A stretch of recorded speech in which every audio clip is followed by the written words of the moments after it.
Good morning, ladies and gems. How are you doing? Germs, ladies and germs. Words. Good morning. How are you all? What's going on? How was your weekend? Hope you had a good one. Good morning, Havoc. Anyone else lurking in the shadows? What's up? What's going on? Not a lot. I don't feel like I had a weekend. My weekend was a bit... Oh, it was all over the place.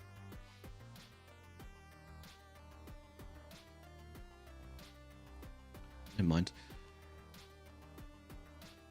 So, yep, we're back. I don't know what I'm doing. Oh, yeah, it's exploring. Don't know why I'm exploring. I think I was trying to do...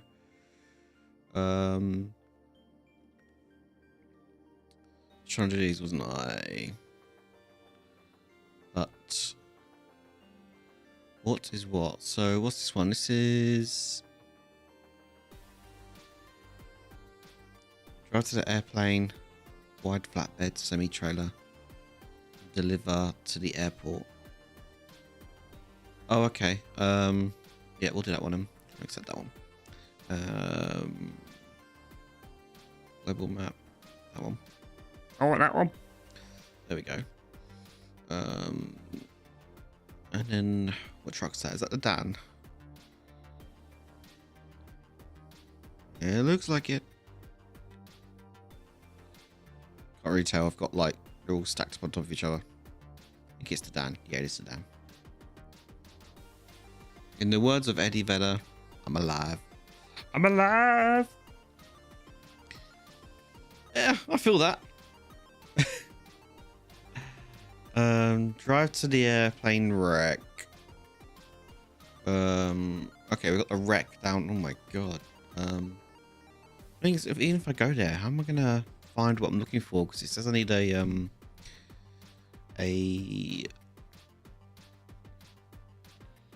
Well, let's just get the trailer there first, and then we'll figure out what we need to get there. 'Cause I think we need to get a crane there as well. I see. Pearl Jam is one of those ones I never really gave much time to.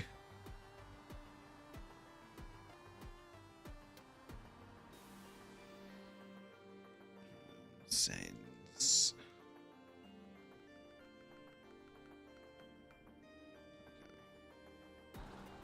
They've got some great songs. Oh yeah, yeah. They're on the list of bands I mean to listen to. Everything from fair enough. You know, I'm actually gonna have things a bit quiet today. Down to 10. It's a bit better.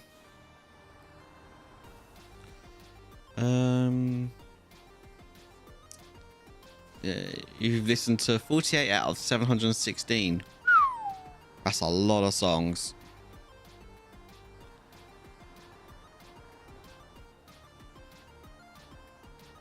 I'm a little stubborn when it comes to music. I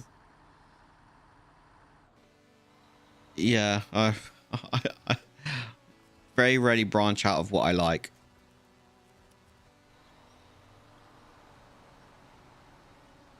I think Disturbed's got a new album coming out, so I'll definitely give that a listen to. But yeah. Alright, I think we need another truck here because the Dan's like... It's this trailer. This trailer's heavy. I just want more. Yeah, that's fair. That's fair.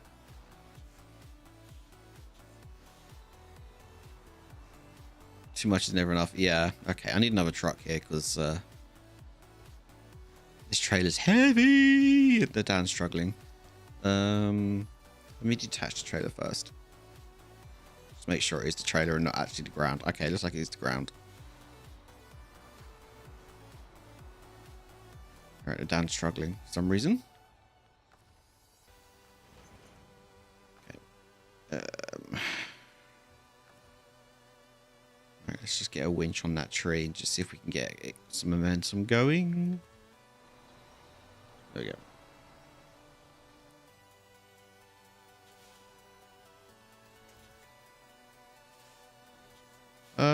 Doesn't look like it's high centered. I mean, it might have a little bit on the front there, maybe. Just need to get it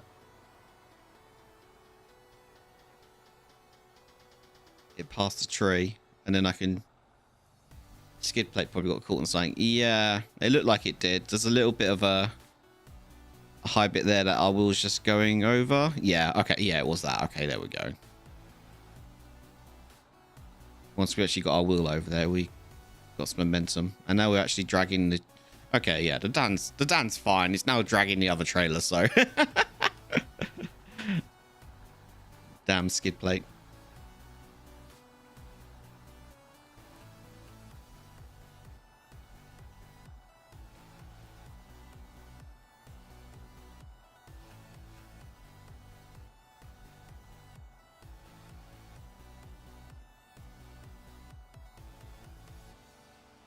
Do you know, I wouldn't mind. I wouldn't mind just sort of like a part of the truck just sort of flashes when it's like, when it hits something. That would be cool. So like, if we know that, so you know what you're caught on. Because sometimes I don't realize what I'm caught on because you can't see. Or the object you hit is sort of like lit up, so you see like there's a rock under your truck or something. Just a bit of a warning, you know.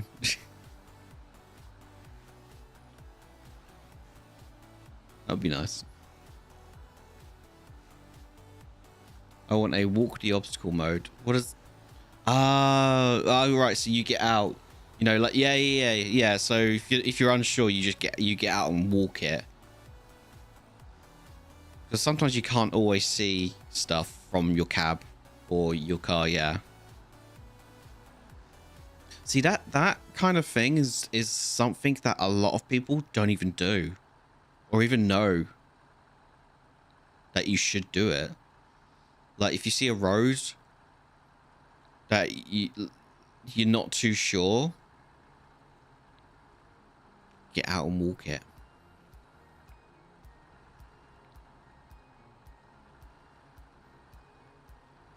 Yeah, there's a reason why race car drivers do it. They'll walk the track. But I don't know if they still do it nowadays. I think they do. If it's an unknown track, maybe.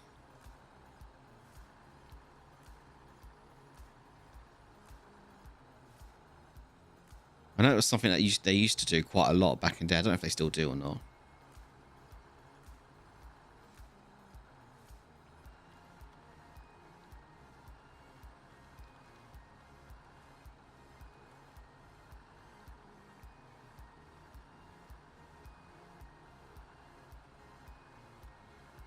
Good practice. Yeah, it is.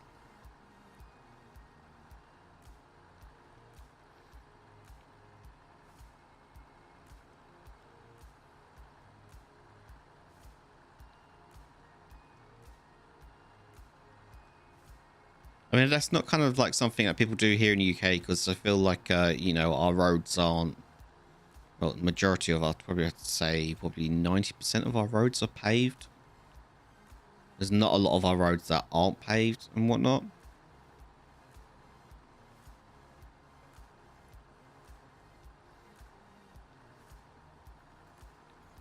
I guess if you live in places where like, conditions get extreme,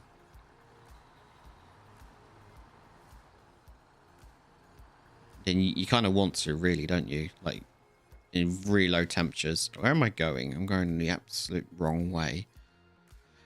I went the wrong way to begin with. Should have gone back and around. I need to get over there. Okay, what I'll do is I'll just go along the coast up to here and go up there. Okay.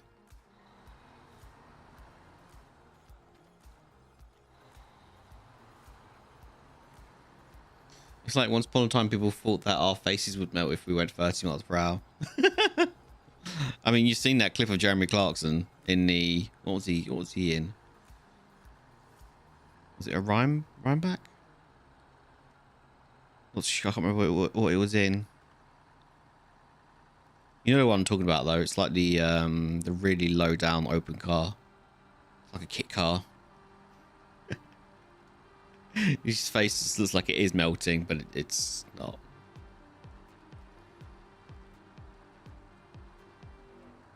That's it, the aerial atom, yeah. Yeah, that's the one.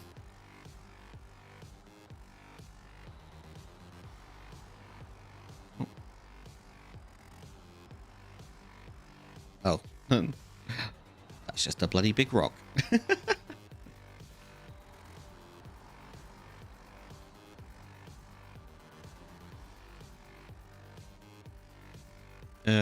We lose accuracy as we go faster. We simply don't have time to process the information available to our brains. Cut corners. Yep. Yeah. I love the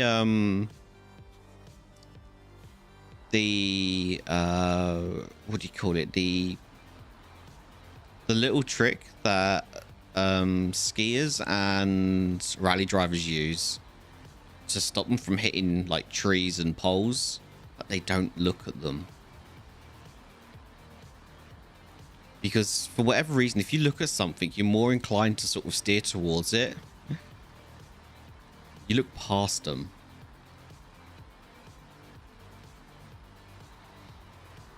Which is really funny, and I love that mentality.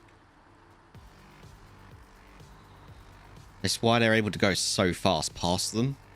Because they're not looking at them, they're looking past them. Yeah, you look where you want to go, yeah. It took me a while to learn that, because like I say, some of you guys know I play a lot of rally games and whatnot. And it took me a while when I was younger to realise.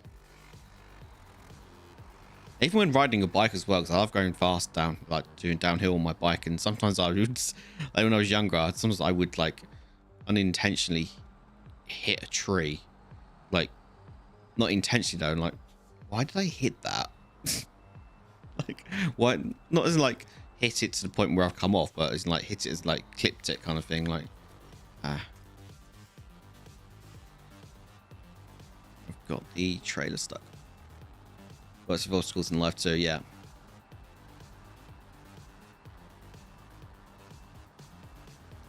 It's funny how the mind works that way, doesn't it?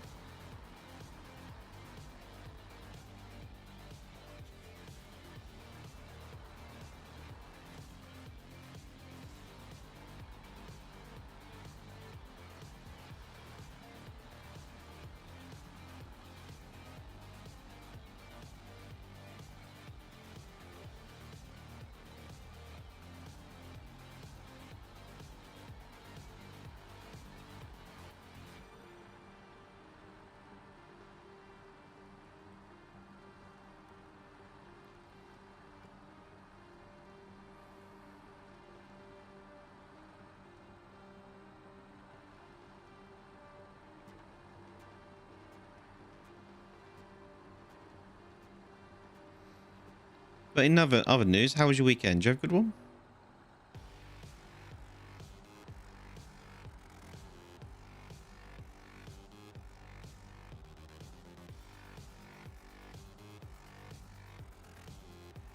It wasn't long enough. Yeah. Otherwise, it was okay. Yeah. Mine didn't really feel like a weekend. I can't even remember what I did Saturday. I didn't really do much.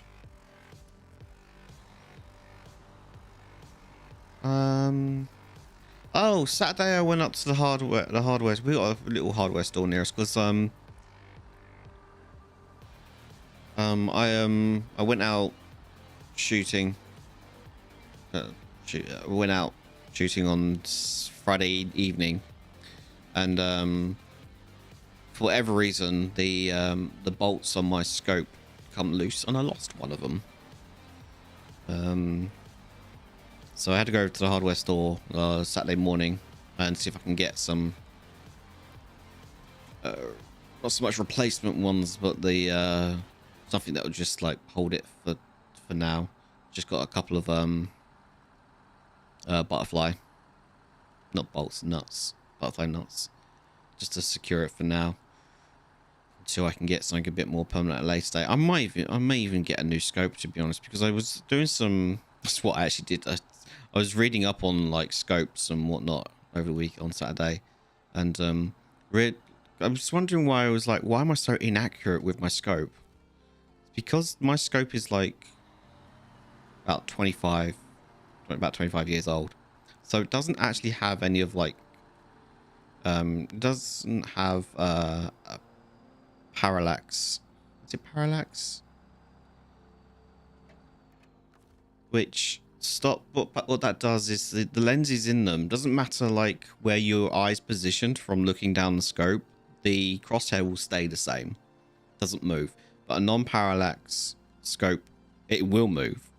So you know, if you got like a magnifying glass and you look through it at like different angles, like what you're looking at will move, whereas with a parallax one, it won't. And yes, that's why I'm so inaccurate with it, because I don't always put my eye in the same place when I'm looking down the scope, so it's never ever the same. And I was like, oh my god, I can't believe that's a thing. So I was looking at scopes that have the parallax lenses in them, and yeah, it's like they are a little bit. They're more of a luxury item, I guess. Really, but are they? Are they a luxury item if you're doing something like pest control? Sort of like more of a necessity then, really, because you want to hit your target. Because the last thing you want to do is not get a kill shot. That is like the worst thing you can do.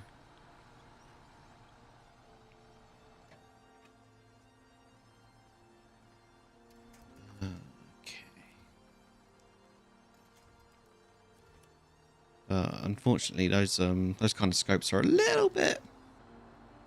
Well, you have to define luxury. You want the Can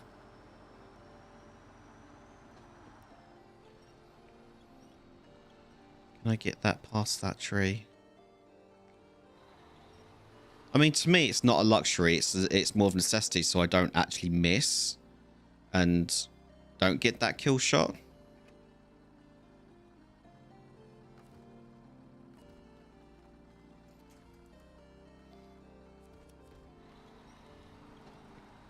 But then you could also say, well, you could just take the scope off and get good with iron sights, which is all well and being, it's, a fair thing to say. And something I could probably do, but then you're relying on the iron sights to be lined up, which I don't think they are on this rifle, because it's my dad's old rifle. So, the rifle itself is, I think it was manufactured back in 85, so it's quite old. It's probably had a hit or two, So, I attached the winch.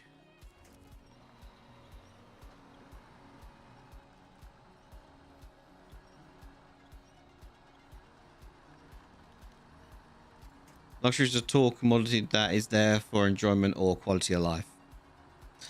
Yeah, and I guess in that kind of definition, then I'd say, yeah, a scope with a parallax lens in it would be a quality of life thing, then, wouldn't it? Really, rather than just getting good with what I've got at the moment, which would be trying to make sure that I think they call it a eye relief. The eye relief from the scope to your eye has to be like the same distance every time. So you have to be like consistent with that, and the right angle as well, so you don't constantly go on and off. Like you're not constantly like going left or right a little bit more. It's It's hard to. It's for me. It's really difficult to get that consistency down. I find it difficult anyway. Things no one's actually ever taught me how to use a scope properly. I've had to like teach myself, and it's been tricky. Because like nearly every like guide I look at and whatnot, they all use parallax lenses in their scopes. I'm like, that's not helpful. And then they say something along the lines of like, you can pick up a cheap parallax scope for like 50 quid off of eBay. I'm like, well, that's all well and being, you know. Would you be buying a scope if you didn't have to hunt vermin with it? No, I wouldn't even use the air rifle, to be honest, if I wasn't hunting. I mean, I like shooting targets. I love shooting targets, but it's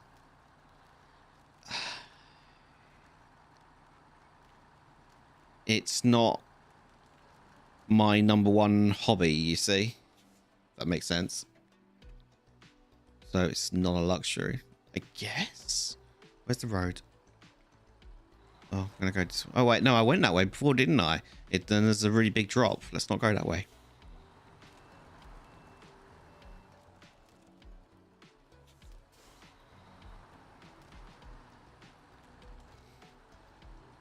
It's sort of like I'm stuck between a rock and a hard place though, because in one sense I've got Sonny's dad is like constantly going on about these rats and right now. Like he goes out there, checks the cattle in the evenings, and then he'll come in and say,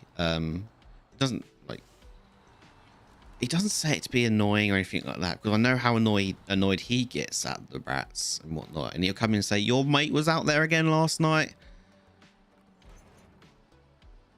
And he'll tell me about where he saw them and whatnot. And I'm like, I couldn't go out shooting last night because obviously my scope fell off. So I need to, I don't even know if I'm going to get this through here actually. No, I'm going to have to go down a waterfall. And, you know, I know I'm doing it for him more than anything, but it's sort of like at the same time, if I spend money like that, I'm in a doghouse because we've potentially got a baby on the way, you know, which I will have our first scan tomorrow. So I'm like, yeah, it's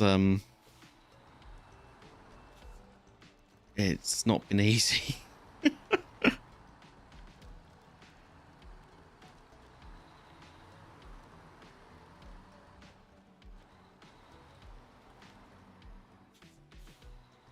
When you're conflicted on the costs, you have to think about why you're looking at spending the money. Well, that's it. So my grandfather said in regards to large purchases is spending one day thinking about it for every $100 you're going to spend. Is in regards to purchases is spend one day thinking about it for every 100 to spend. Is it for enjoyment or for work? It's I mean, I guess it's I guess because it's farm related, it would be work.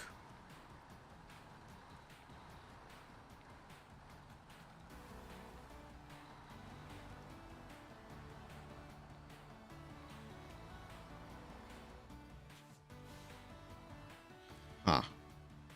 Just detach the trailer and see if I can.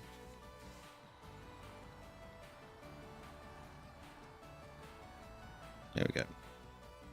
Will improve the quality of your work.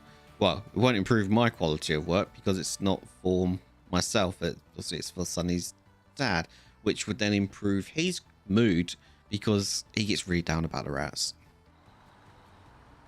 Like, I mean, really, really down.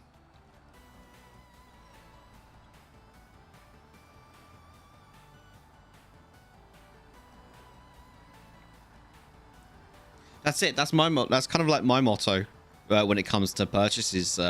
Havoc. Like, I always like try to drum it into Sonny. Like, why are you buying cheap? Because you got to buy it twice, otherwise. And therefore, we've spent more on it than intended. You know, like you don't want to buy. I hate buying twice. because the first one was like a cheap one. I just spend on something good, and then you shouldn't have to replace it for at least years. You know, said if a particular product lasts me to the end of its warranty, great. But if I purchase something and it's like it just caps out before the warranty's even up, or caps out like a week or two, I'm just like, I'm getting really pissed. Like, that's a waste of money. Other places you can buy cheap children's clothes, 9 times out of 10 they'll outgrow clothes before they wreck them. Yeah. Yep. Our trap's an option. We have traps down, but the rats are too smart. The rats are really smart to it. We've got baits down, we've got traps. They just won't take them because of the cattle, right? Because the rats love getting in with the cattle, because the cattle are inside at the moment. So they spend the rats. There's loads of there's loads of food around, right? Because of the cattle. And if they've got loads of food around, why would they go foraging in traps and whatnot? They won't. Simple as, they just won't, because there's a readily large amount of food already around for them. You know, which makes hunting them a pain in the ass as well.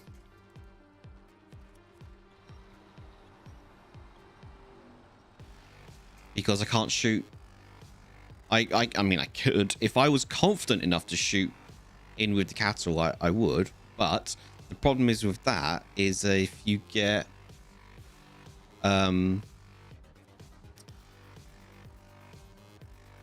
If you do hit and the pellet goes through, that pellet is now in the haylage with the cattle, and obviously you don't want them eating that pellet. So it becomes a huge problem.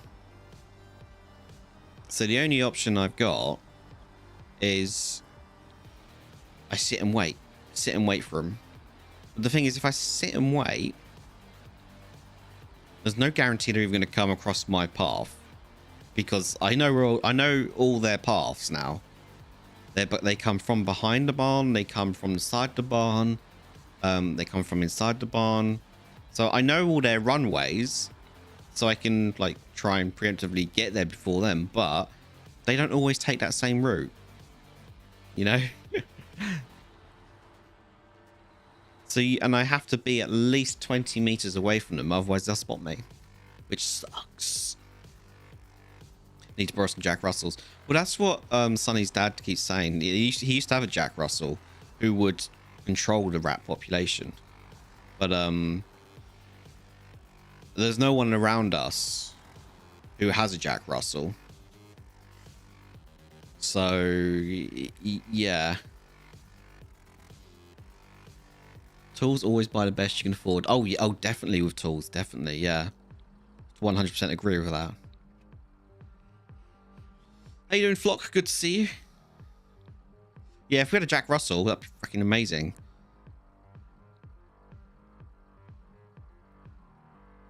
They're not the only dog breed to be ratters. No, but they are one of the best.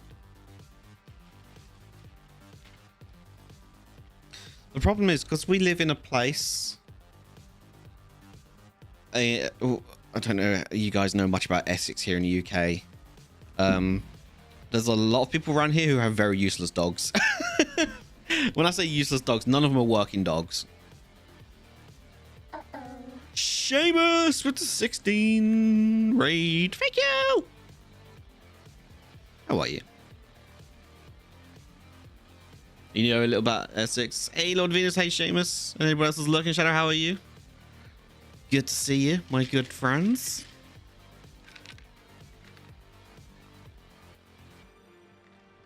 How are you? How was your weekend? You know a little about Essex.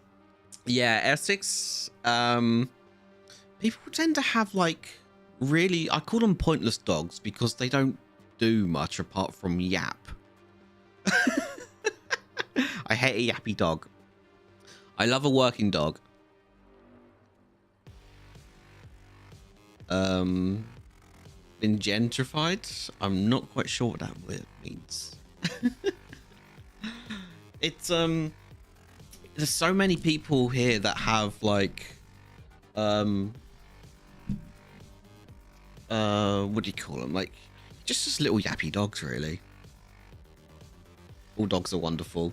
All dogs are wonderful, yes, but I prefer working dogs, so sheep dogs, you know, Jack Russells, you know, dogs like that. Rich people move in, prices are if it goes up. Yes, that is exactly it, Flock. We got you should say that we have some city kids. Staffy's mate, best companion dog. I don't know how Staffies would behave around cattle though, because I know a lot of dogs don't behave that well around cattle, so you have to be careful. Staffy's like a brick. Was an animal. Yes, they are. They are. I had a friend in London who had a Staffy. Absolutely lovely thing. Absolutely lovely. Yeah, as I was saying, we've had quite a few people since COVID move out to the area from, like, you know, London to here, and they brick with a rocket scale. Yes, those Staffies can run. I used to take an old friend of mine from London's. We used to go over to a place called Forty Hall in North London, and they would give me the lead and just say, "Can you run?" Can you just run with him for a bit? I used to love it. It's like, yeah, just run. It's like, go run, and just sprint. Back in the days, I used to like running. Yeah, it was good fun. But yeah, no, we've had people move in. They've been there for a couple of years now, but they've been an absolute nightmare because they own a pair of thoroughbreds horses, which need a lot of land. Right, they need a lot of land, but they're not. I'm not going to complain too much about it because I don't want to, because they're a headache. And they got these two Vinaramas. If you know what a Vinarama is, you know exactly what I'm talking about. And they got out. I think I might even told you this story last year. Lovely dogs, don't get me wrong. The Vinaramas are very lovely dogs, but they're not collar trained. And they got out last year. And they came over to our farm, and those dogs are not cattle friendly. No. If those dogs had gone anywhere near the bull, they wouldn't be alive. Nope. How do you have dogs that aren't collar trained? Exactly. Yeah. It was lucky at the time when they got into our yard. I had our side gate open because I was cutting the grass, so I had our side gate open. So I'm going through it constantly, and I was just round the back of the house, and Sonny's dad, I think it was Sonny, or Sonny's dad, one of them shouted at me, "The Vinaramas are in the yard," and I just happened to turn the mower off and catch them like at the side of my eye. And I literally sprinted from one side of the yard to the other because I saw them go into our back garden where I had the gate open. And I actually sprinted right across the front yard, dived over the flower bed. Because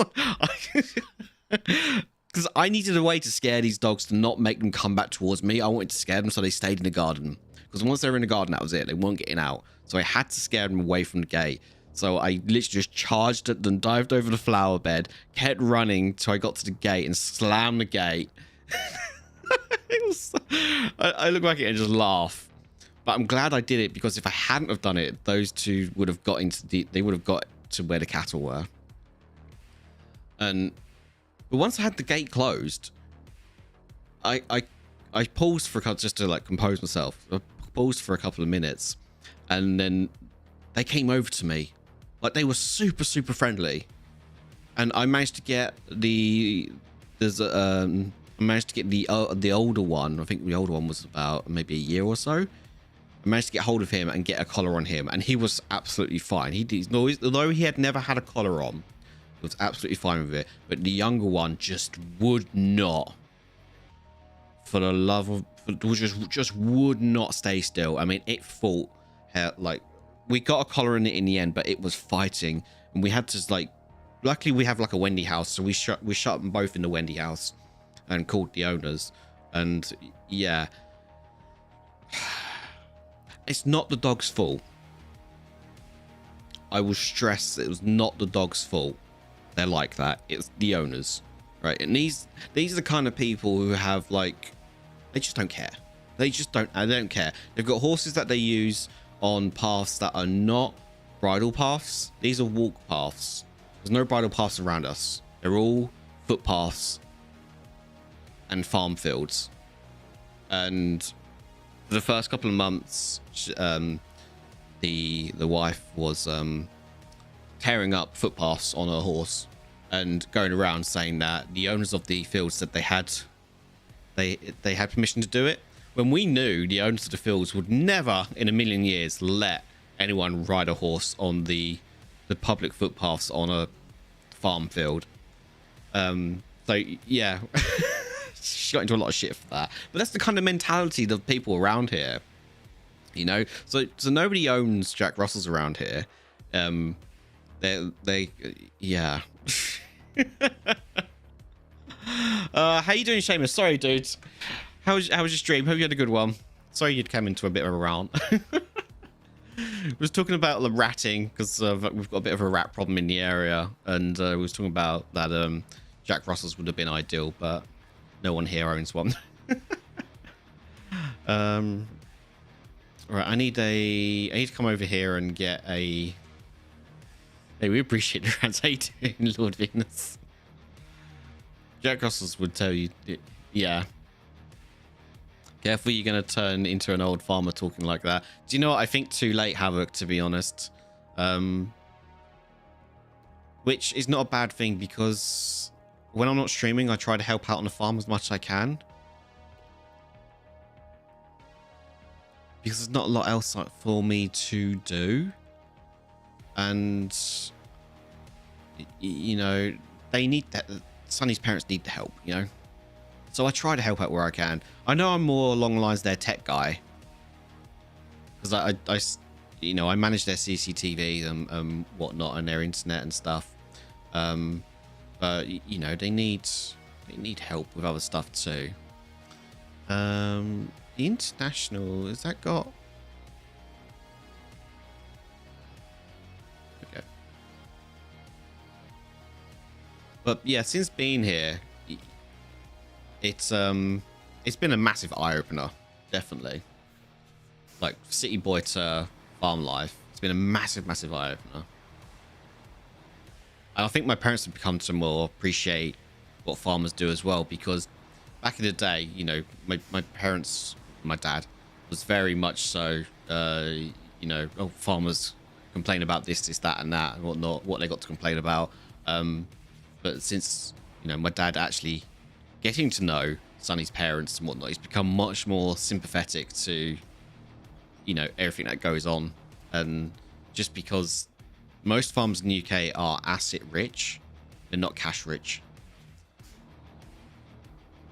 And just because you're asset rich doesn't mean you've got money in the slightest. In fact, it's the opposite, which sucks. Because you could say, well, why don't you just sell some machinery and whatnot? Well, that's all well and being saying you can sell your machinery, but then you've got to pay massive tax on top of that. But then if you sell your machinery, how are you even going to like be able to make any money in the first place? To pay off debts and whatnot.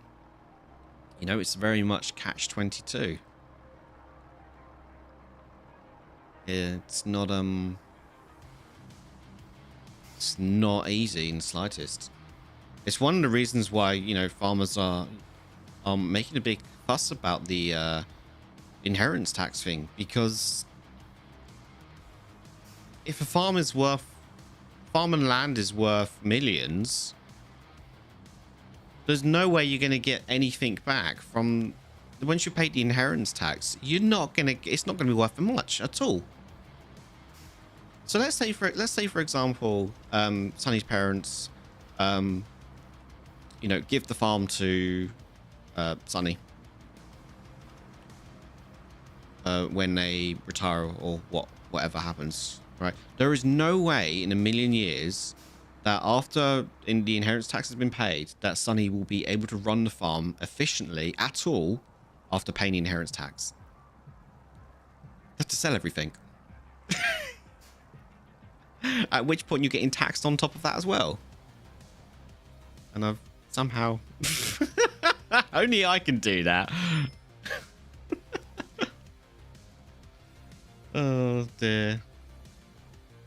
There's got to be a way to target that only hit actually well-off people rather than regular farms. Well, that's what they intended to do, because a lot of like rich folk were buying farms and farmland to get around like the inheritance tax and whatnot. So it's only really targeted at maybe, let's say, 10% of farm owners. I don't even think it's that, to be honest. But the problem is, because they've done it like that, it affects all farm owners.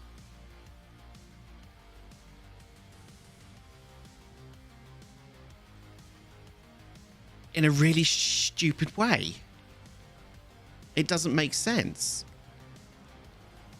It's like, well, we're doing it just so like it affects the the people who don't actually run a farm. They try to really target people who are buying these farms and contracting them out. Oh, 1 second. Sonny's actually calling me. Hello. Hello. Yeah, small bag.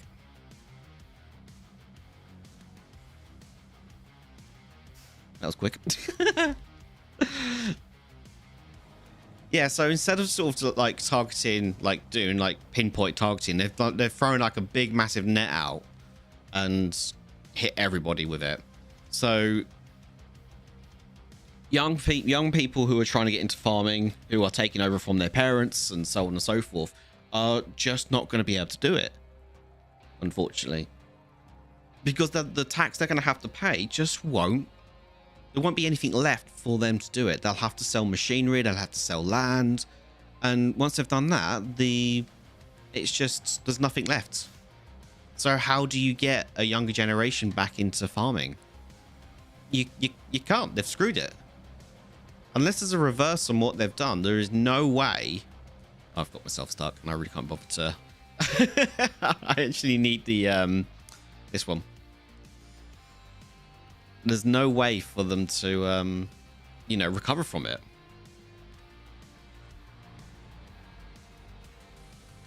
Hey Dragon, what's up, dude?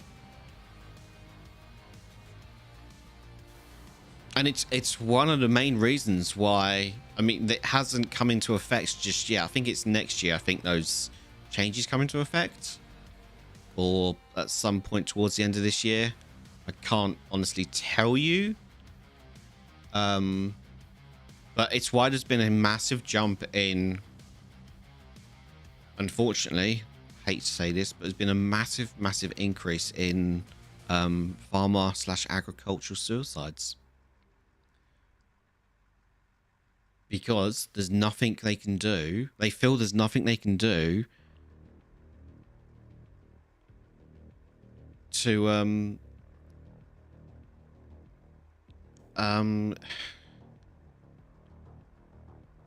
do anything about it. The only way they see fit is if something happens now, and then the farm and everything's passed on before these legislations come in, which absolutely sucks. It's disgusting that the government is sort of like okay with it. They're not even talking about it.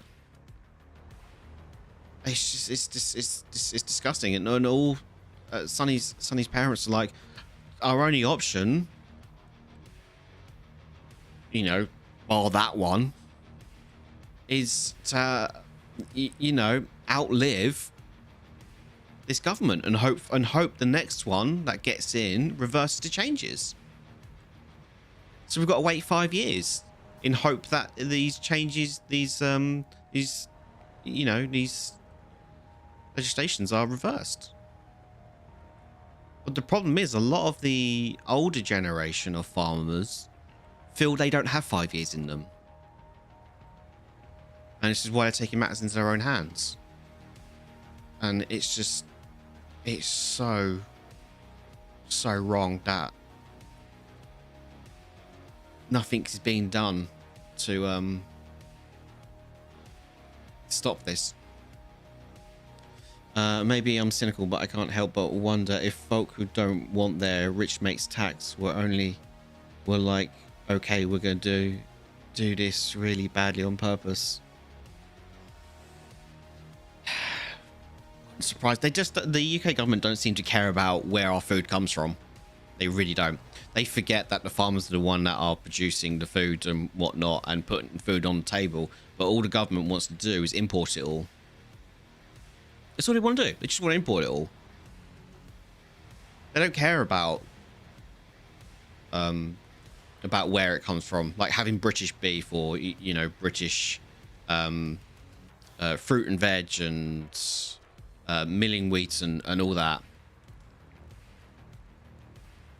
They just don't care about the British way of life when it comes to farming. They just think it's so easy to import it, which it is easy to import it, but the costs that must be to import it all is insane. And like, they want to be like, oh, we want to be net zero or whatever you want to call it nowadays. Okay, fine. You want to go carbon neutral, whatever, right? I bet your carbon footprint when it comes to importing stuff is way, way, way more than it is for a farmer to do it themselves here in the UK.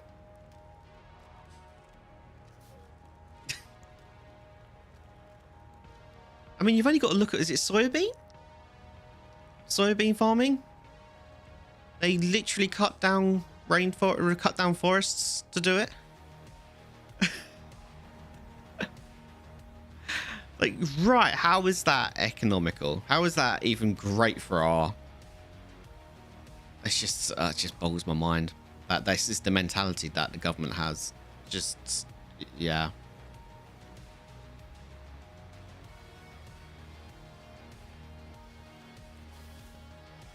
But your government's so ignorant, pardon my French, that's alright. It's also so damn expensive for Brexit. Yeah, absolutely. Doing stuff as local as possible is the most sustainable way. You just want to start shaking people. You do. You definitely do. It just... And the thing that's more depressing about it is that you see a lot of these farmers taking up to social media and whatnot, trying to like get word out to what's really going on. And you get extremely ignorant people on there saying some really horrible, nasty stuff because they don't understand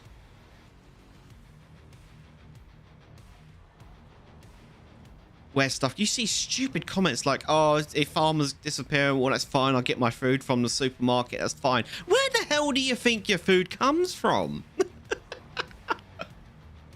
I wish I was making that up.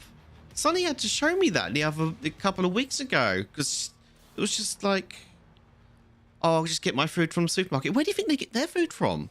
Do you think they're the ones that grow the food? Do you think they've got their own little farm out in the back?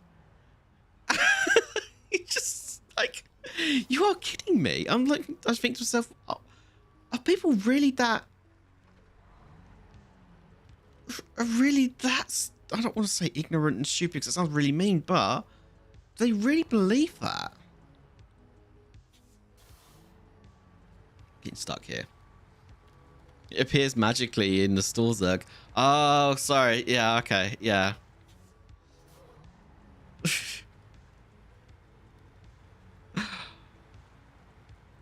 It's just, it's annoying and it's really upsetting to see it happen because we get a lot of, you know, delivery people come by, and we get our shopping from Asda, and you know, most of the Asda drivers, they'll ask about the farm and whatnot, and like they ask, are you a beef farm or what? And I say, well, we're a bit of both, you know, do cattle and grain and whatnot, and then they'll ask like, what do you get per cow and things like that, and we'll tell them. And then they're shocked at how little that we make from the grain and the thing. They're like, well, so why do you do it? It's like, well, it's a way of life more than anything. I mean, if we don't do it, if every farmer said something along the lines of, I just don't want to do it anymore, because of the prices and whatnot. If every farmer did that, there would be people wouldn't eat. I mean, there's a lot of reason why a lot of the farmers say we're going back to what happened just after the war. There was a massive,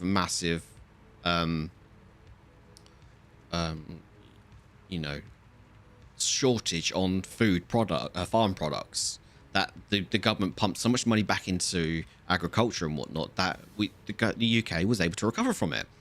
And a lot of them saying this is basically what's happening here now. If the government don't help agriculture now, in, I don't know, a year or two or whatever, there's going to be massive problems. There's going to be such a shortage on food. Because if the UK start importing everything, and every other country is importing everything, where's the rest of the stuff coming from? There's going to be massive shortages. Every time I hear I say, how have you survived this long? It does make you wonder, doesn't it? People need to start emptying tip trucks full of manure on politicians' doorsteps. Well, funny you should say that. They've been doing that in France. I think it was France they were doing it. The past couple of years have been literally getting their muck sprays and spraying it over like over government buildings and things like that.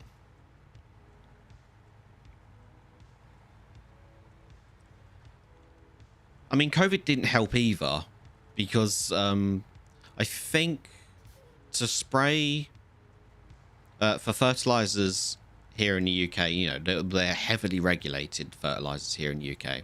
There's only certain ones you can and can't use, and it's almost like well, it's not almost like, it kind of really is.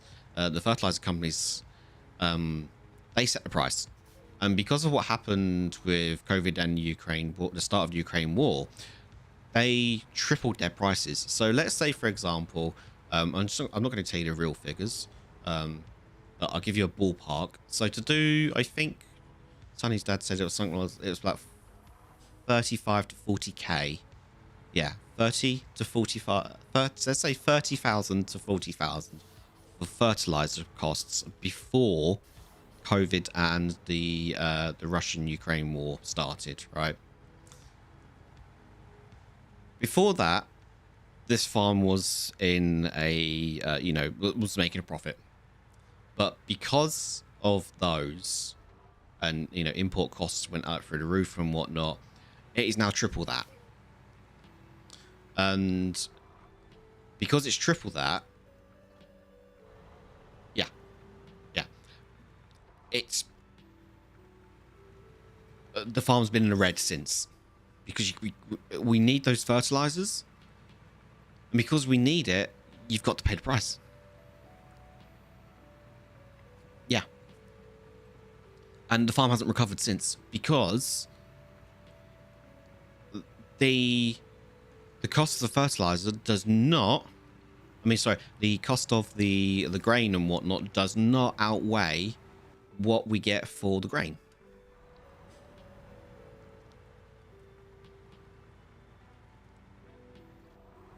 And it's not just that, it's every farm has been hit like that.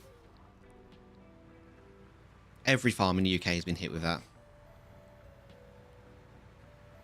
So for the past 3 to 4 years, every farm has nearly been in the red.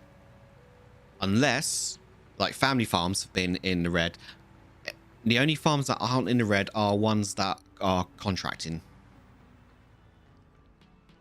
Massive contractors aren't in the red, because they are just, and there's not many of them ones, to be honest. There's not many of those farms. So a lot of like small family farms like this one are all in the red. You've got your over a barrel there. Lots of companies did this, put prices up for COVID and left them up because people paying. Yeah, that's it. Yeah. Unless those fertilizer prices go down, or I say or no, it would be an and. It won't be an or. It will be an and the supermarkets decide to pay more for the meat because at the moment it's the supermarkets have us like bent over a barrel as well. To be honest, unless those prices. The prices in store don't need to go up. It's just that the supermarkets just need to be giving us a fair price for the meat. You know, unless those two things change, there is no way small farms like this one are going to survive much longer. And it's a big reason why a lot of small farms, they're selling land for solar panels. Because a single field of solar panels can produce well, the income from a single field of solar panels can be anywhere from about 50,000 a year.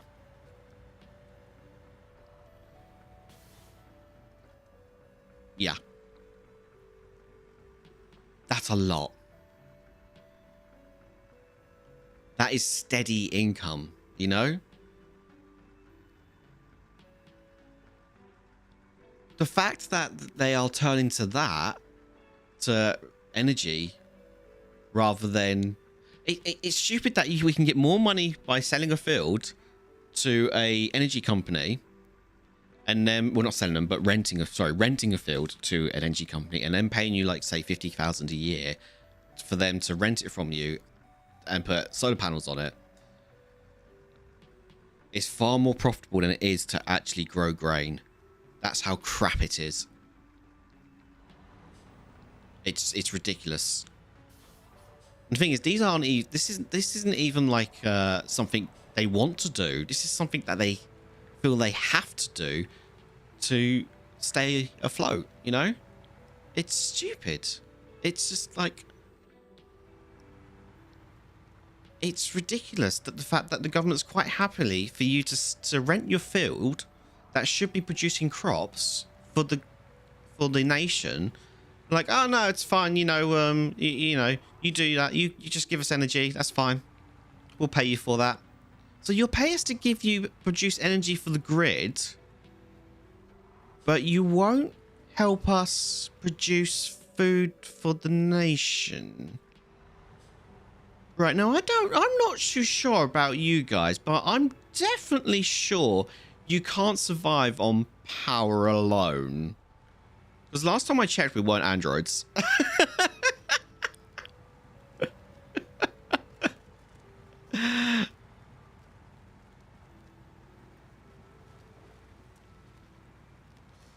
Everyone's already got before COVID, yeah.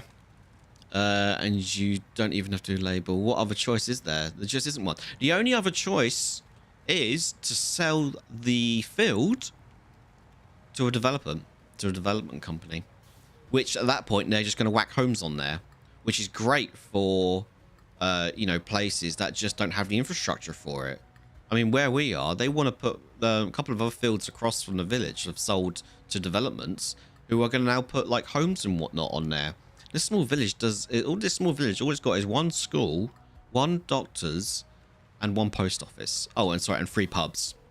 How is that good for the infrastructure?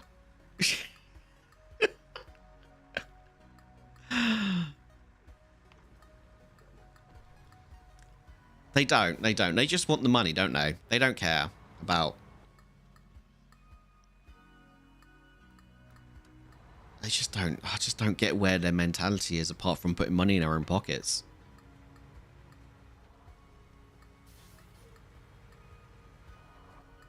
Sorry, it's been a bit of a ranty this morning.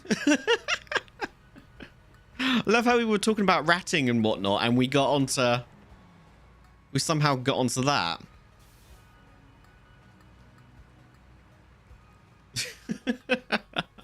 It's astonishing the lack of long-term thinking. It's literally just money in pocket now. Yeah, exactly. Yeah, it's just, yeah. Who needs therapy when you have Twitch? Oh, it's bad, isn't it? It's bad.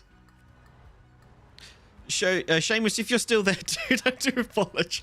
It's probably gone to bed. It's like, yeah, it's fine. Seamus does Raiden scoop, which is fine. If any of you guys are still here from Seamus, it's yeah, sorry you had to come in that this morning. But yeah, thank you for popping by there. I appreciate it. That looks like it might be a plane part, but I'm not sure. It's all good for the health to bitch and complain about capitalism now and then. Yeah, it's not something I like to do though, because you know I like to keep politics off of the channel as best I can.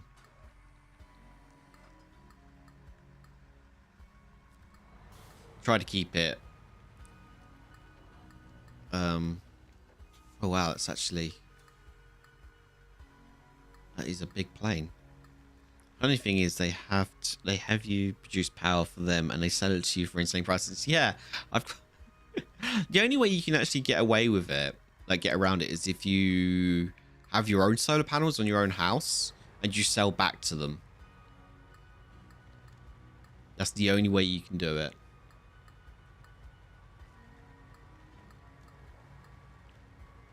But I know there are some people that do that. They have like their own little solar panel field or whatnot on their homes, and they actually get paid to sell the energy back to the grid.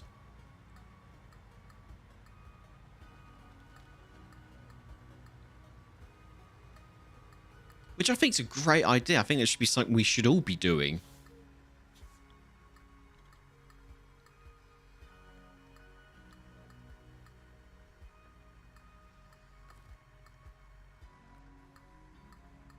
But then you do that, and then, you know, the big companies, big electric companies and whatnot, aren't going to particularly like that, are they? There's a highway connection going in that's costing 327 million a kilometer. We don't own any of our own roading companies. Any piece of equipment could you buy with 327 million? That's a lot. 327 million. That's a lot of farming equipment, a lot of fields, a lot of cattle.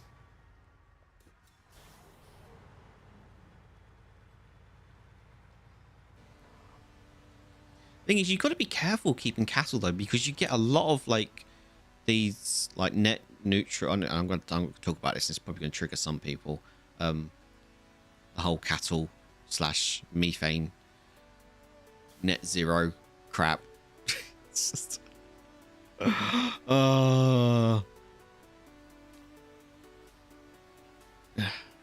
just like, oh, you got a field of cattle produces so much carbon monoxide or whatever, you know.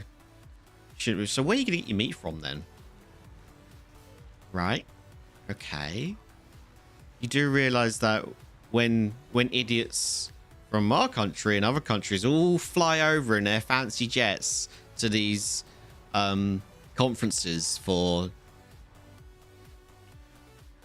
going green or whatever they're called. What's those places called that they go to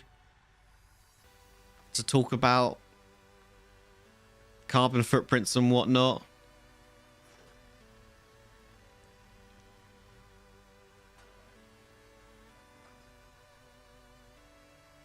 I think maybe everything may be on that plane. I just realised I need an engine, a fuselage, and a wing. Might be all on there, actually. It had to make me laugh. Was it? I think it was Rishi Sunak or whoever it was, went to like the G3 or whatever it's called conference, and took. I think he went in a private jet or something like that. I'm like, how? You mean to tell me you flying in a private jet or wherever it is to a net zero green whatever it is conference was better for the environment than keeping cattle? What are you smoking? Oh man.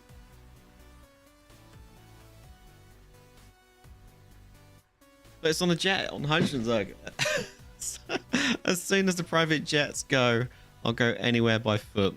It just makes me laugh. Like, really, you want to sit there and preach about how farms need to reduce their carbon footprint by reducing their cattle, but you just went to a conference or whatever, a G3 or E3 or whatever they call it, in a private jet that you had to drive to in your massive SUV that you've got from your place to the airport, then get on said plane, land at said location, and then get in what I'm going to presume is another massive, great big SUV. Right. Okay.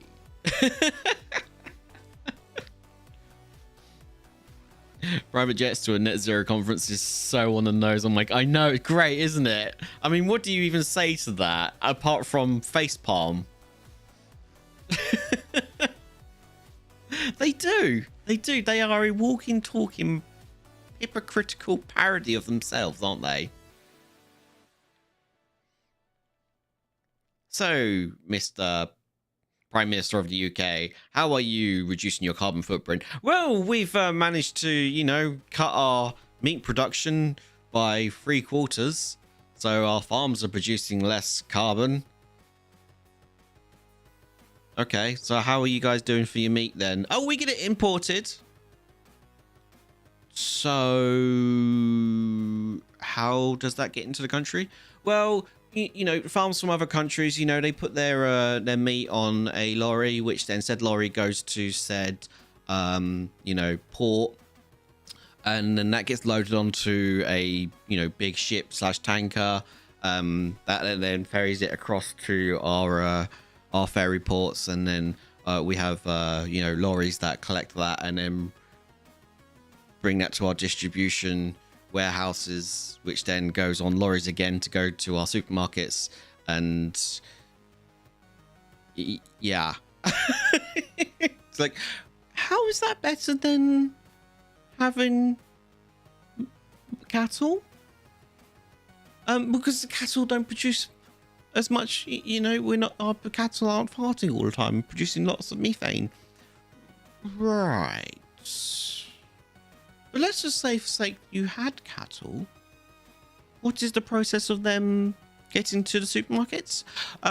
Well, they're fed and whatnot on the farm, and then they are then taken to, you know, a livestock slaughterhouse by a truck, lorry, whatever, and then from there they go to the supermarkets by a truck / lorry.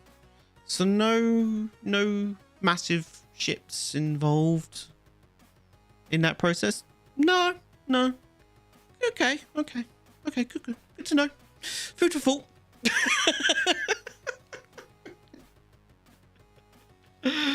Oh my good lord.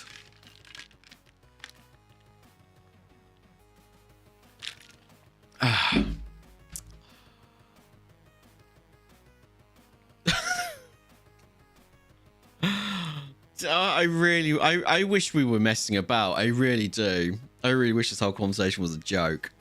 Oh wait, it is. I feel like I think I need a big crane actually to get that out of there.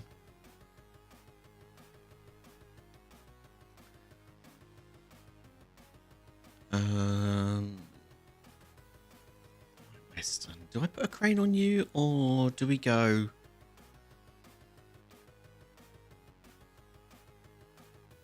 We put a crane on you. Yeah, I think I might put a crane on you actually.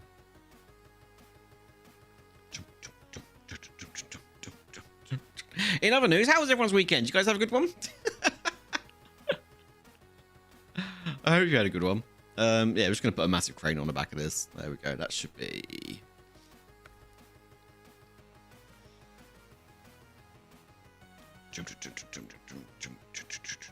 Can I put other rims on this? Oh no.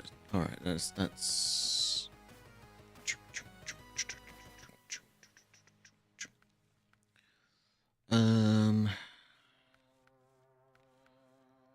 Yeah. Okay. Cool. Cool. Cool. Cool. All right. Let's leave.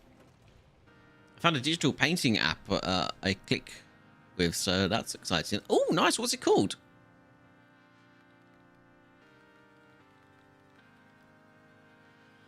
Been doing tons of little paintings. Oh, really? Awesome. I really wish I could get back into drawing again. I do miss drawing, but I just don't. I've not had a creative spark in about a year and a half now. Not drawing in over a year and a half, which really sucks. I miss it, but I just don't have that. I've had that creative block ever since. I just, yeah.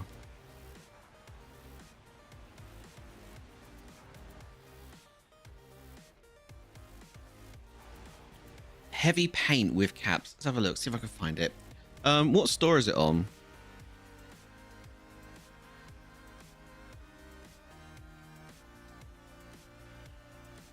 Like, is it on the App Store or is it on the Play Store?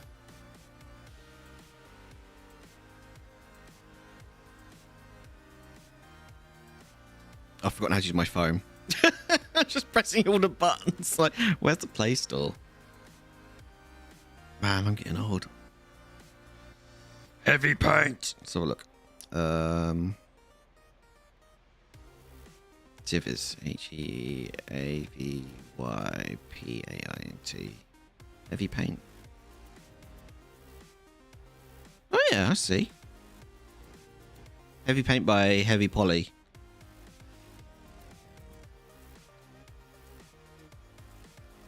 Oh, that's kind of cool.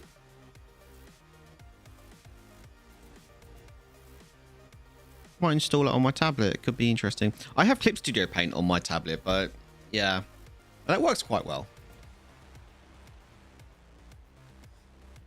That's how I say it in my head every time. Heavy paint. I mean, why not? Heavy.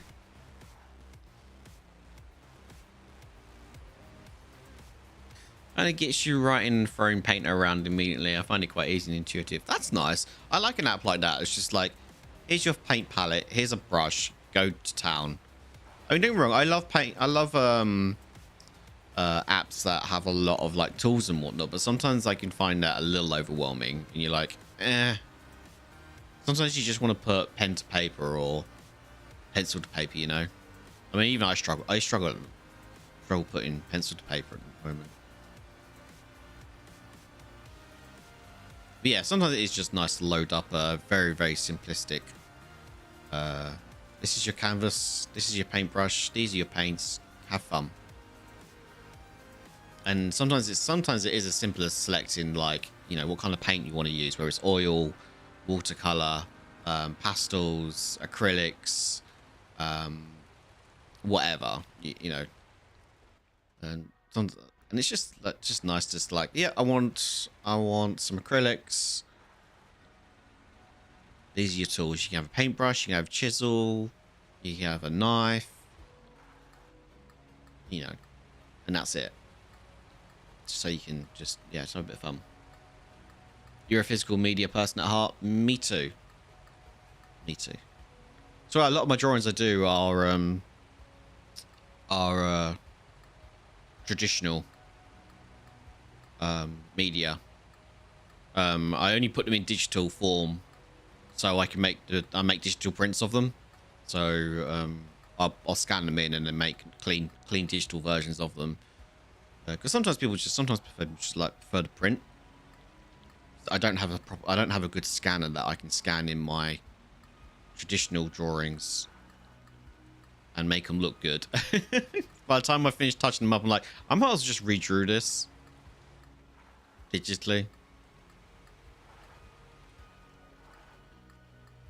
I need to sell prints again though. I need pennies. I need the pennies to buy baby clothes.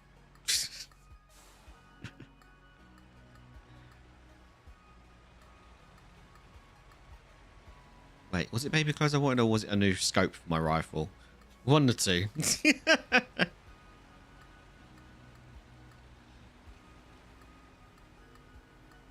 One of them was a A responsible adult.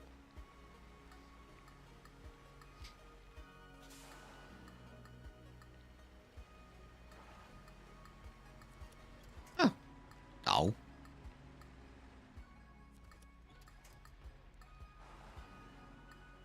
I well and truly got myself wedged on that rock. Okay.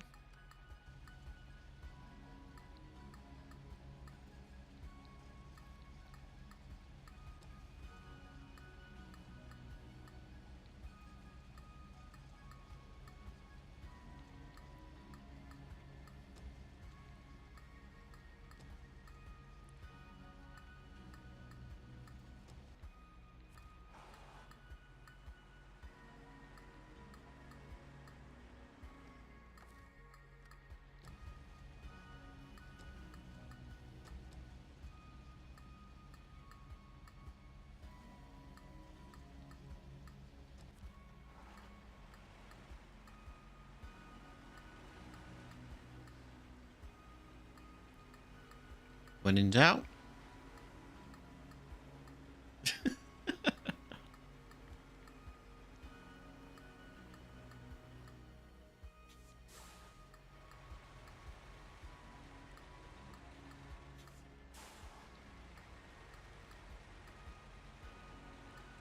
I got it out.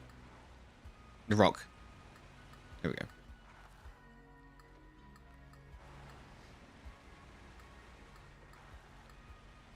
Probably should get some fuel, probably.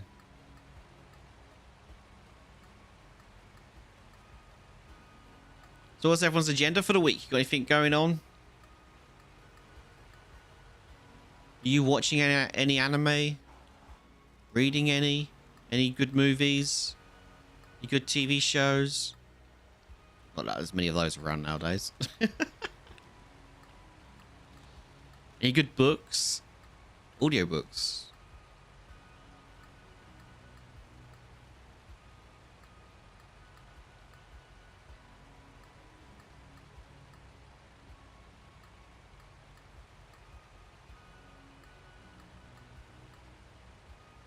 I'm going to gently hassle a lady about the unit I'm trying to get into. Yes, do it.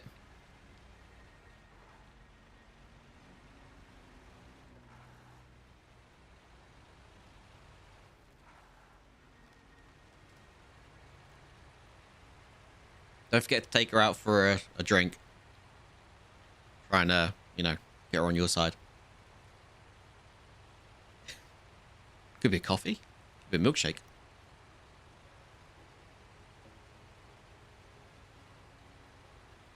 If only.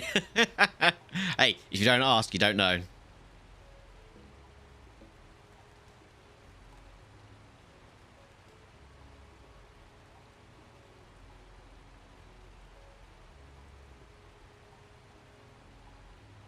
Unless she's married, obviously.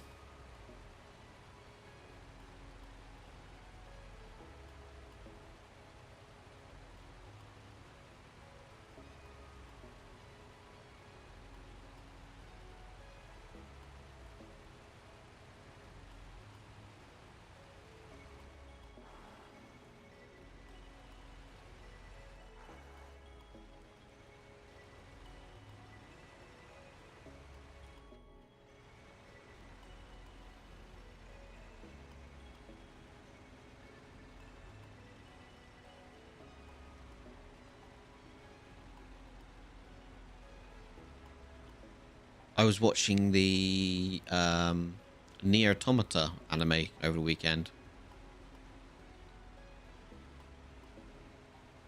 It made me reinstall the game.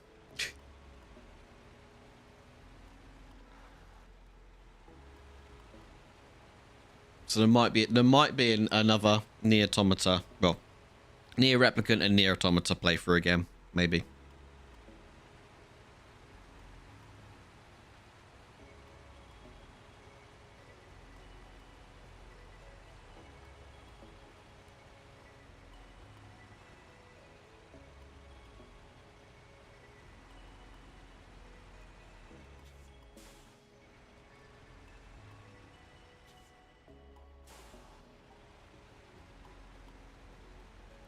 It's a game you've heard a lot of, but not tried it. It's good. Oh, sorry, I was reading chat.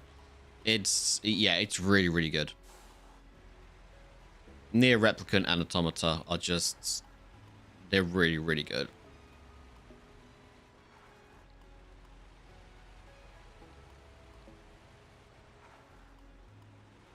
In almost every way, really. Like even to like the RPG style of it, and the storytelling, the music, characters. It's just, yeah, it's really good.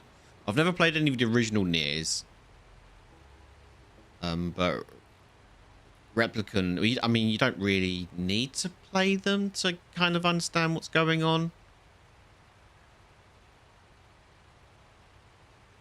I mean, you can play Replicant and get a fair idea of the history before it goes into Automata. But they are games that you play multiple times because they have multiple different endings and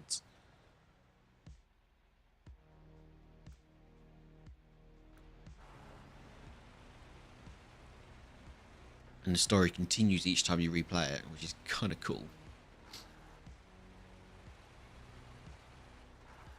I mean, I think there's still stuff in both games that I've not actually done, so I might try. I don't want to say I'm going to try for 100%, but I'm going to try and do most of the endings if I can. I think I've done all of them in Replicant though, but not done all the quests because there's some weapons I haven't like upgraded and whatnot. But Automata, done the main storyline, but I've not done some of the side stuff. Most of it, but not all of it. But they are really good games.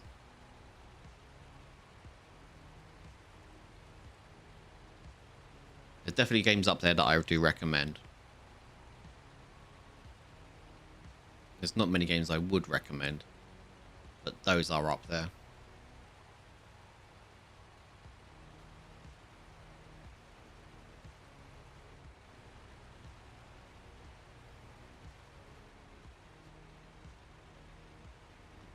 Come on.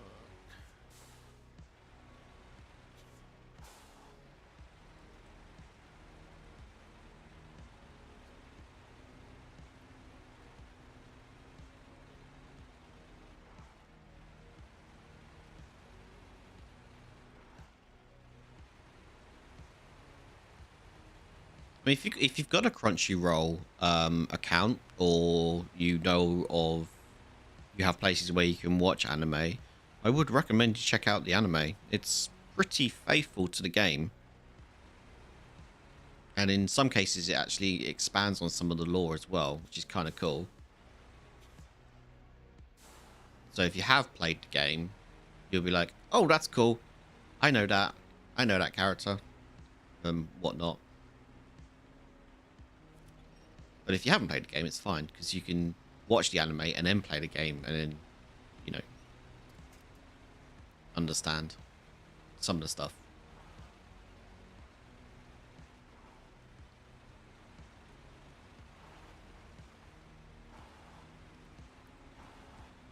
Ooh.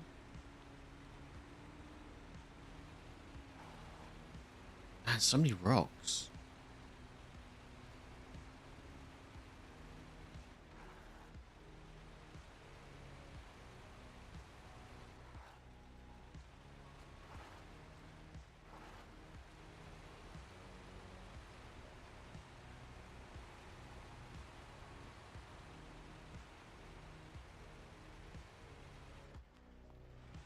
Come on. There we go. Hey, welcome back, Dragon.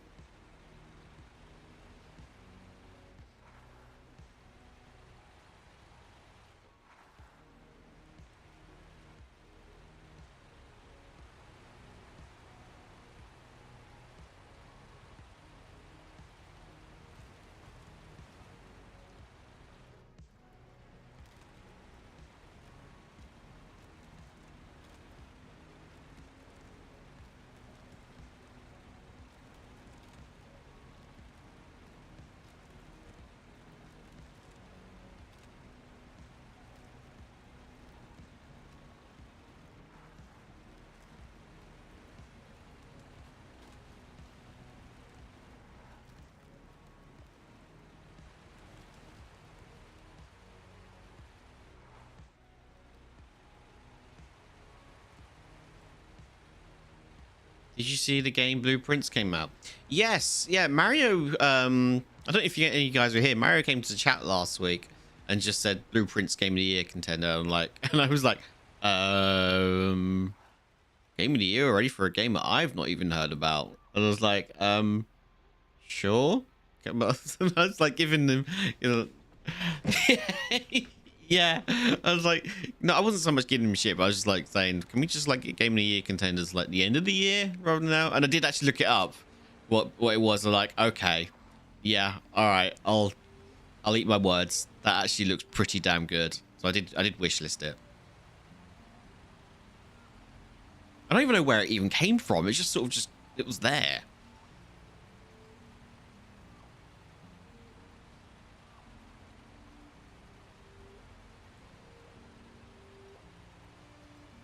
I did look at it and like, yeah, that could be a contender for the end of the year. So Timberborn should get Game of the Year when it gets a full release. Yeah, it's got good. Ooh, ouch! There goes my suspension. Jesus.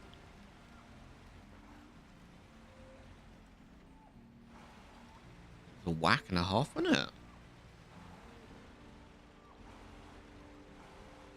Yeah, Timberborn's got good reception.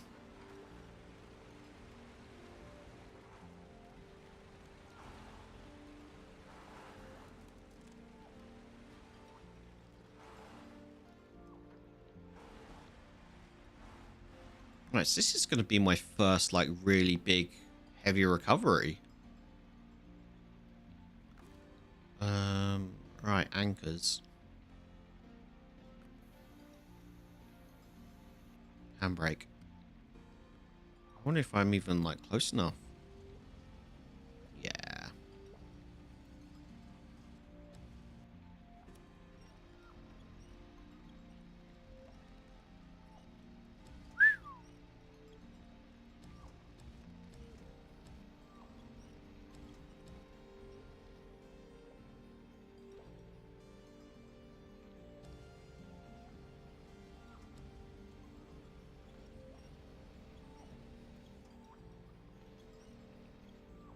What are we after? An engine, fuselage, fuselage, however you going to pronounce it, and a wing. Well, with no wings here, that's for sure. So...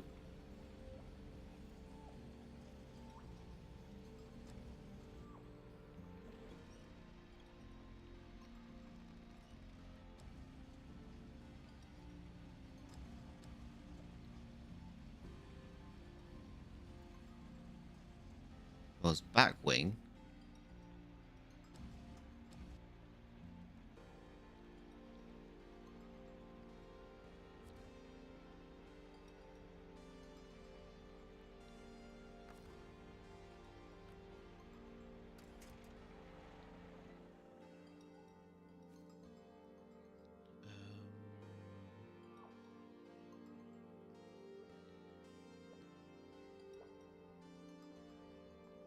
You enjoy Timberborn? Good.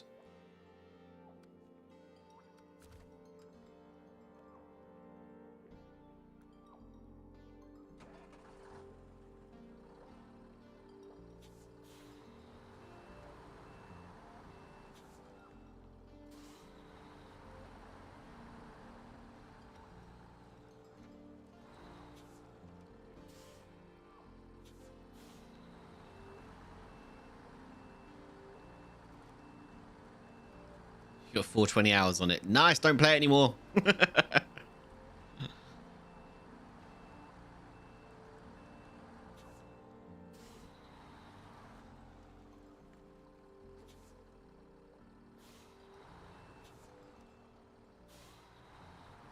69, 420. Yeah, can't do it the other way around, can you?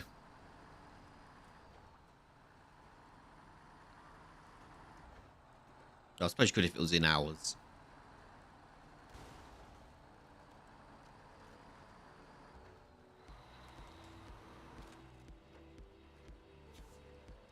It feels like a really, really bad idea coming this way.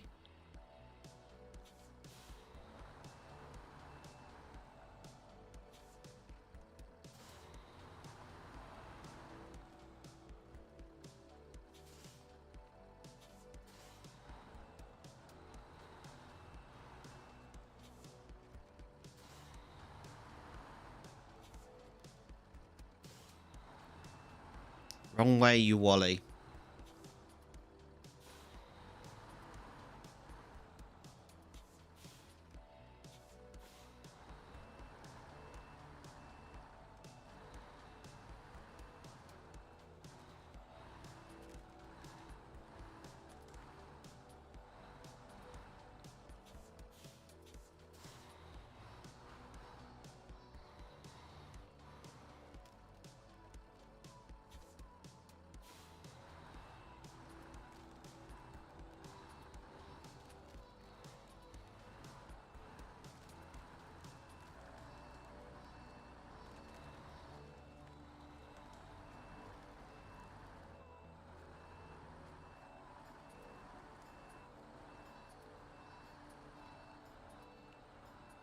You clocked another 30 hours in PoE2 since...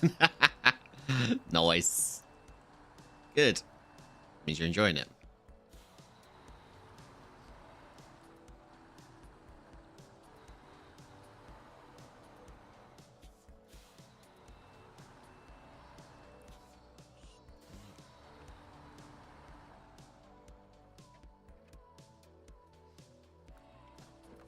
Stop the engine. Can't change truck from here.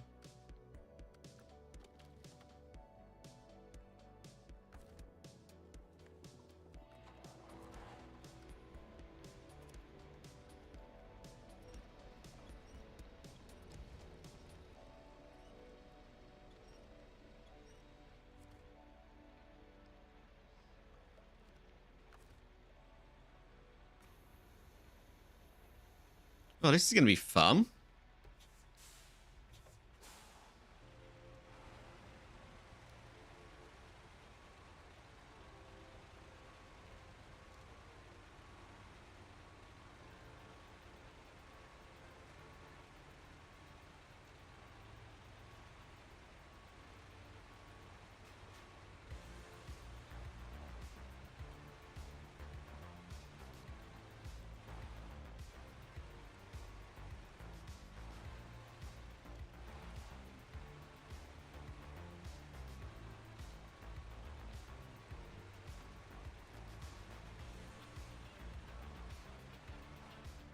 How's that for delivery?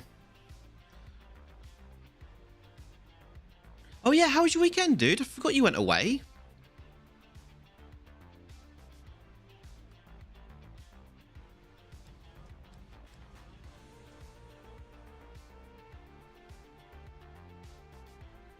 Camera modes. Can I...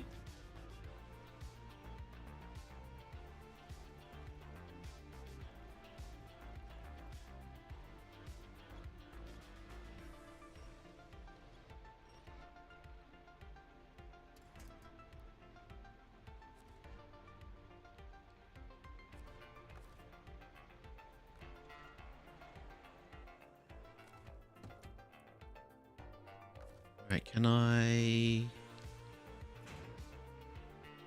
Back to cargo. Right, I need fuel. Oh, there's some fuel up there. We'll grab that. So I now need to get this over there. It's going to be multiple trips, isn't it? Because... I don't know what's up there. Push checks up there. It was fun. Played board games, D&D, some fighting games, drank and made some good food. Nice. How did your D&D game go? I know you worked quite hard on that.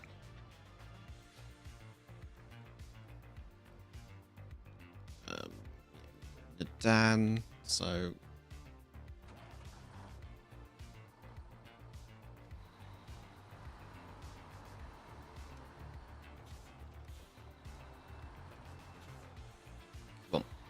Come on, Dan.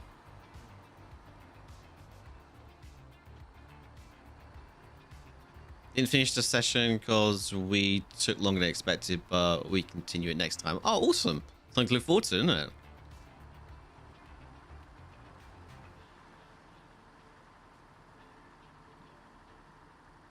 It sounds like you guys had fun.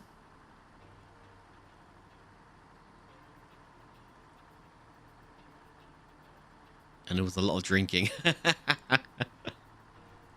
Nothing wrong with that.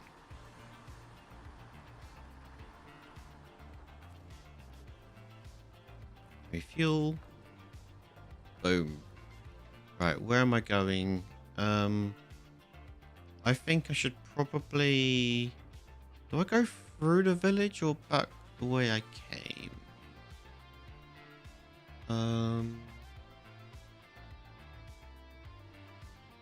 No, I think I should probably go through the village. You were dead when you came home yesterday evening. Hey, it sounds like you enjoyed it though, so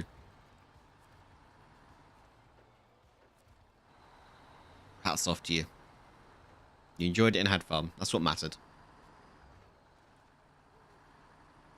Nobody died. Nobody cried. I don't know. You just had fun.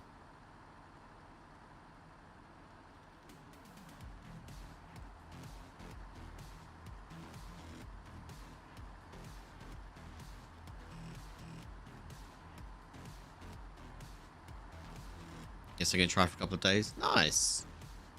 So was you staying at a friend's house or did you rent like a B&B or something?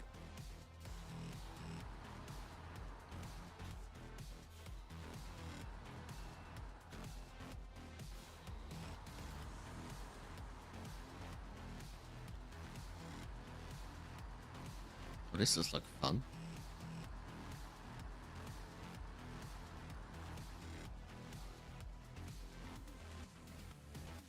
Oh, I see. That's that route. Oh, okay.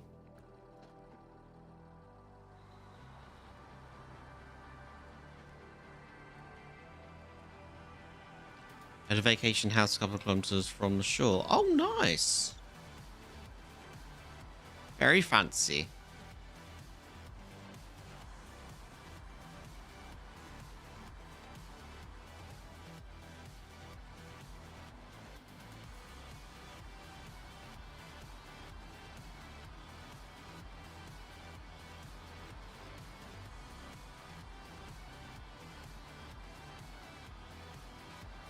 The middle of nowhere, so it's nice and quiet, I bet.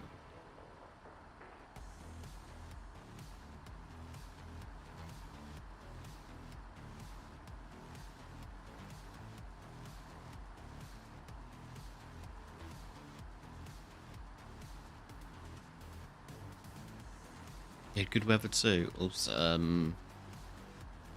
yeah, we had a bit of rain yesterday, which was kind of nice to be honest, because the fields and whatnot are dry, so they need a good drink.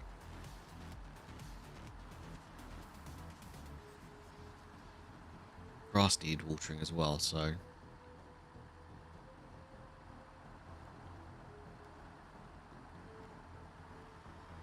Alright, am I gonna... Now, I couldn't get the Dan through the way I wanted to. Am I gonna get it through this time? I thought maybe we might be able to if I go, like...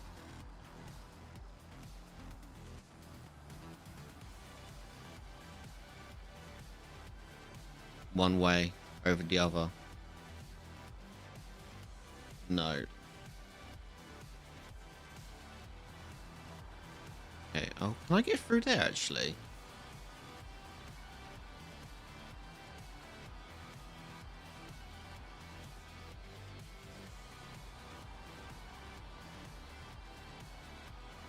That tree won't go down, will it?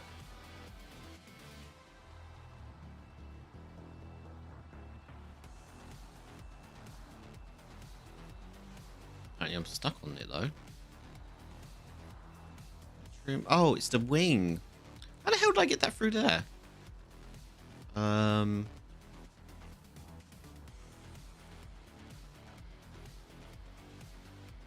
need to bring the arse round.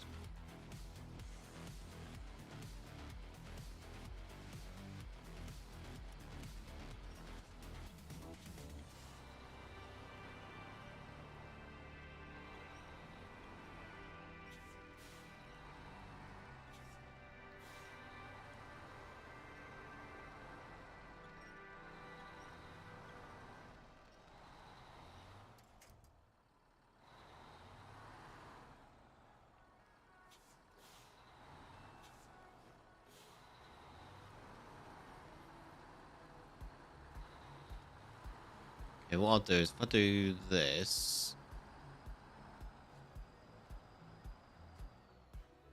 and then swing the background.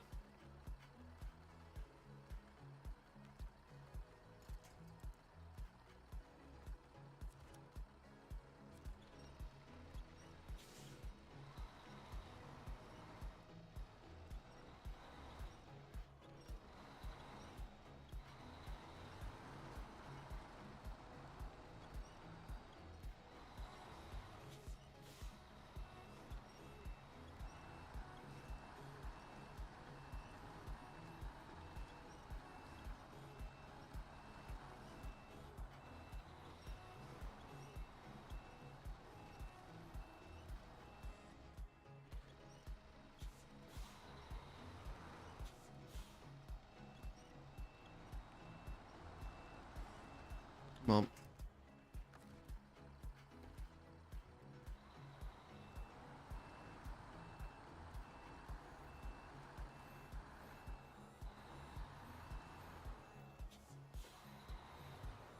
Right, now I need to winch on the back and hopefully pull it.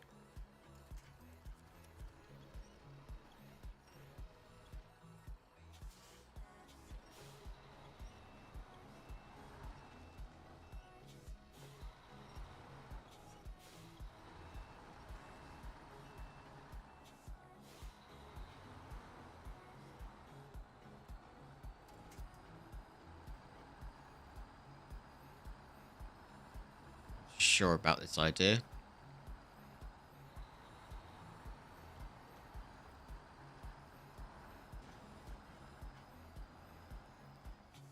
But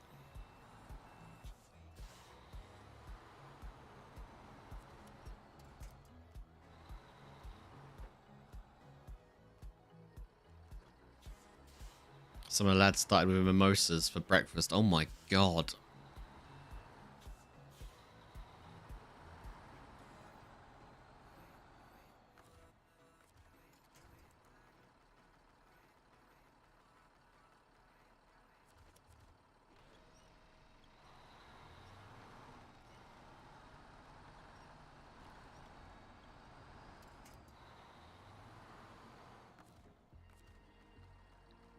How to wedge yourself.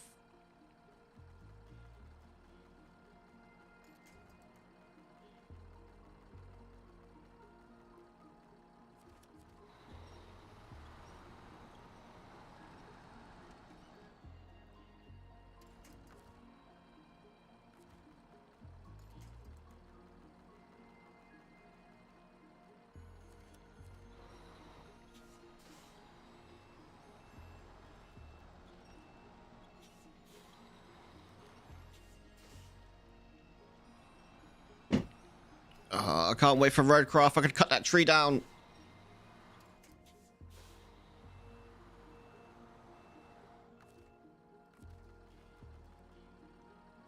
I want that point.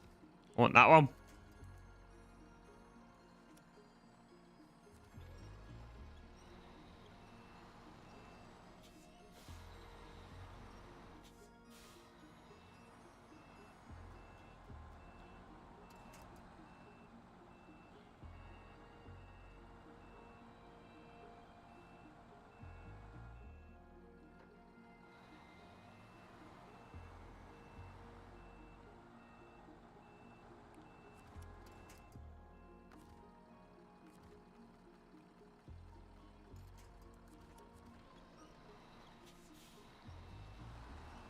There we go.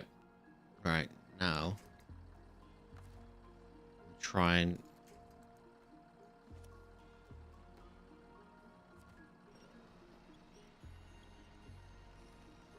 oh, that was a bit much.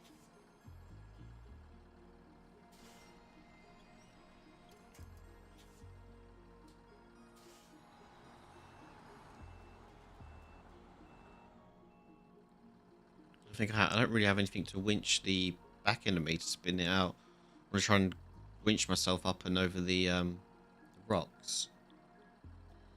Where's the angle we're at? Um,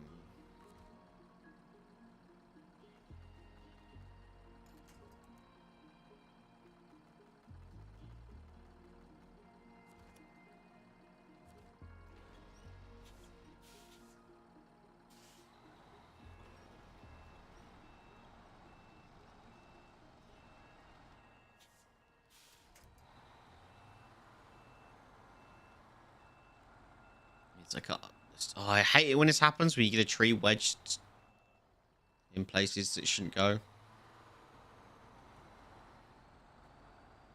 On my own fault for going places I shouldn't go.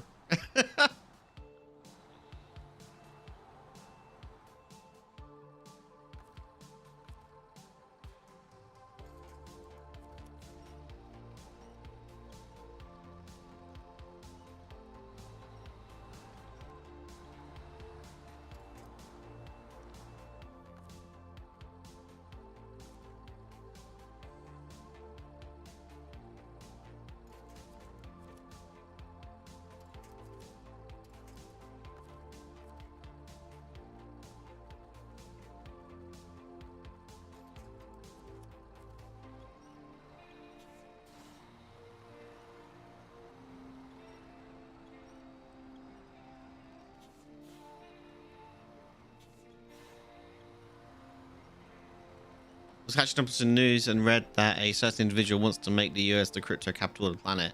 Yeah, yeah. Well, that certain individual can,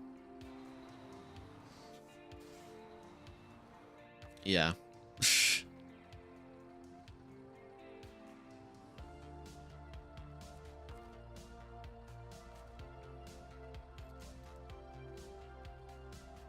He's a strange one, isn't he? That individual.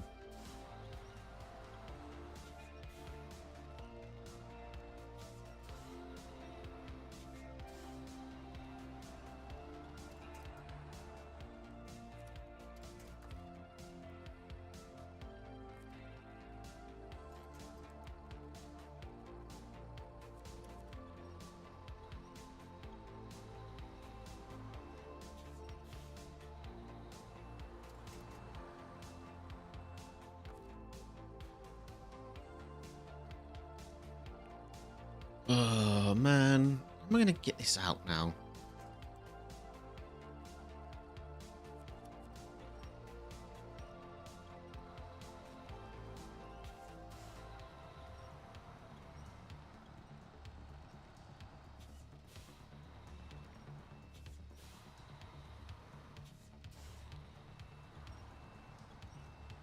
It was alright. It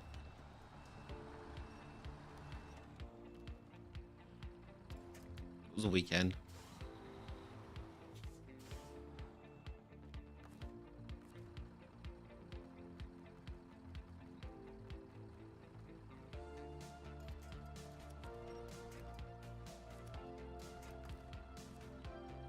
Spent most of it researching rifle scopes and watching Nier Automata anime.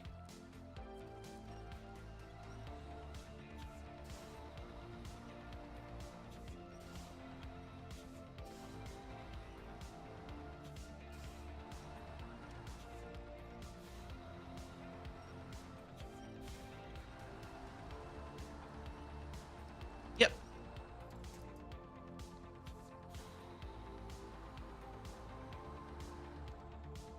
It's on Crunchyroll or any of your I guess there may be other websites out there that may be hosting it.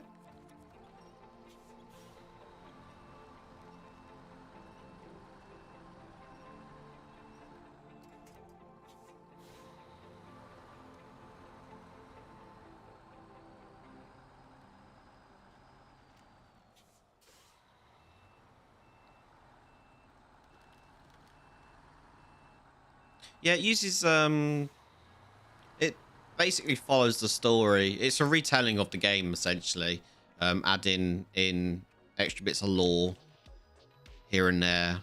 It uses all the music from the game as well. All the characters from the game are there.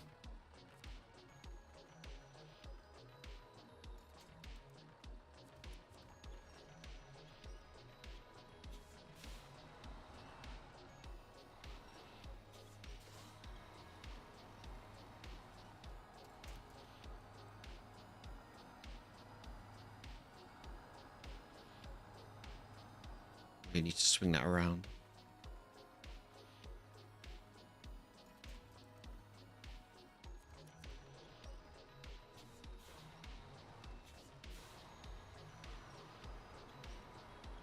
Can't tell if that back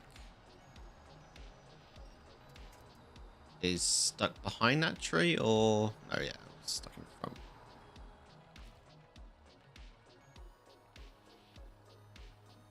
It's... It might be on Netflix, I don't know. I've been watching it on Crunchyroll.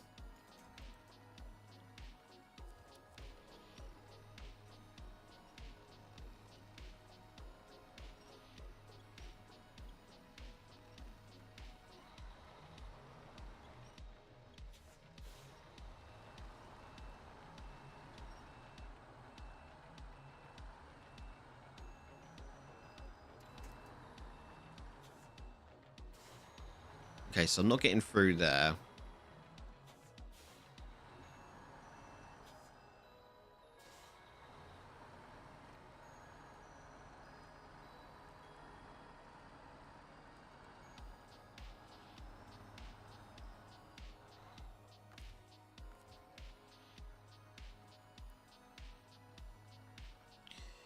Yeah.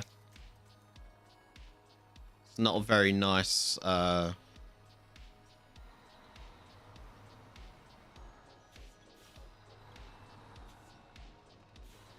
not very nice.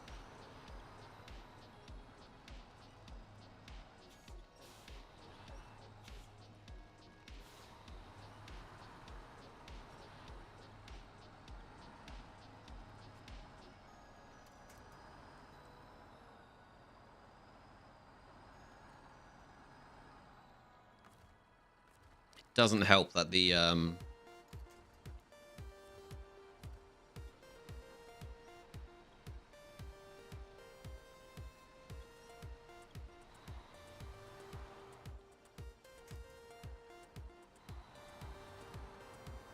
back of the plane keeps getting hooked up on stuff.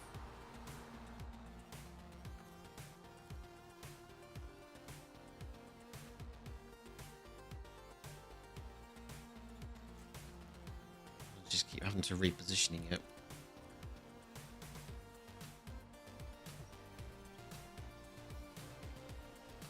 Yeah, if you've not had a Crunchyroll account, you can get, I think, a 7-day premium pass, I think.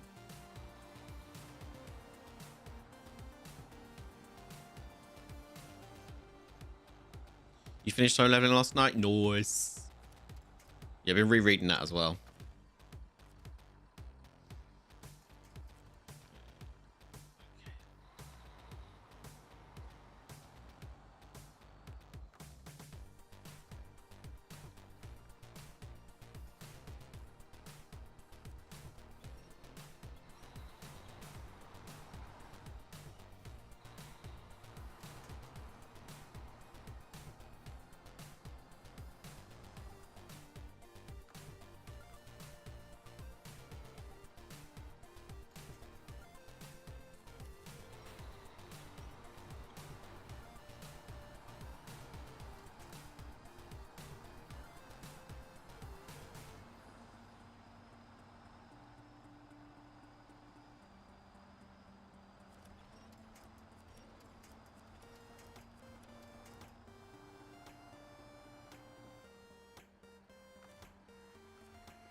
Screw it, I'm just going.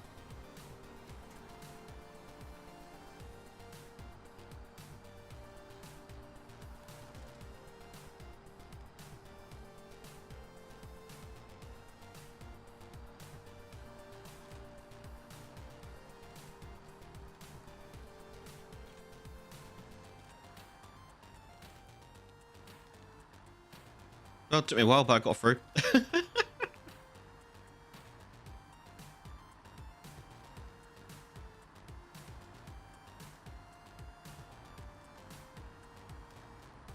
You have your ways to watch anime.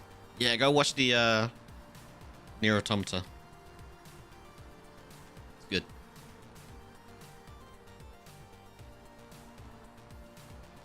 I think it got mixed reviews, but I enjoyed it.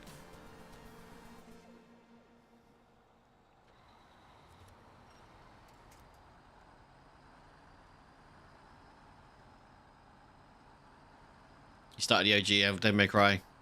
Nice. I might rewatch that as well, and then watch the new one. I haven't watched the new one yet. I heard mixed reviews about the new one as well.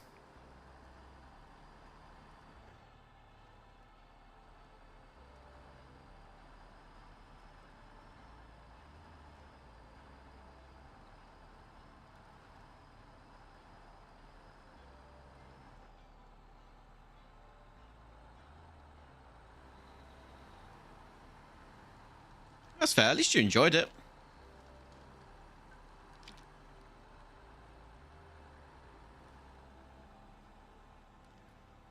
Yeah.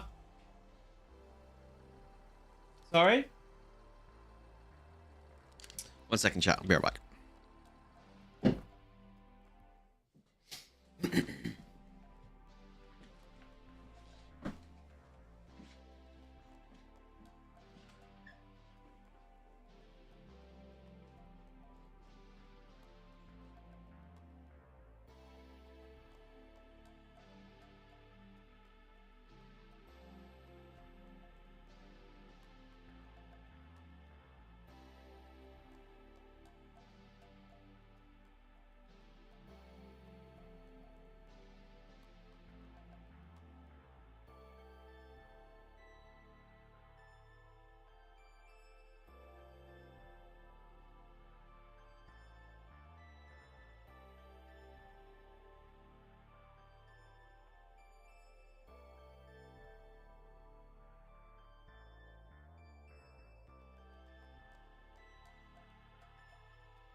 And I'm back. Sorry about that. I was just making Sunny some lunch. She bought me a drink. I got a nice caramel latte here. Oh, yay! Coffee! Right. Where were we? Thank you for hanging out. Really do appreciate it. I should drop Seamus a message, actually, because I didn't see them. I feel like I ignored them. Let me just drop them a quick message. I didn't ignore them. We just went on a bit of a... We was ranting, wasn't we? Can I create a dashboard? There we go.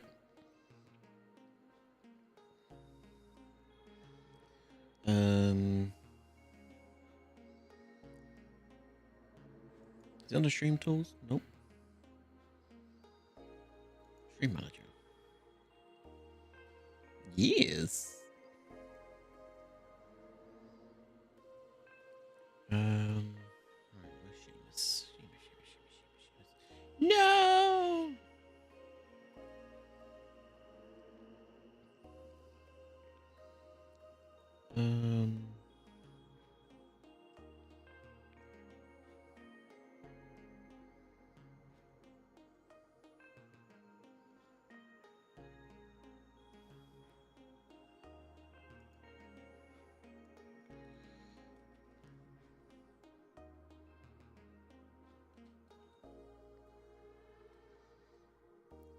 No user found. What? You tell me that. Oh, it's you, Wally.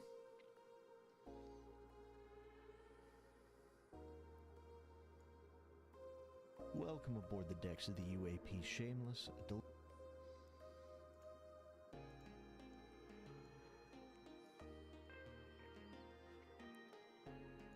There we go. Right.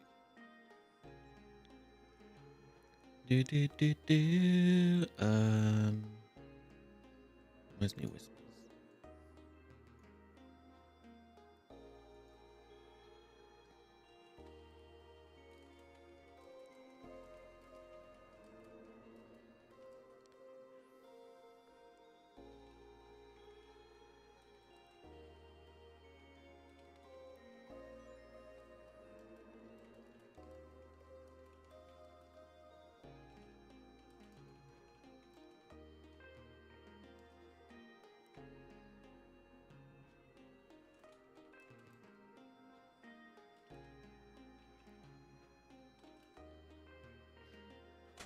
There we go. Just felt right to drop Seamus a DM.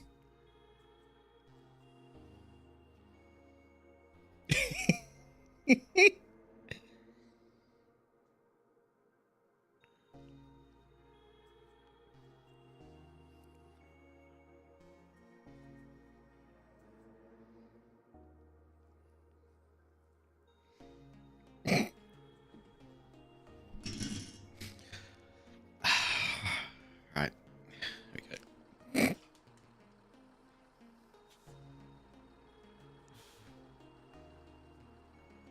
Right. Chat.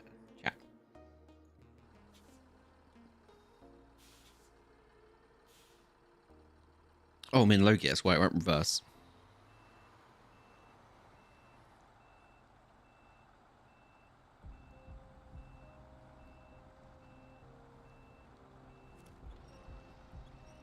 Somehow managed to get myself wedged on a rock, as always.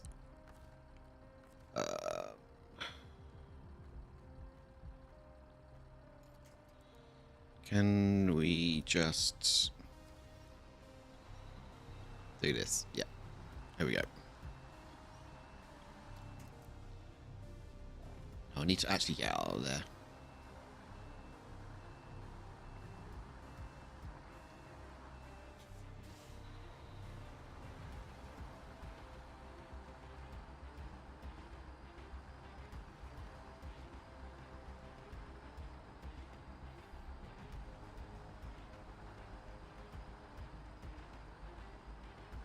So saying that they better make season 2 or our rage, and also say hi to Sunny. Yeah. Is it that good then?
Ah, screw it.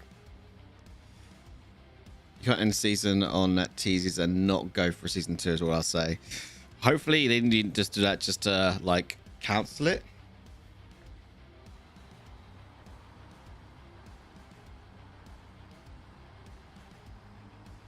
That would suck. Can I even get through here actually? Didn't realize this was so narrow. Oh yeah, oh yeah. There we go. We're gonna smash into that. Get caught on that tree. Not get through, and now we're stuck. Oh, for crying out loud! Of course they put a bloody tree there.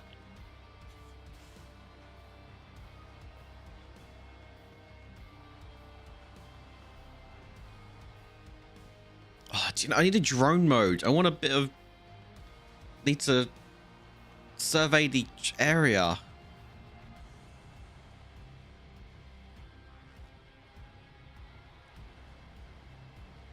Well, I guess you can say I am up Poop Creek without a paddle.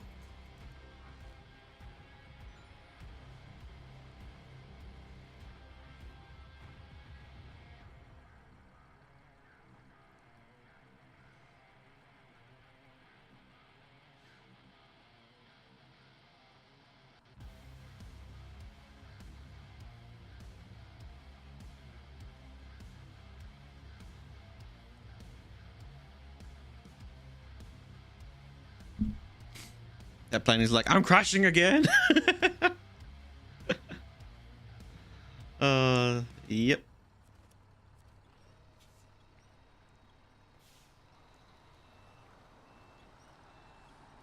There we go. Come on.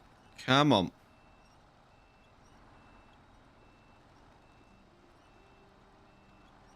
What are you even hooked on now?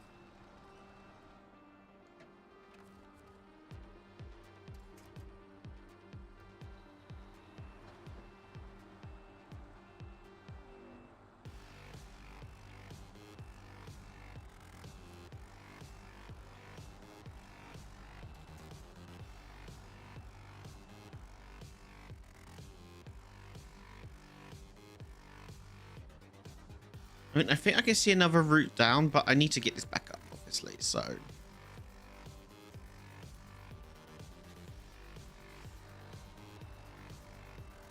Right, doing that. There we go. There we go. There we go. Come on. Come on. Come on. Come on.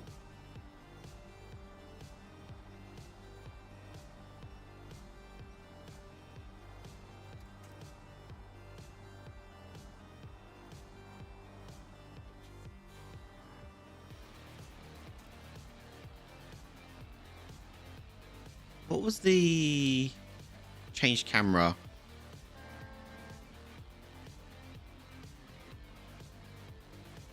There's not really anything up here too.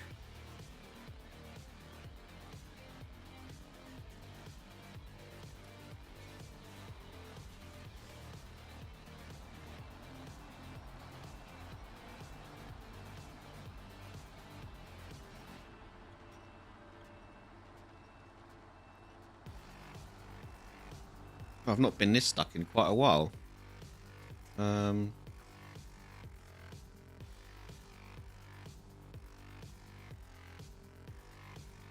What's the green thing? It's the area that I can winch to.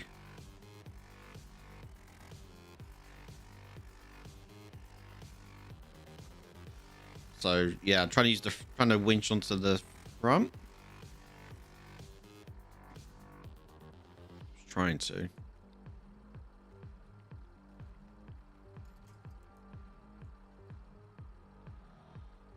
Can I?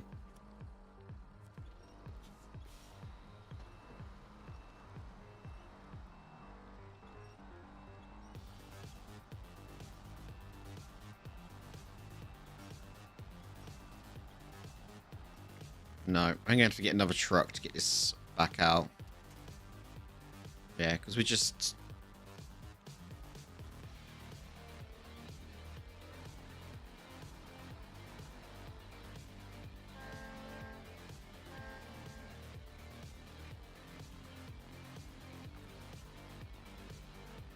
See, ideally I want that on there.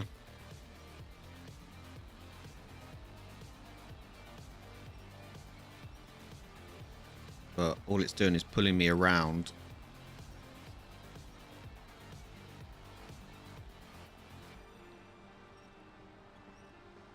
It hasn't got the guts to...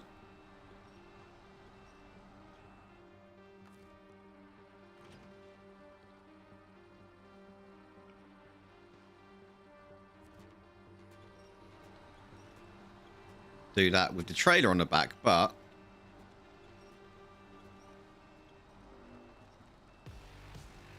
do that.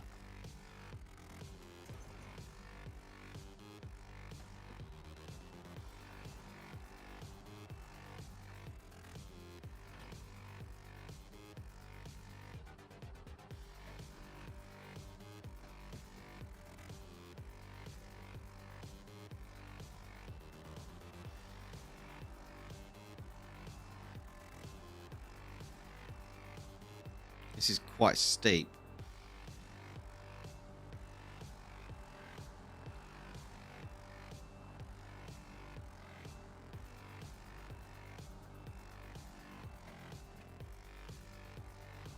So steep that not even the handbrake is holding the truck in place.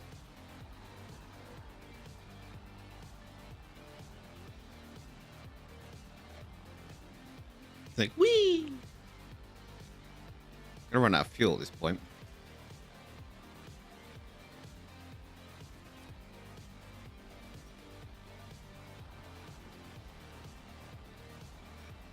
I wonder if I can just do this. Come on.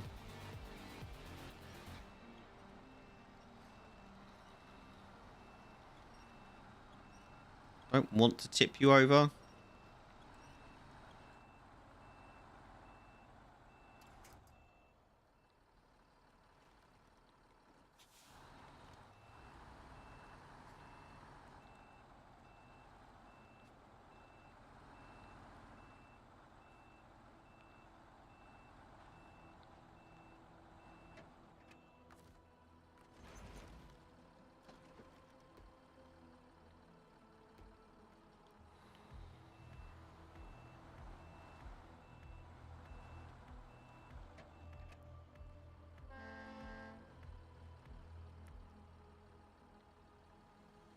Am I still stuck on? Hanging out, yeah. That might be enough to...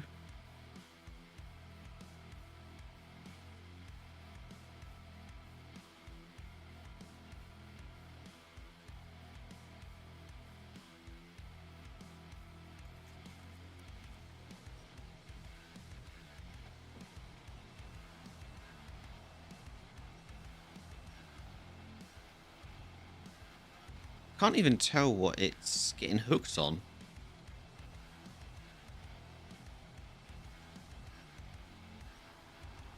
Nothing now. We're free. Whatever it was, we're free.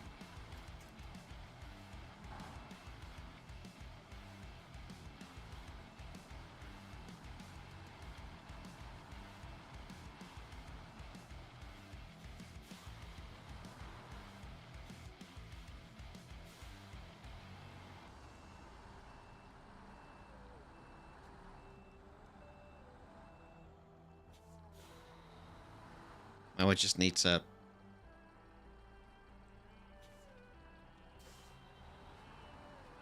swing it around the other way. So what I want to do... You there?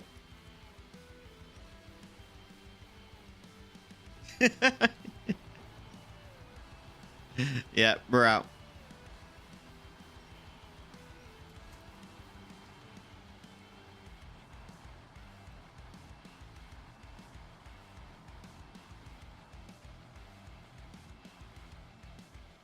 I thought I could get through there, but... Yeah. I don't even know how the hell am I going to get down here, actually.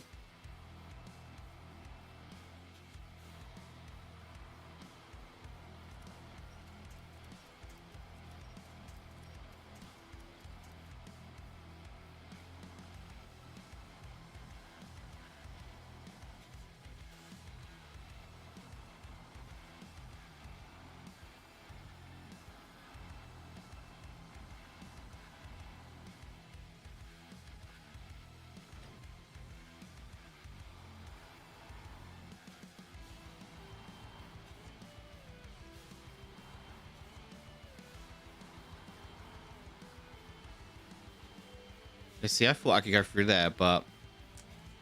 No. You really do need a scouting vehicle. The problem is, even though I've got a scout vehicle, the scout vehicles can go places these trucks can't. So there's really no point in, like, oh, I can get through here with the scout, but in reality, nope.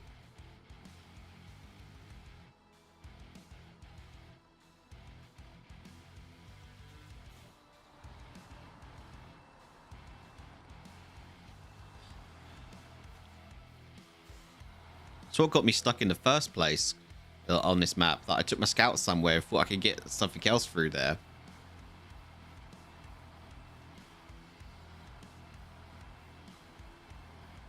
Another thing, the map's not that great. See, the map... You'd think I'd get that through there, but you can't even tell, like, the difference in elevation either. That's quite steep, but you... The only thing you've got to tell you that that's quite steep is possibly this rock, but then you don't even know if the shape of the rock is even accurate.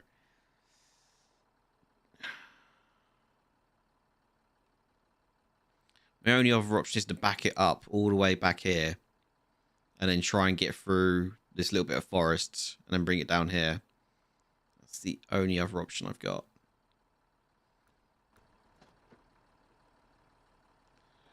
Which means...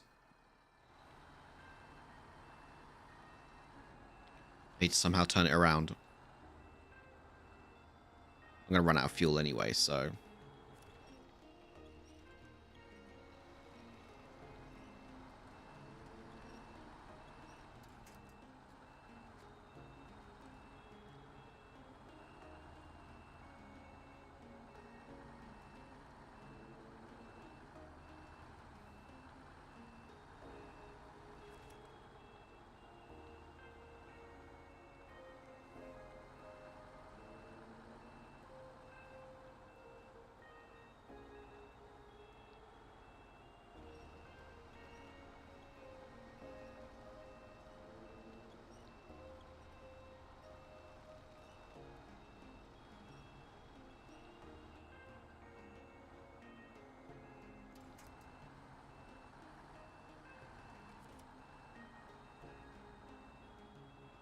In doubt, give it a yank.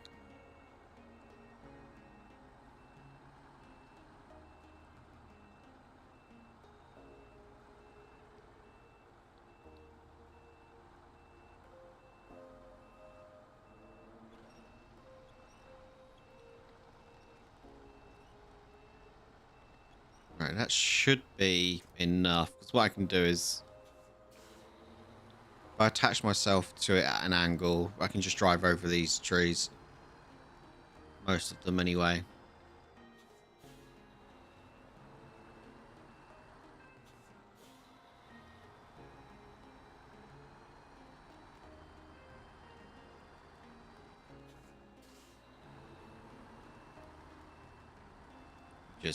push the end round.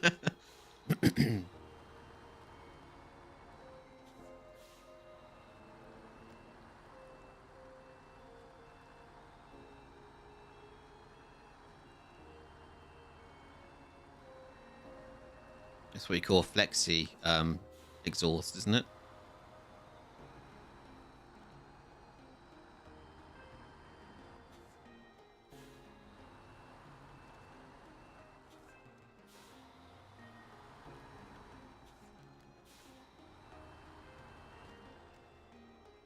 Might be too far away. I think I need to be a bit.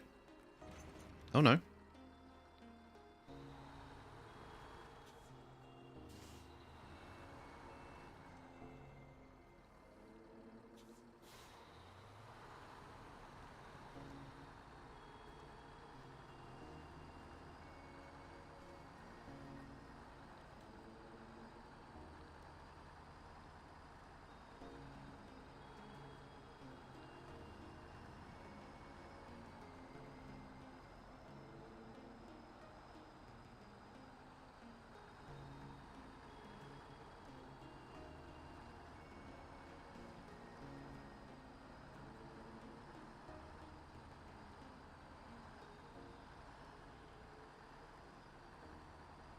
Well, we've managed to turn around, but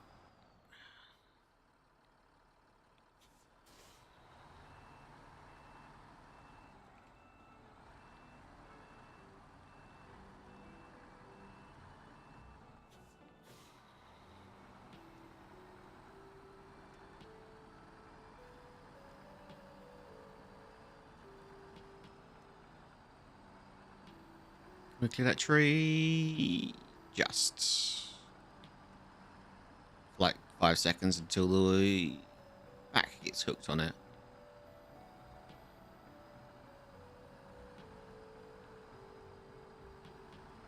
Oh, it went for it. Okay, cool. Okay, we're gonna run out of fuel, so I'm gonna have to get some. I'm gonna bring some over. Right, where's the path from here? It's this one here. I know, look, there's a bloody great big tree there on the corner. So when the devs made this map, they were smoking something.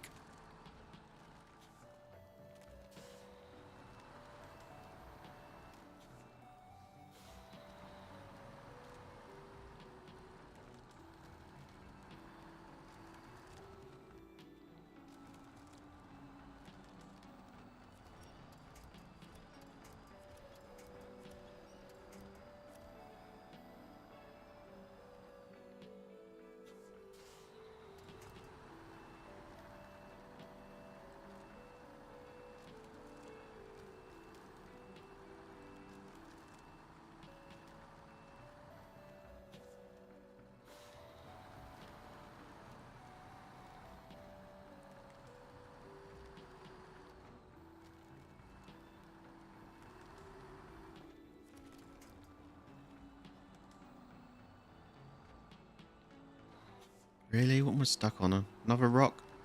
Yep.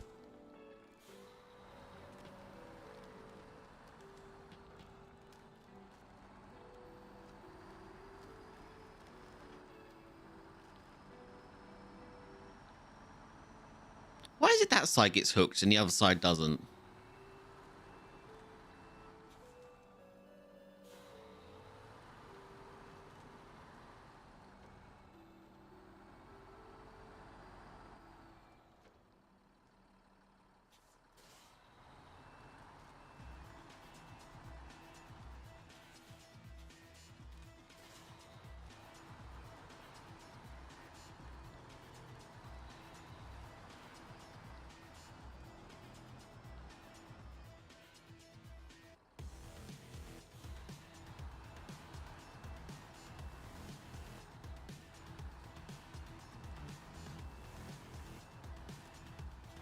That should be enough.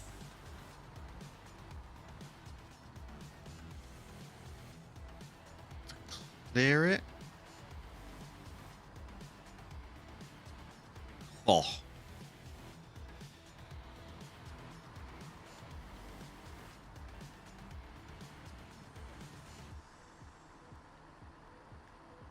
Oh, this is wishful thinking, isn't it?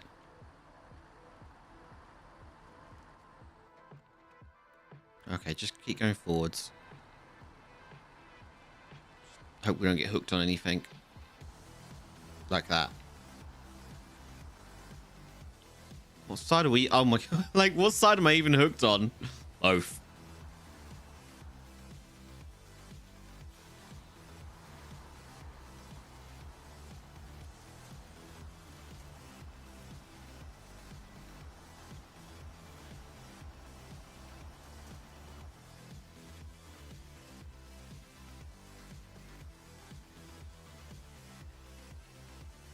Oh, barely?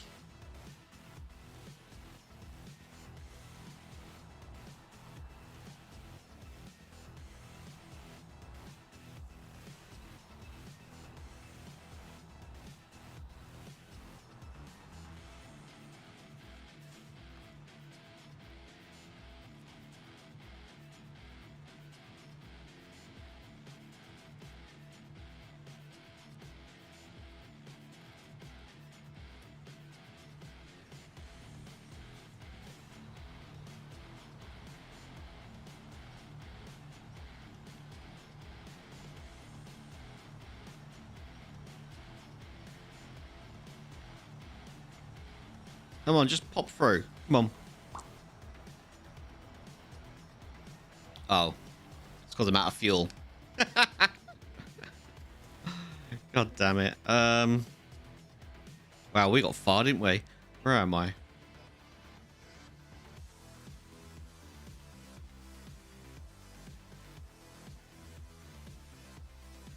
Okay, let's grab the Dan.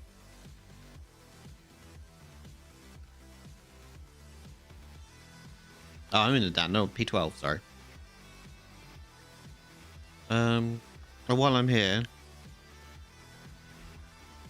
because I don't know if there's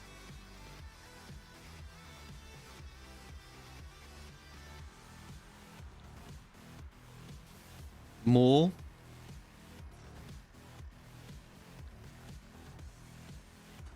Hearts here? I don't know. Right, let's go and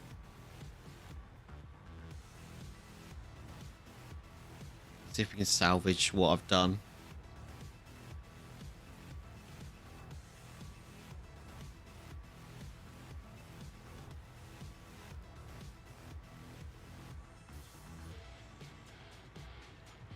Not hold my breath.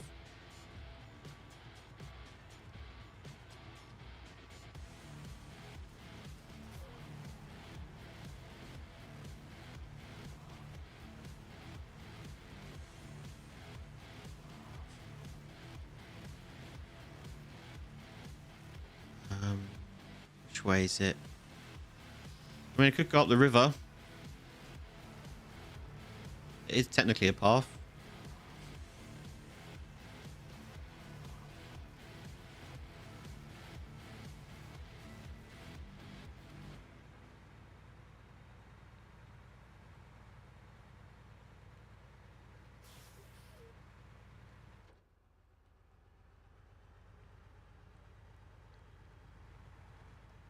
Probably should have used the other one because it's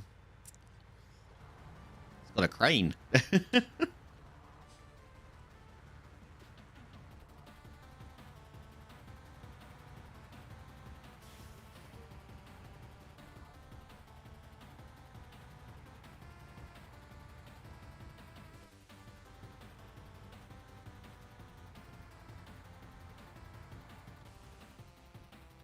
Now, do I go all the way?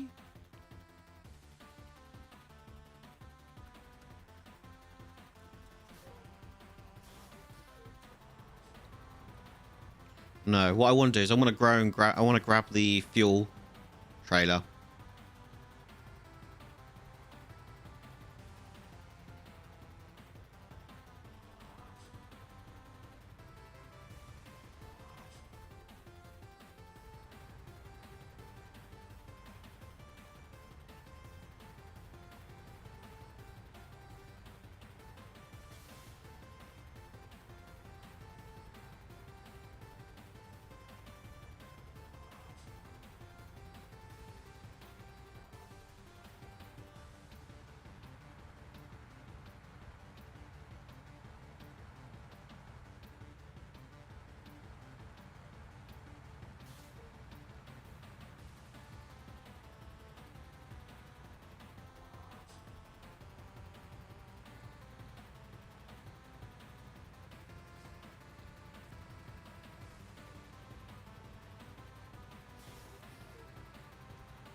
That's not it.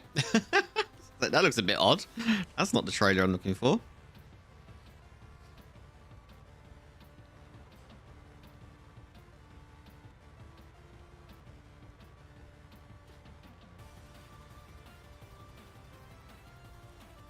I don't even know if I can actually winch onto... I mean, I can winch onto it, but I don't know if I can actually...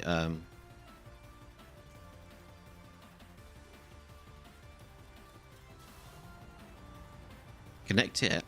Because it is a scout one.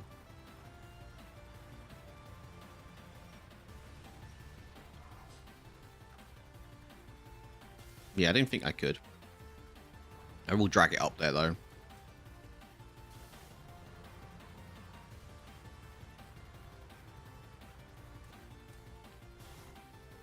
Right, where is it? It's up there. So what I want to do is... I need to go up there, don't I?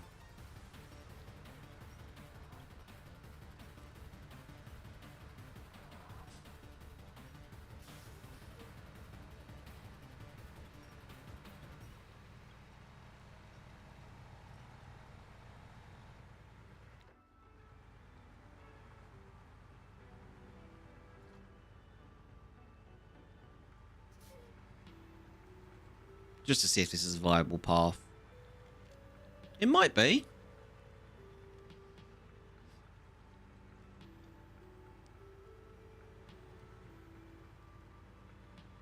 Oh, the joys of cola. Yep. Yeah. It's a evil map, isn't it?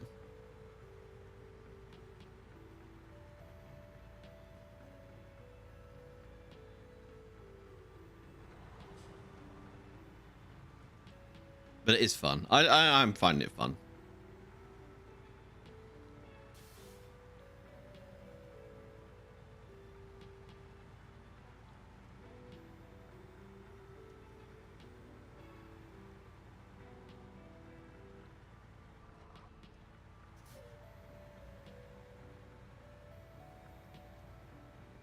Keeps me busy at least anyway.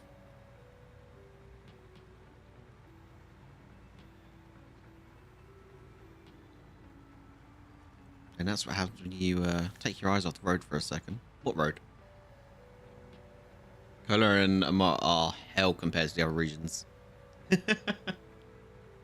I don't think I've spent much time in Amar.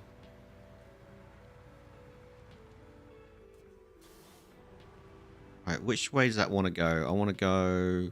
Once I get that out, I might just go all the way around actually, so just go straight forward if I can. Just trying to figure out where to put the fuel.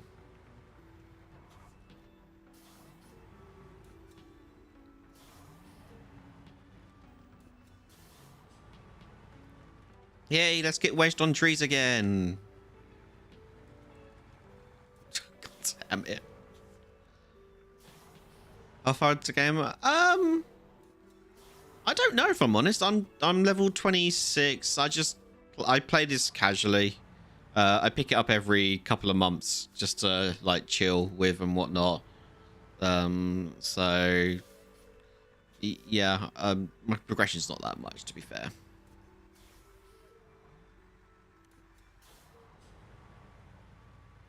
I was really hoping to possibly maneuver this so I could pull it. Just finished helping a friend on season 15. Nice. How is that? I've been debating on getting that new map. Let's push that back a bit.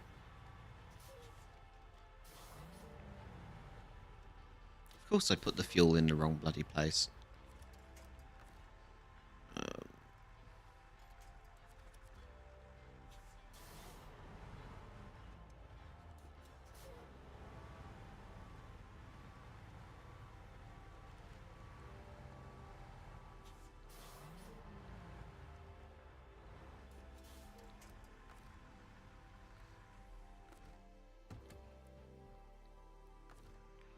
Right, refuel.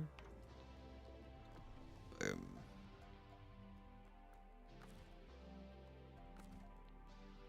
Have a lot of breakable ice that has to be crossed. Oh god.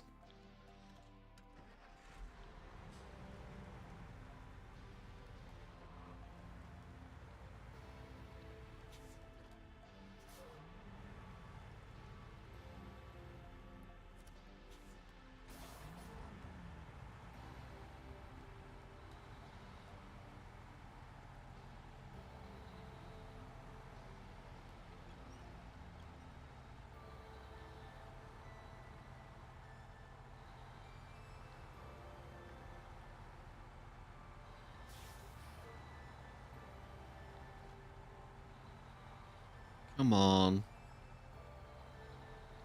I mean, the trees are bending, so hopefully it'll just pop.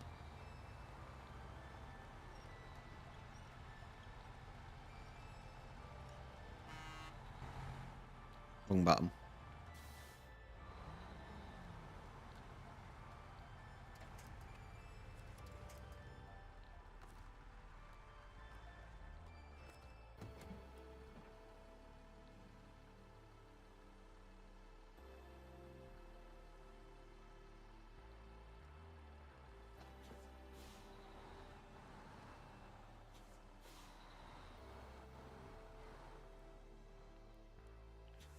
Got an idea. No, I don't.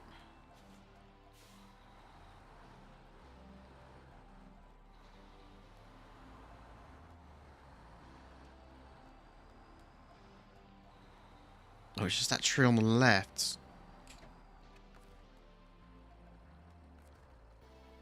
I can drag.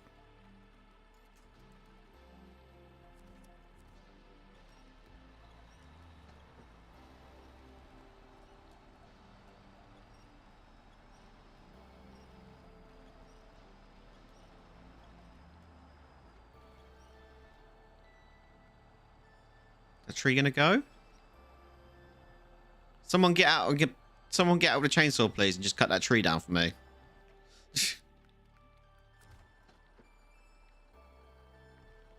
I new stuff to play around with in OBS and Streambot. Nice. Yeah, that side's cleared. I just need to get that side to clear.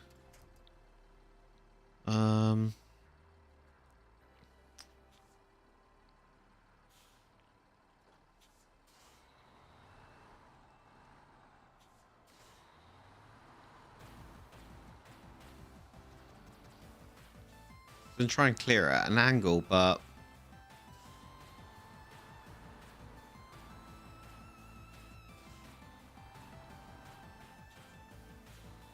there's not enough space to go like one side first than the other.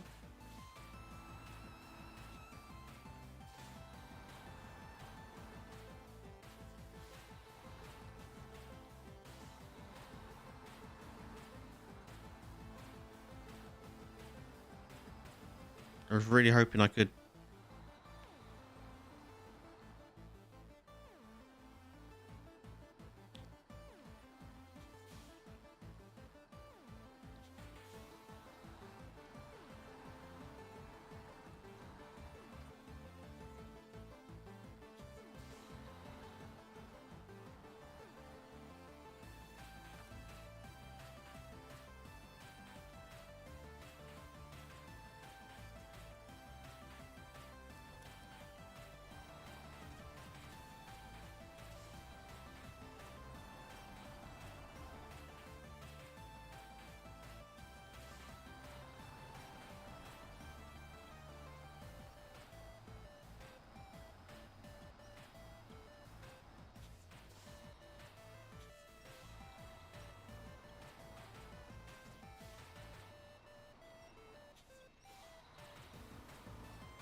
Oh, won't go around any further in front because of the trailer. Hit the tree.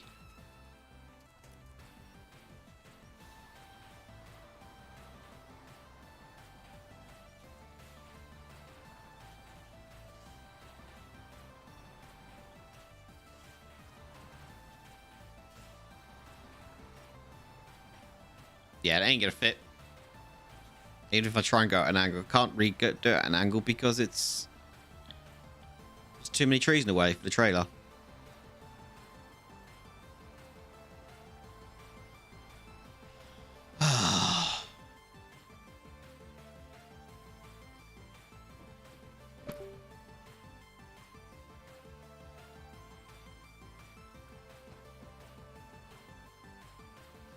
Wonderful. Right, so now I need to back this back out again.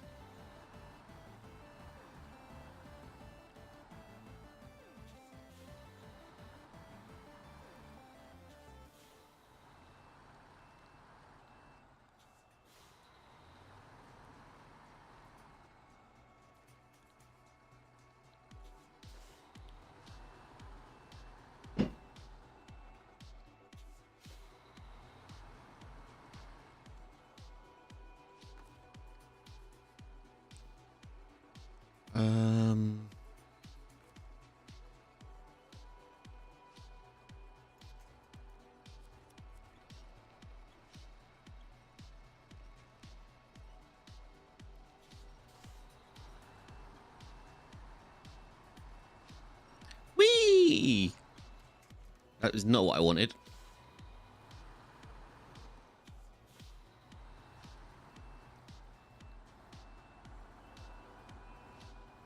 Like someone's going to go ping in a minute and everything's going to go flying.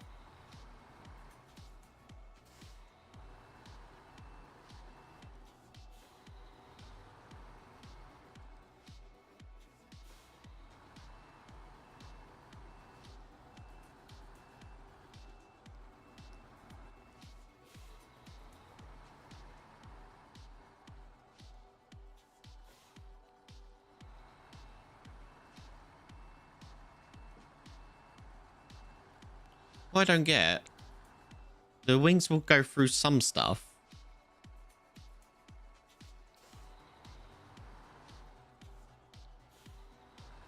Did you get lunch? No worries, dude.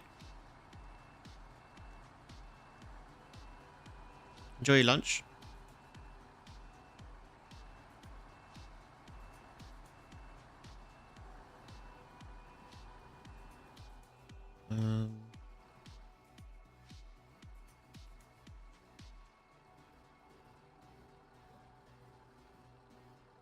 Things I don't even know if I can even get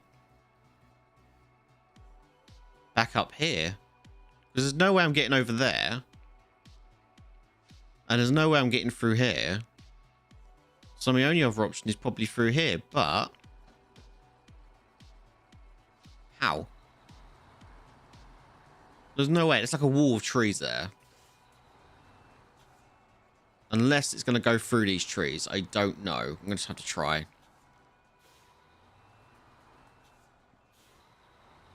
As I say, some trees, the wings go through, and others, they just don't want to.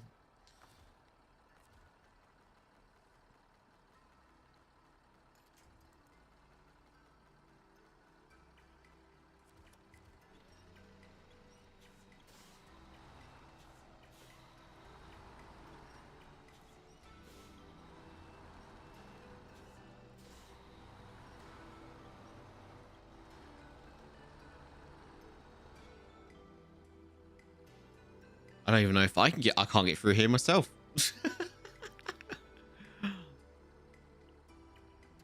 I don't want to restart. But I feel like I've got no choice, really. Because I've got... I don't think I'm supposed to be able to get this trailer, this item in here. Because there's no other way out. I can't get down there with it. Unless... No, I can't. I could maybe take a crane. Yeah,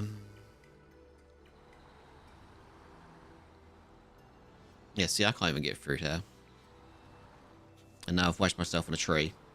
Again.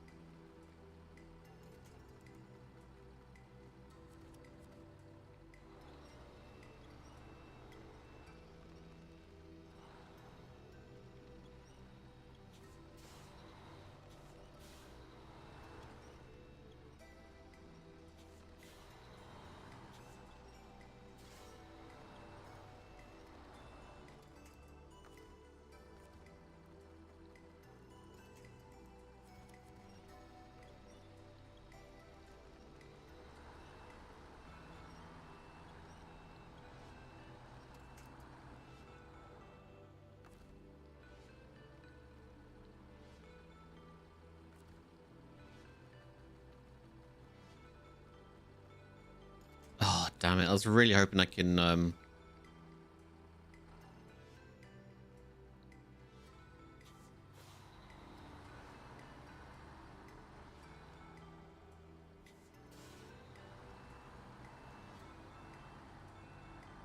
get winched onto that tree.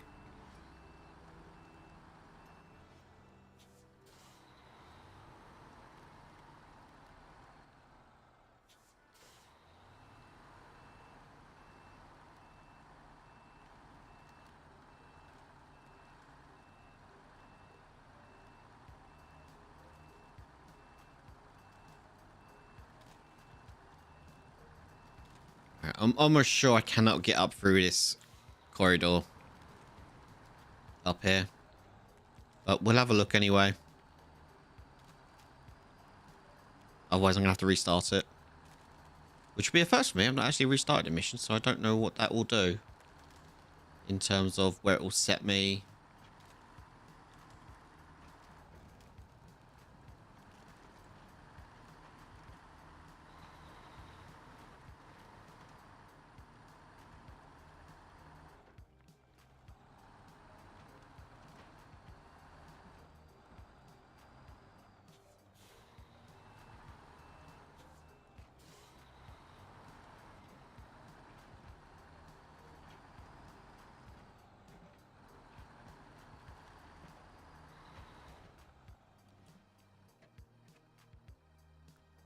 If I can actually... I do not think for one moment this plane's going to get down here. Just going to send it. And hang. Yeah, that was probably a mistake.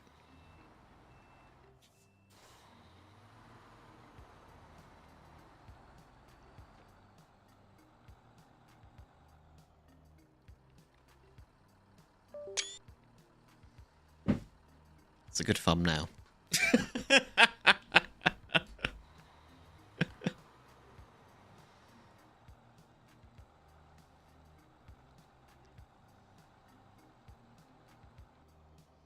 Well, that one's probably a little bit better, actually. There you go.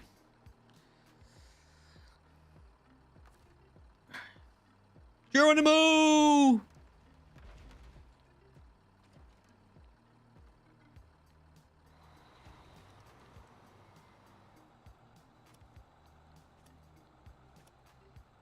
I mean, she's connected to something, I'm not quite sure what.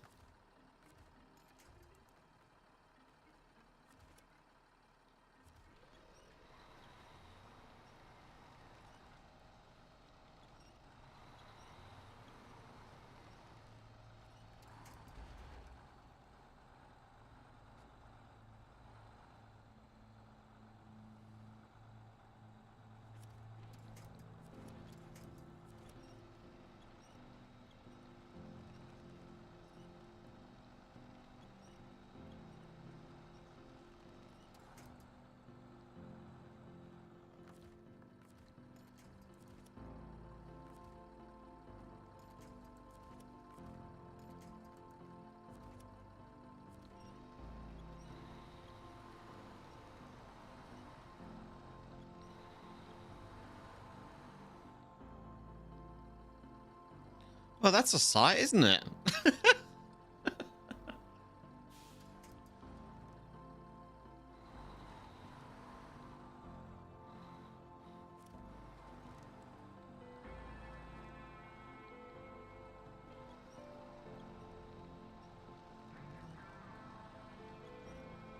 Art sculpture, yeah.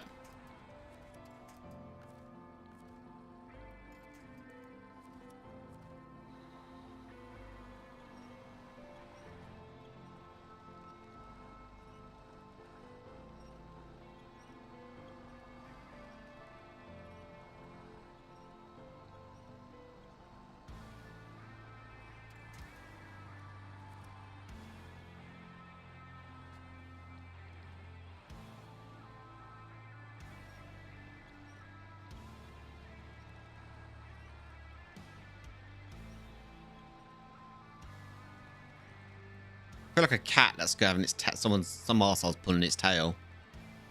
No, leave me alone! No, let go, let go, let go!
it's just out of range. I was going to try and get like a run up on it.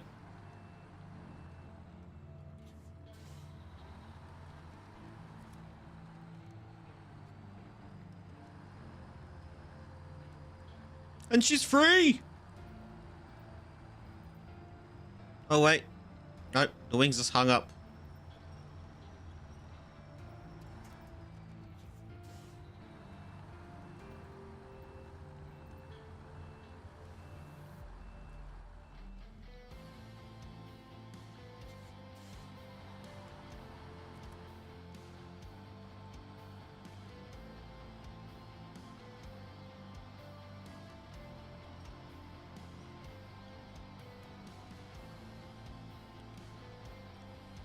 Think it's wedged. Again.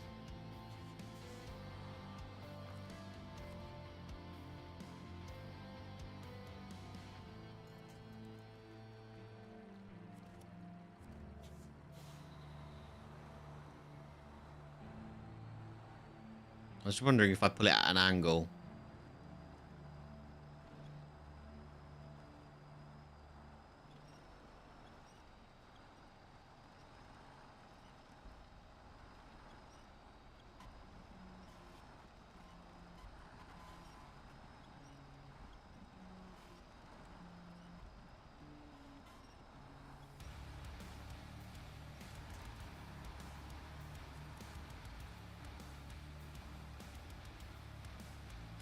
They did want this plane in one piece, didn't they?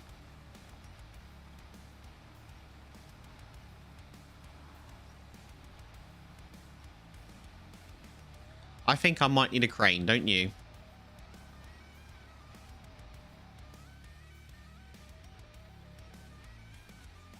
I wonder, actually.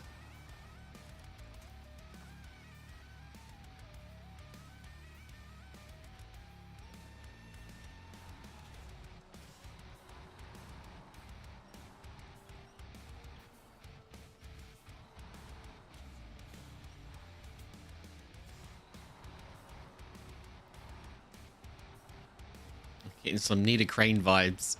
Yeah. Unless...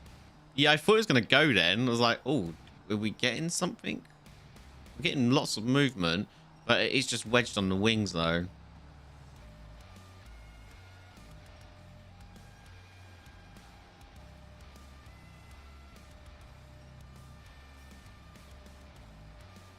When I let go of it, it just goes... Bing.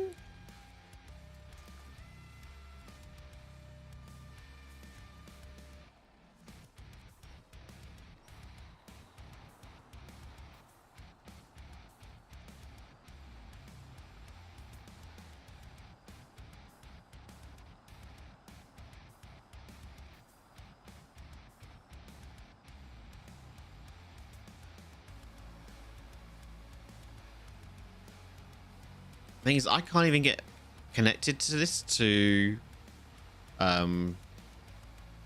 take it off of the trailer. Ooh, that was a bad hit.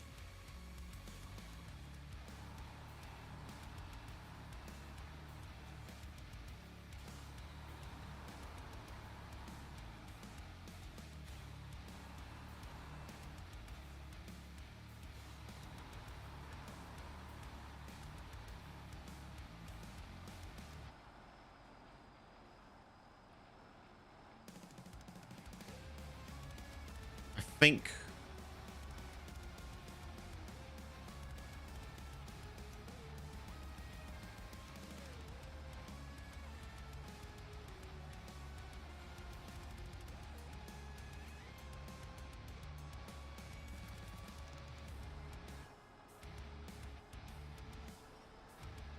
I thought it was going to go then.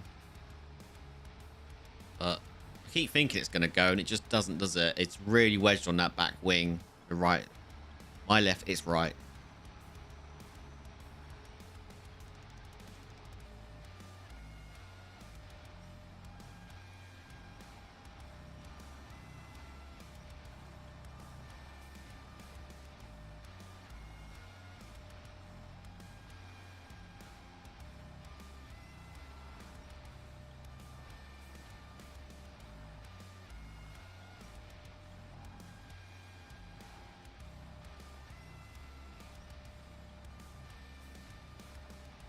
was hoping I could get underneath it and attach it so I could unpack it.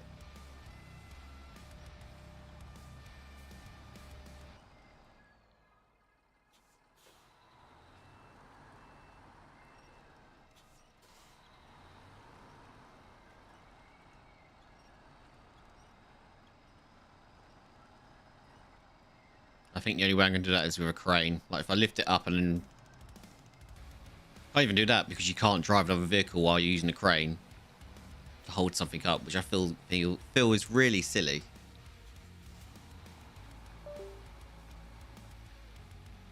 My controller keeps disconnecting for some reason.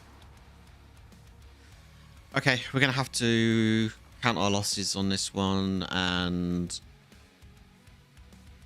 get back up. See, every time it disconnects, I can't actually... There we go.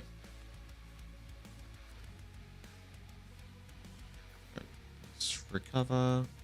No, I don't want to recover, sorry. I want to restore.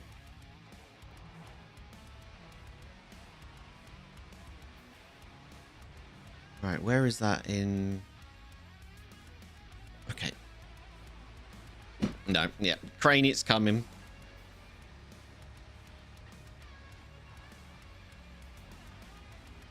Yeah, no worries, Flock. Good to see you again. Thanks for hanging out as always, and you sleep well. Good luck with the chasing up the landlord or whoever that lady is for your apartment. You have a good one, my friend.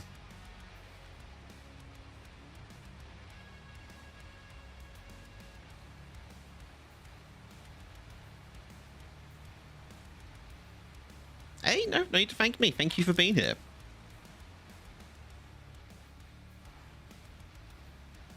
Company is appreciated.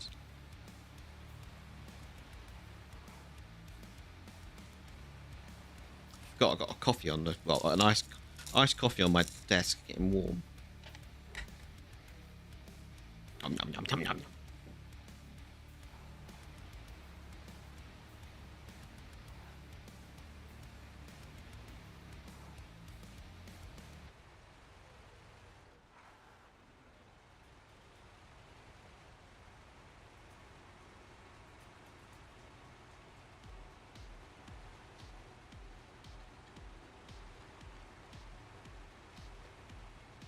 You didn't hear any of that. Which I know you did, but shush. Now, the question is, have I got the reach and the strength to lift the trailer up with cargo on the back of it?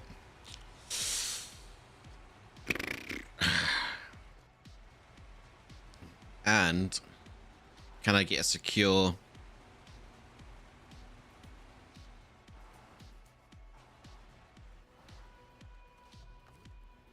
Alright, let's put our anchors on. Go crane mode. Can I even reach it, actually? Oh, yeah, of course I can. Look at that. Just, he says. Okay, so if I go for the back, actually. Winch control, that one. Let's just pick this one.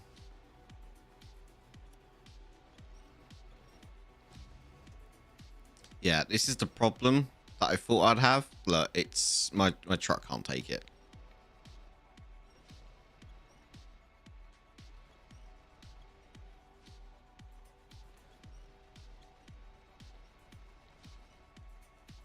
Okay, not take it because it is... I can position my truck like that.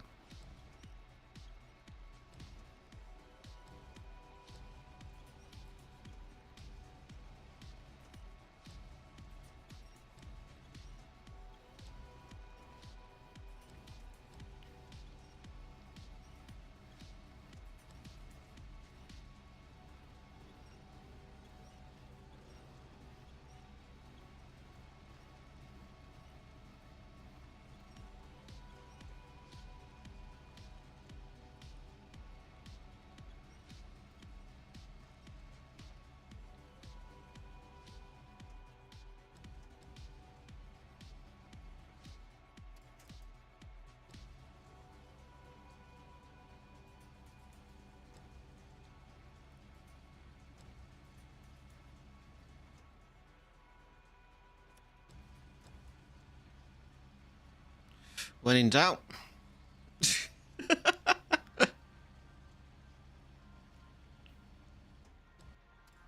Right, let's see if we can get a plane up here.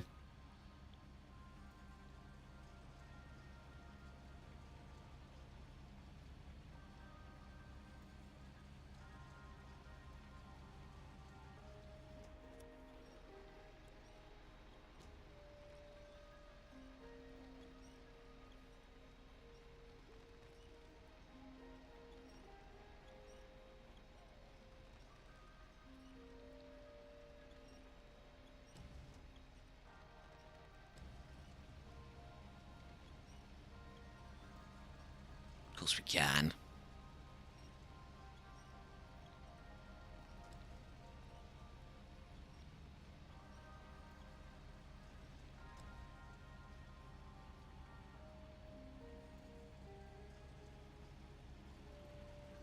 Meow.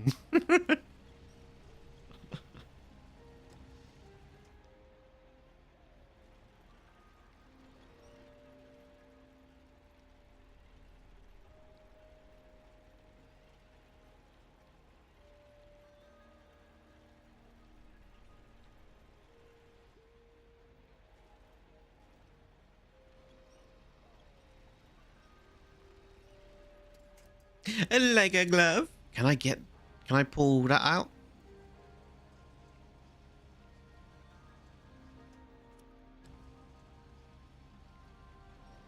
Definitely save me some fuel if I can.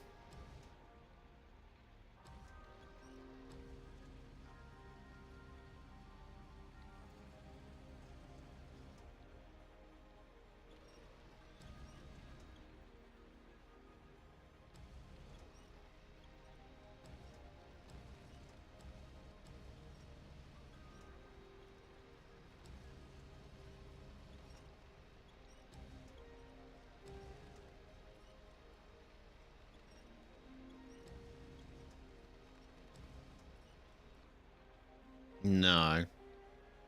No, it's wedged. Okay, right. Let's change. Stop the engine. Change the truck. There we go. Oh. Yeah.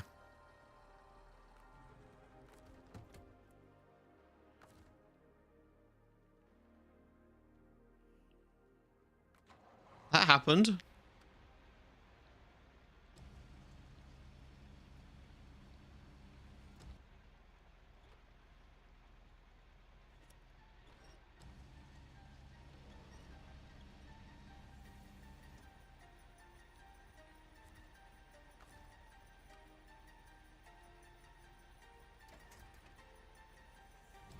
Can I just get it unwedged? I just want to unwedge it. That's all I want to do.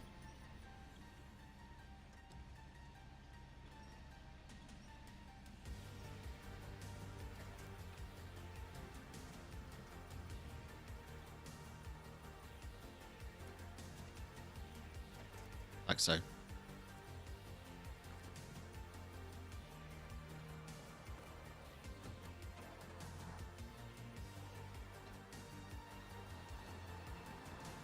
Oof. Ouch.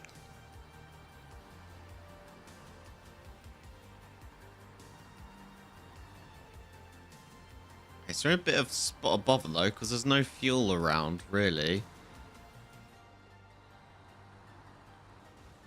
Oh, ouch. That hurt.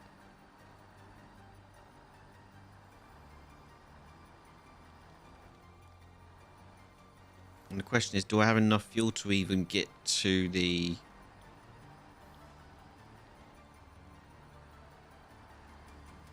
Used up all the fuel that was here.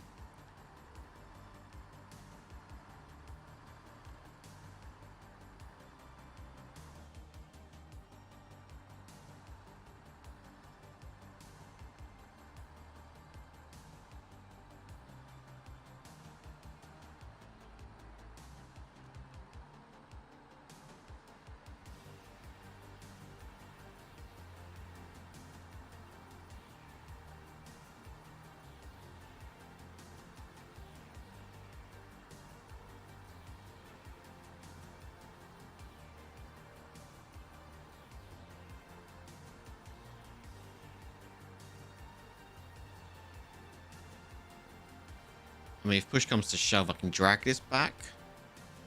Got the P12 there.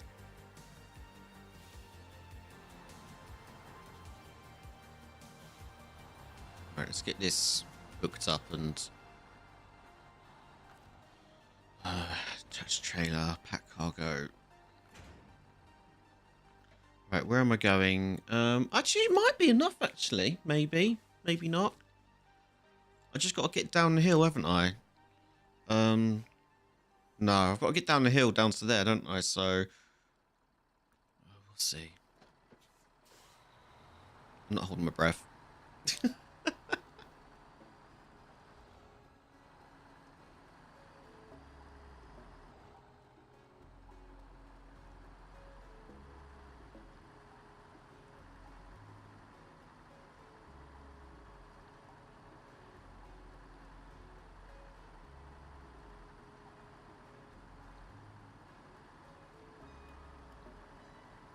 Okay, where am I going then from here? Because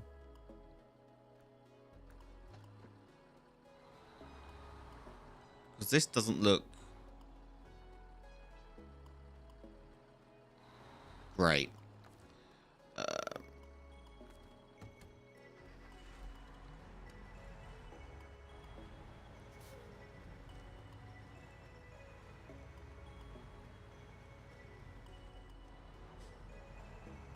In all honesty.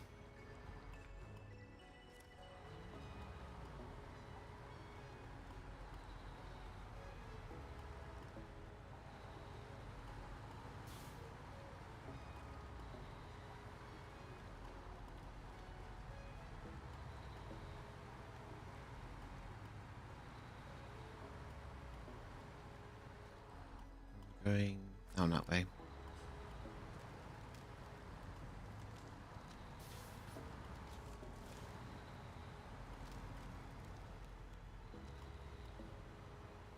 Really? You can't be.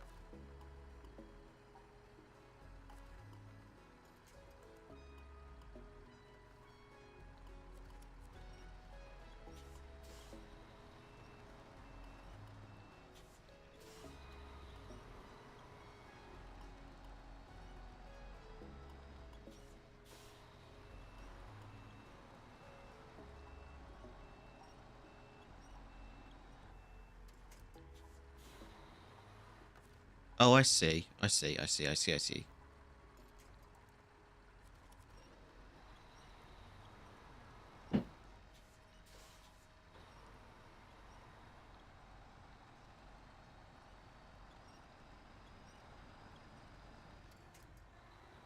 Oh, wait. Is that...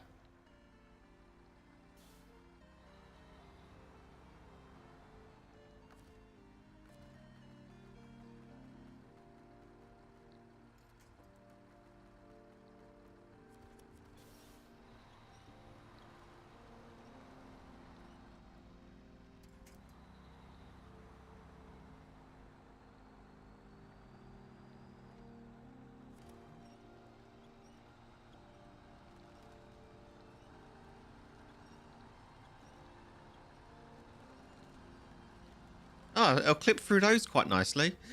I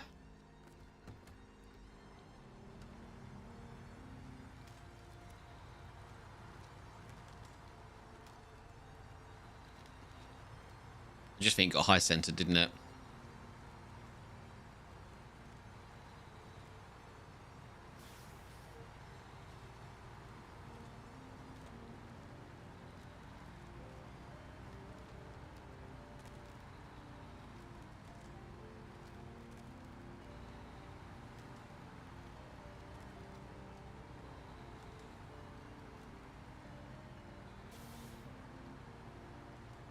Oh dear, look at all these trees. Oh, they look like little trees though, so I might be able to clip through them maybe, or knock them down or whatever.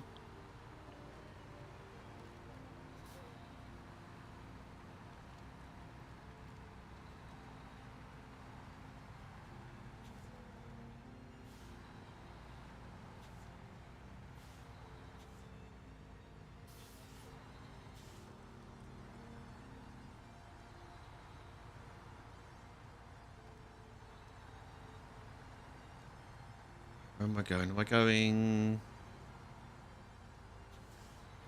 I'm gonna go left. Because it is a clear path.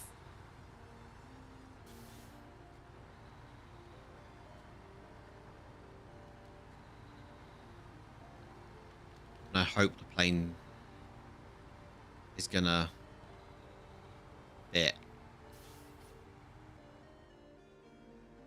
I say go right.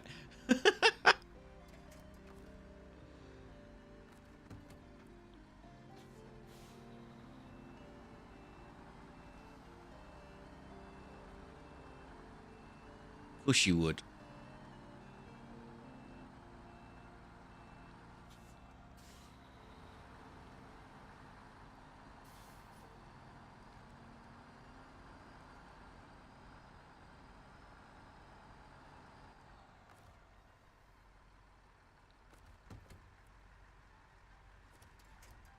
No. Look. Gotta love the auto winch sometimes. I wish there was a setting to like prioritize targets.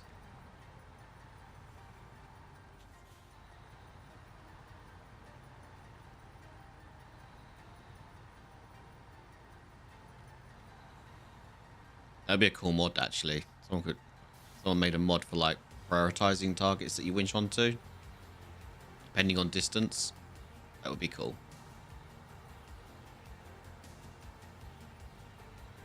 Just told your dad about the farm situation in the UK. He was baffled. Baffled by what?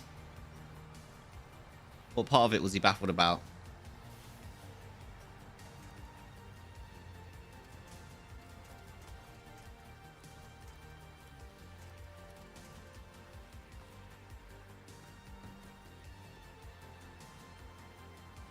How damn your government is. Oh, okay. Yeah, that's not too difficult.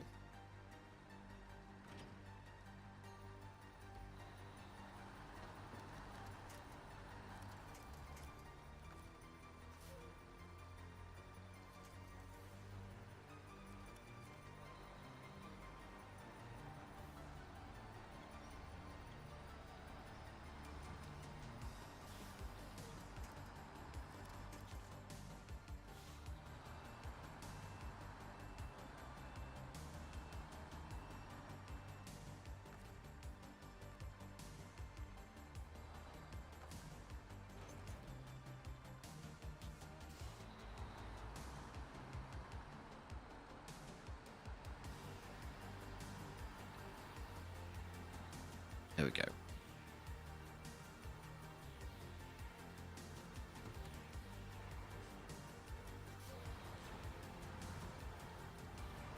We talk about the stock market and whatnot.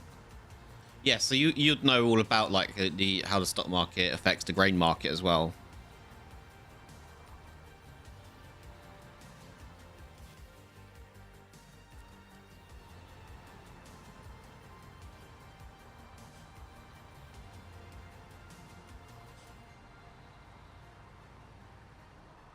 Obviously, that can make a huge difference on like grain is essentially stock.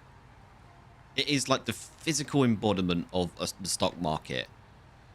If it's good, you sell your grain. If it's not, you don't.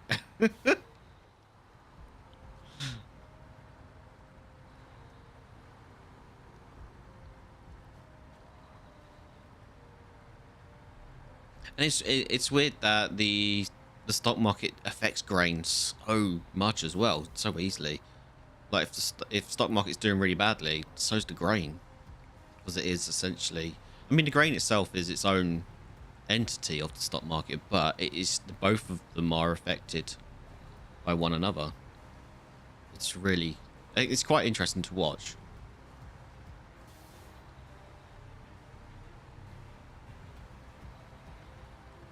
Yeah. Which is really weird at the moment because everything that's going on with like in the States with the tariffs and whatnot, it's bad for like European, anything outside the States is bad for it because it shouldn't. I think Sunny was talking about it the other day. Like the stock market shouldn't affect the grain market outside the States because it's the stuff. It's only affecting the States. Why is it affecting the European like market and whatnot? It's really weird. Like, I don't fully understand it. You just know that they both affect each other in some form or another. I need to get up through those trees, but I'm not going through the trees. We're gonna go a safe route.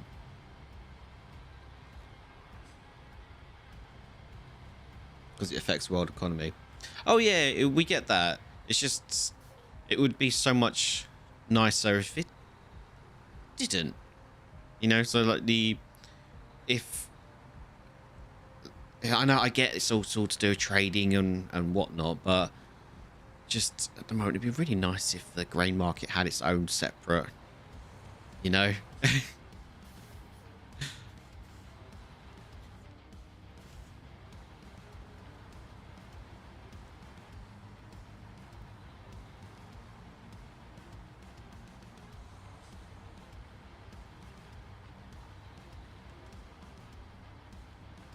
I think what sucks as well with grain as well at the moment, is that you hear about like for the UK anyway, they talk about how much grain they import and whatnot, and then like farmers have literally got grain in their store bins ready to sell and whatnot, but they don't. The government doesn't want British grown grain. They'd rather import it because it's cheaper than homegrown. So stupid.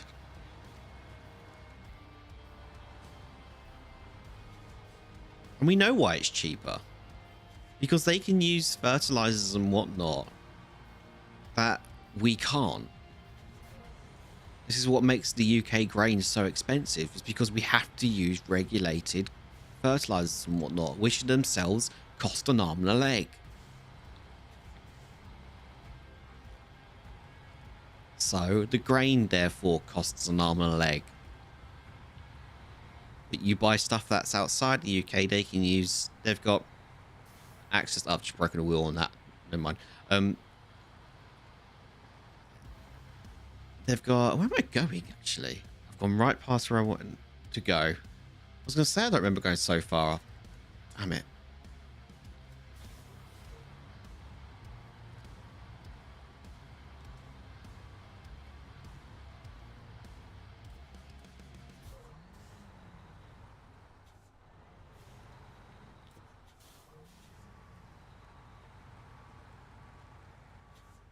There's so many like rules and regulations on what like fertilizers you can use. I think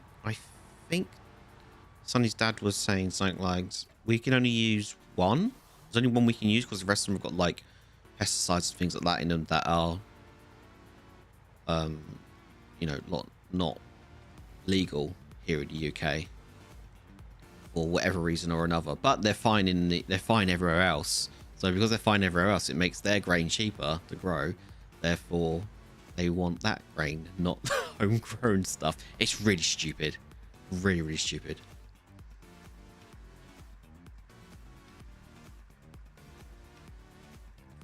That truck's now out of fuel.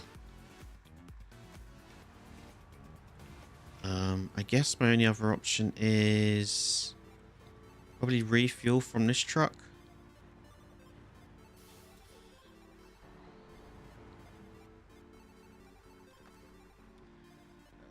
Change truck, repair, because oops, there we go. Oh, my suspension is balked. Damn, oops, didn't realize I'd broken it so badly.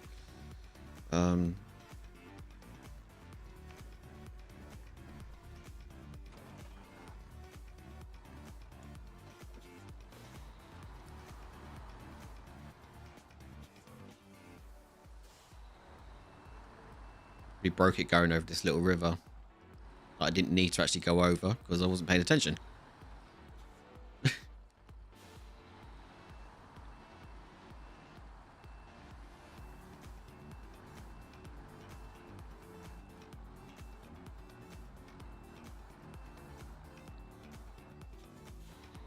Just gonna see if I can just spin around.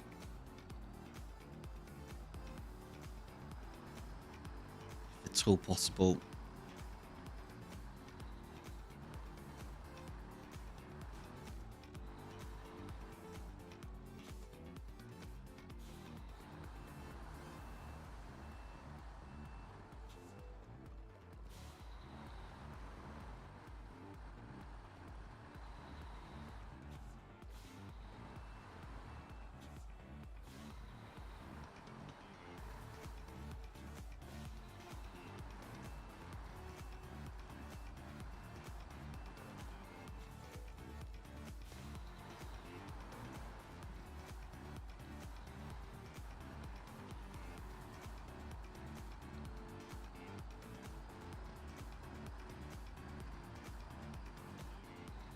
Yeah, we live in a funny old world, don't we?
Man, the poor Dan.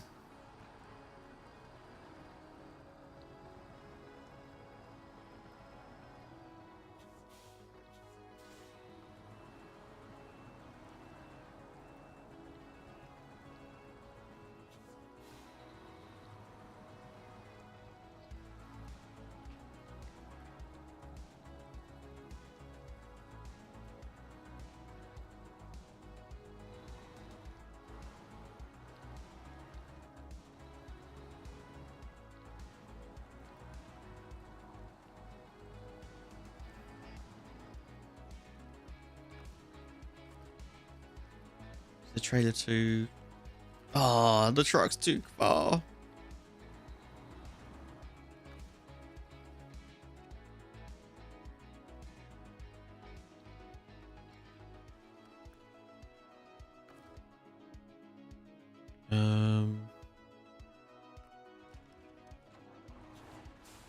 Here we go again.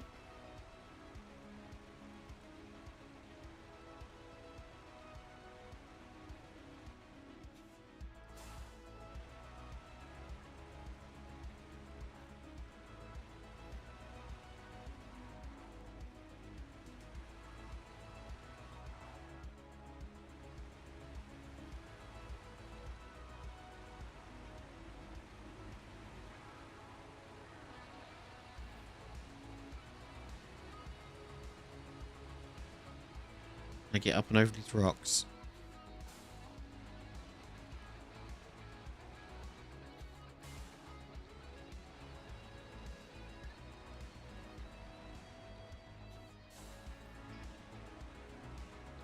Oh yeah, nothing's safe from anything at the moment when it comes to trading.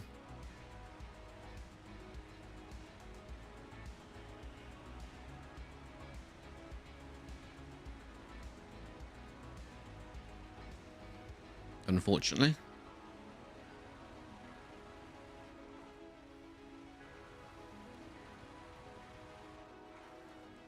I don't even want to say like gaming or media is safe from it, because I feel like that's going to get hit at some point.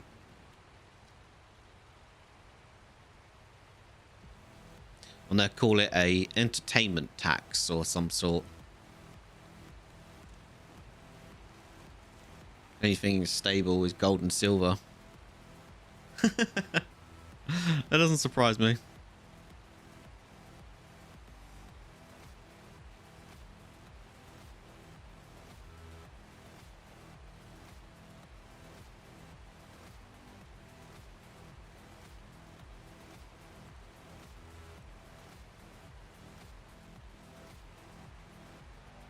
They've both been going up in worth. Oh, really?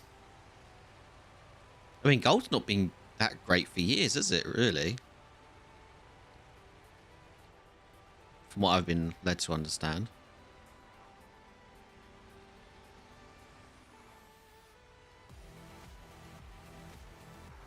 Better start gold mining.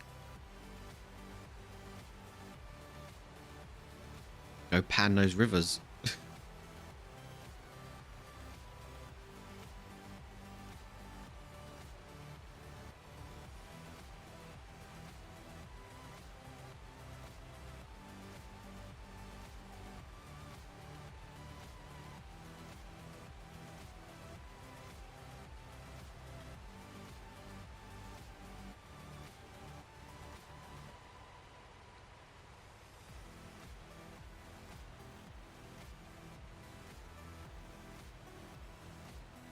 Come on, don't get stuck here. Come on.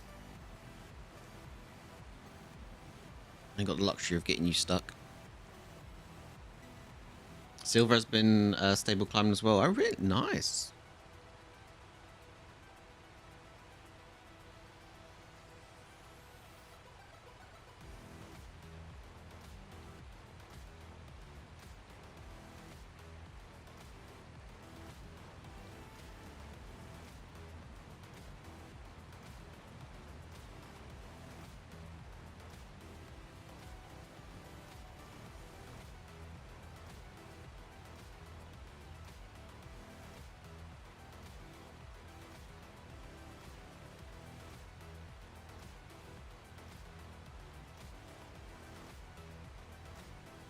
Eesh.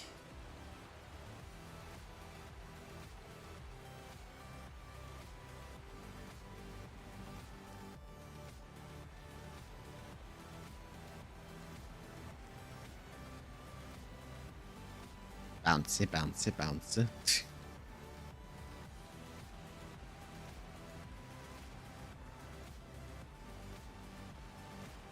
Just invest in anime. Yeah. You literally probably could make a fortune on that.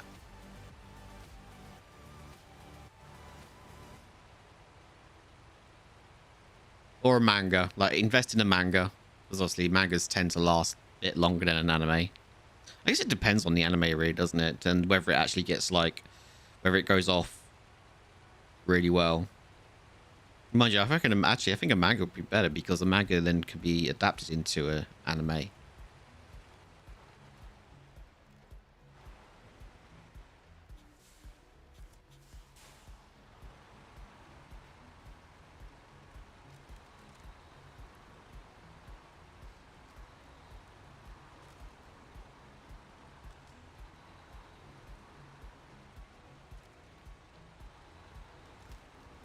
I wonder how much it would cost to invest in a manga.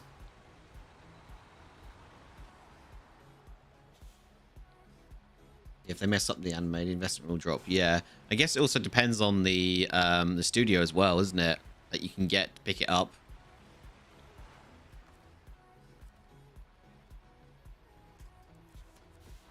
Come on, you. Where's that road? Just there. Come on.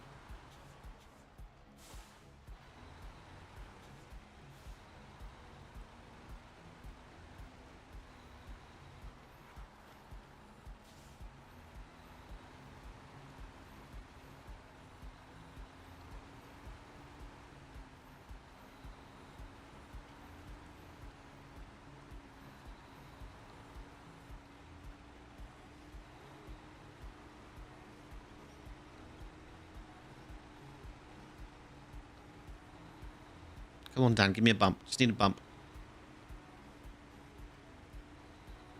Thank you.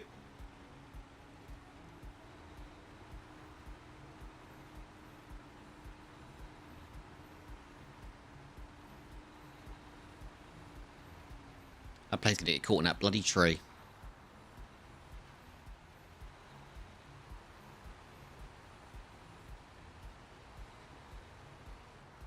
Or not.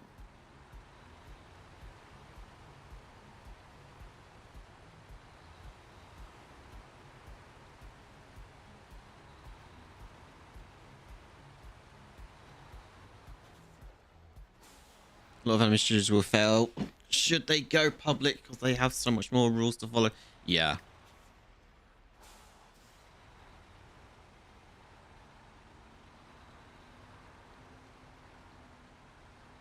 Speaking of going public, have you heard Discord is potentially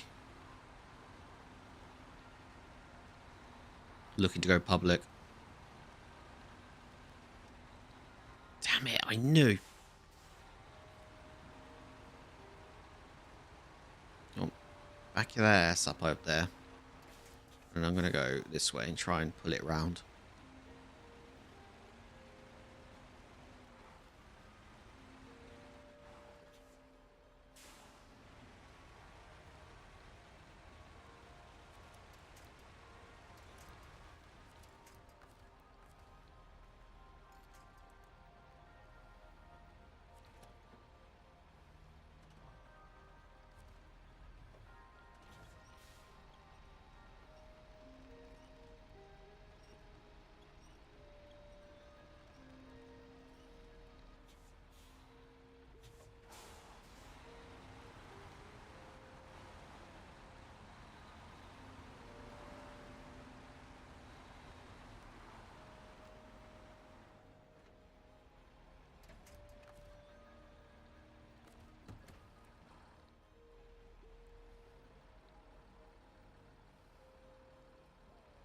Right, can I now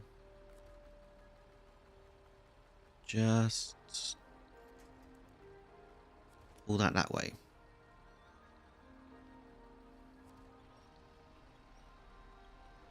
Thank you.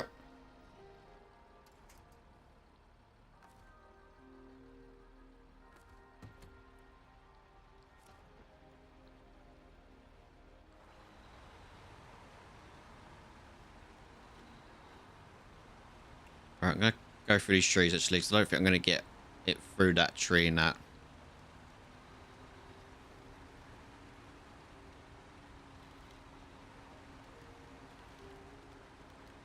hole.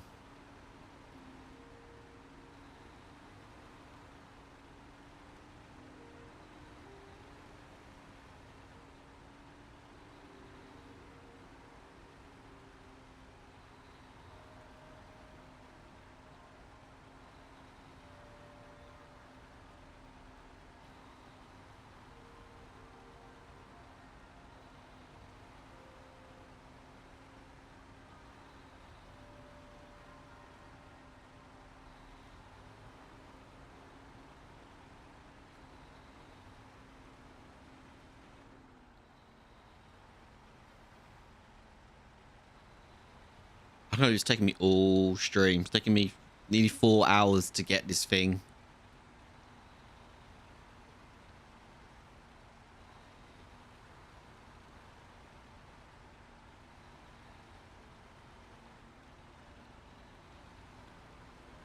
Here. Use 3 trucks. And the thing is, I feel like I might have to go back because there's 3 bits to deliver. I don't think this is all 3 parts.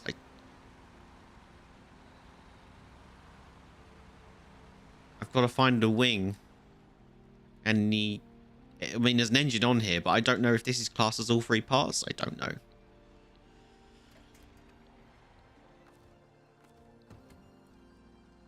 Alright, where's this need to go?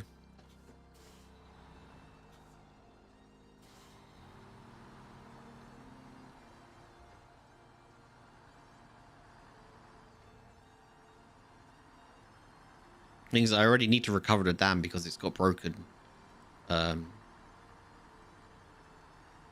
broken parts on it, and I don't have a repair thing here. Be nice if there was.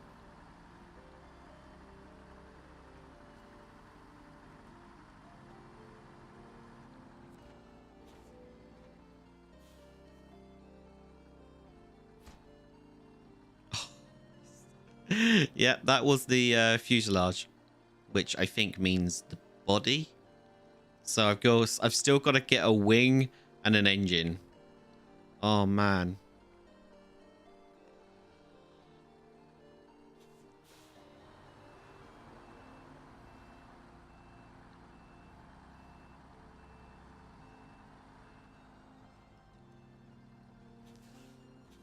Oh, hope so.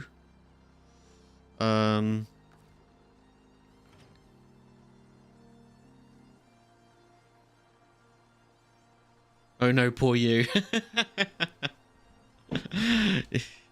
Yeah. This has been rough.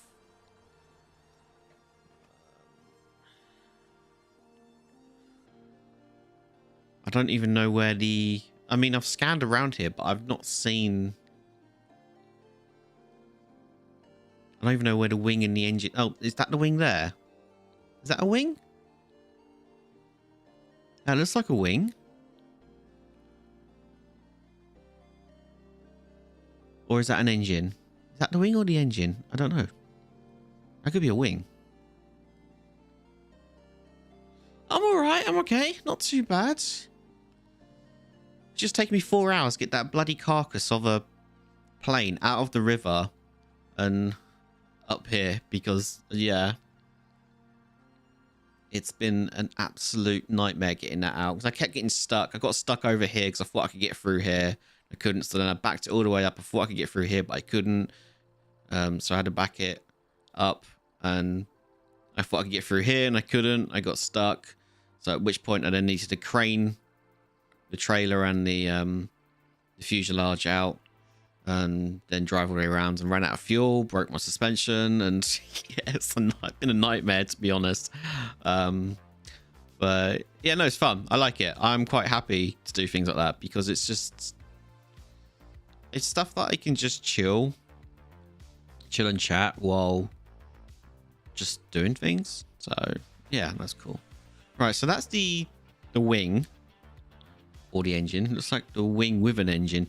It does, but I don't think they're gonna have them joined. Otherwise, it would be one item. It's 2 items. So if that's, let's call that the wing or an engine. That could be either.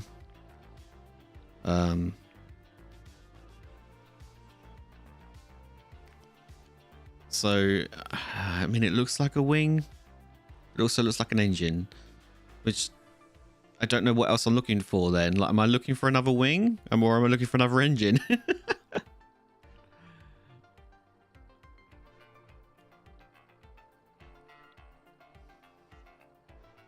The thing is, I have to get my metal detector up there. Otherwise, I can't hook onto it.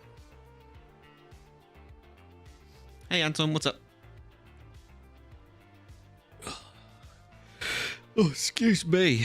Excuse me, indeed. And I feel like the metal detector is absolutely pointless because it barely detects anything. I wonder if it's... It wouldn't be that far apart because the plane was actually here. Well, the body was. So the other part's got to be around here somewhere as well. So I wonder if there's any like places where it might be. I need to recover the metal. Oh, do I recover the metal detector or do I bring fuel to it? I mean, it could be in the river for all I bloody know.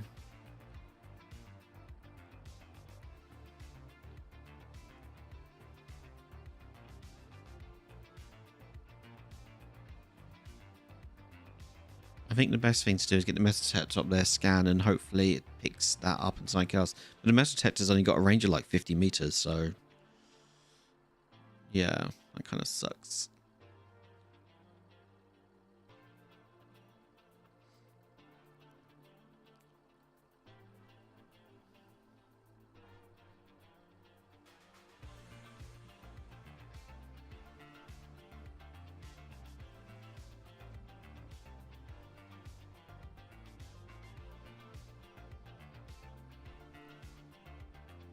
I don't even know if I'm going to get my P12 back.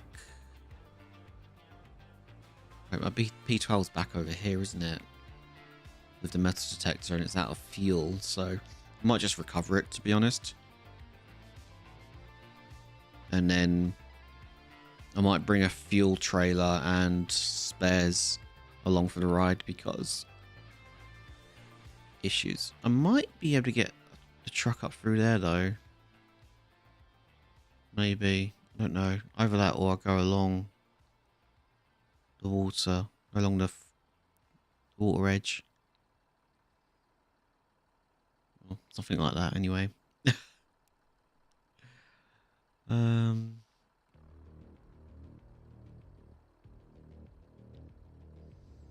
What does the quest even say anyway?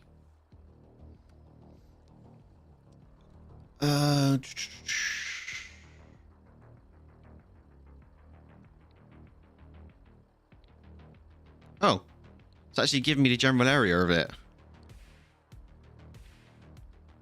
Shut up. Just like, yeah, that's there. So it's here. It's in the water here. Oh, I see it. Is that... Wait, is that ice or is that actually it there? I can't zoom in any further. That can't be coincidental. Yeah, it's in this area. I wish I'd known that. Like, you just click it, it takes you to the general area, you just go there and scan. I wish I'd known that was a thing. I've just learned something. Just do that and scan. My God. That's not where I thought it was going to be, if I'm honest. But, okay. The more you know, yeah. Apparently. So I can just do that then.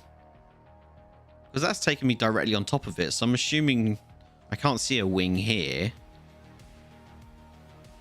But I'm wondering if that grey bit there, I don't know if you guys can see that grey bit just there. I wonder if that's the wing maybe in the ice. I don't know, but these look like grey bits as well. So maybe not. Maybe it is in the water. Okay, well, at least I know where the other two pieces are.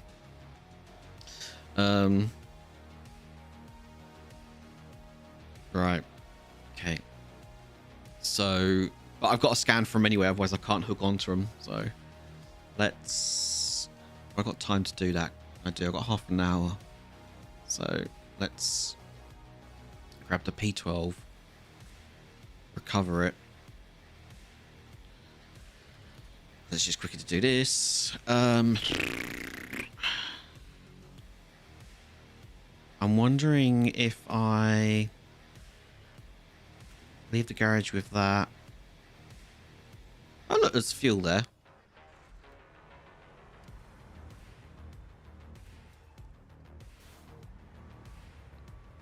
I guess I could just take that with us, couldn't I?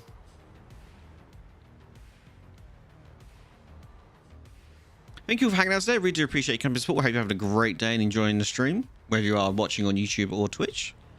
I appreciate it. I hope you had a lovely weekend and having a great start to your week.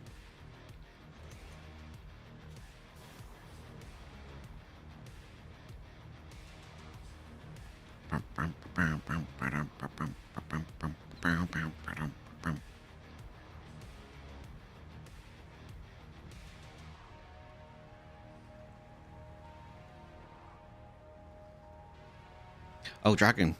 Tomorrow. That's what I'm saying. Tomorrow.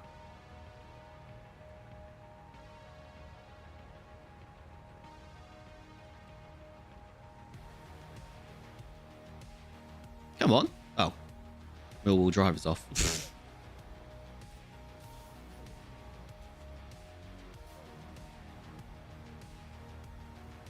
Yep. Tomorrow at 2:30. We will know. We will have answers.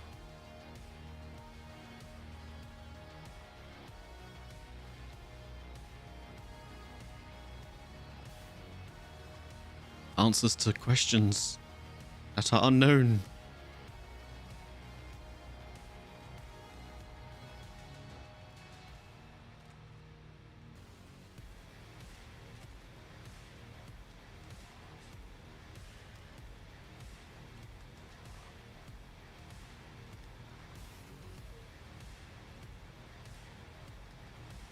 Send me a message when you know.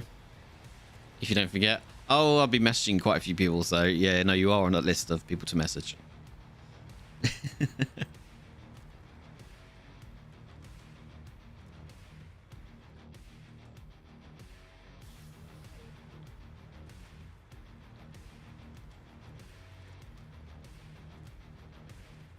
Come on.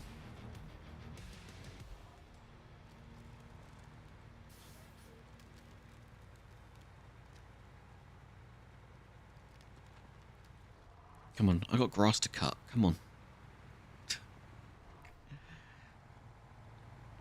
I've got gardening to do.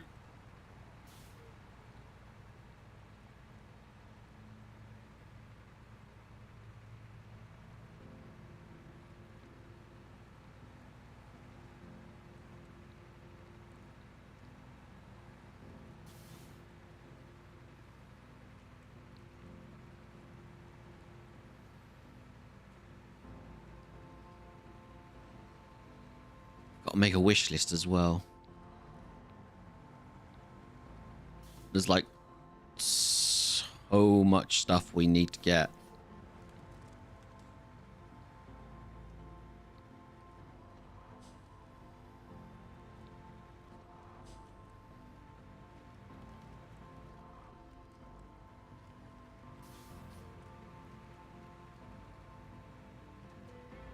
Hey there, GIF.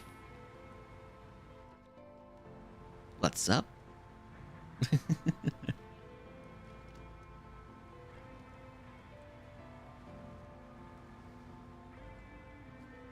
So since I'm doing stuff in OBS at the moment, was there anything else I had to look into for you, or did we fix everything? I still need to attach the sound alert thing into Streambot thingy, because I lost that. But yeah, I haven't had the time really to well, that's a lie. I've had plenty of time to sit down and try message you and get it sorted, but I'm not overly fussed about it, if I'm honest, at the moment. I mean, it'd be cool to have it fixed again, but yeah, it's not a necessity. I think the only necessity that I really need to do is I need really need to sort my thumbnails out on YouTube, because they are an absolute disgrace, in all honesty.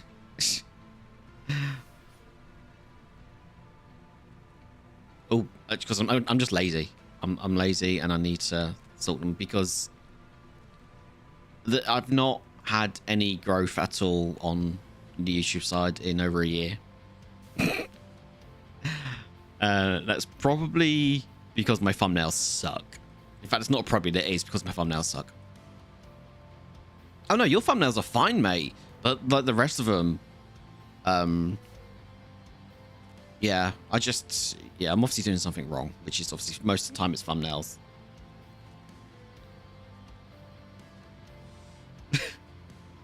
The thumbnails just aren't. I'm just not gotten. I've got like 0 hits at all on anything, so you know, it's my own fault.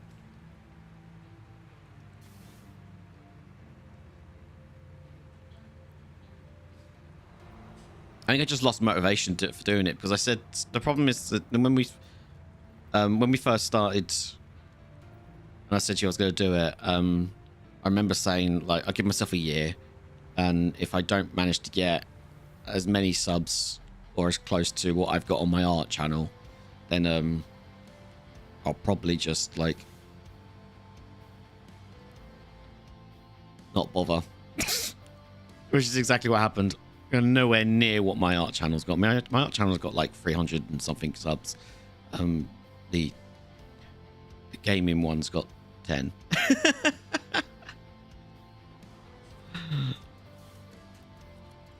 And that's no fault to anyone apart from like myself.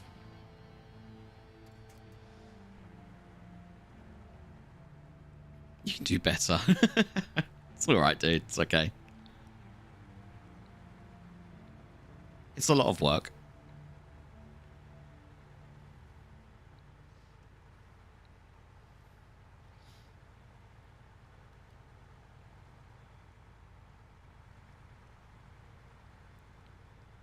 You know why that is, right? What do you mean? I know what.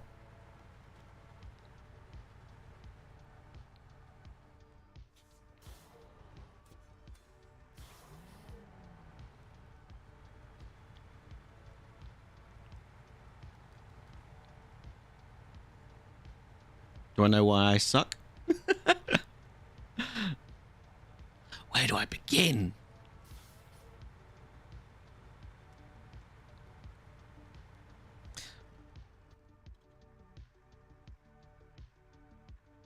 Oh, because your art channel has actual videos and your other one is just a VOD channel. Guess that makes sense.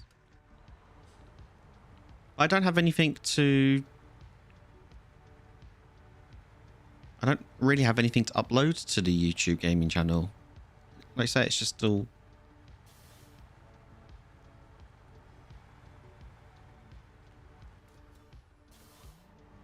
Sorry, send me AFK, send me asleep. That's all right, dude. It's okay. Get some sleep. The Sheepy video got 19 views. Did it? Nah. Was that an upload or was that a VOD?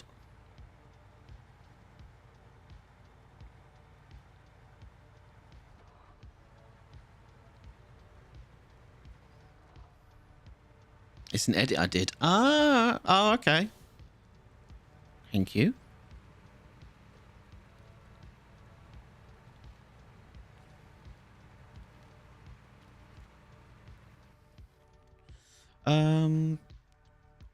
Oh, I don't have to go all the way around, do I? I can just go from, like, here. That was 9 months ago. God Lord. Really? That seems much longer, doesn't it?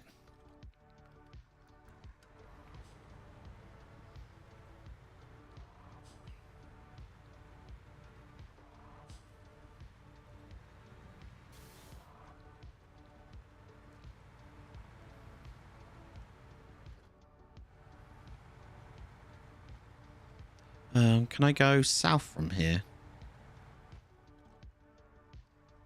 No, if I carry on, I can go up here and then I might be able to go across to there. So what I'll do is I'll put the...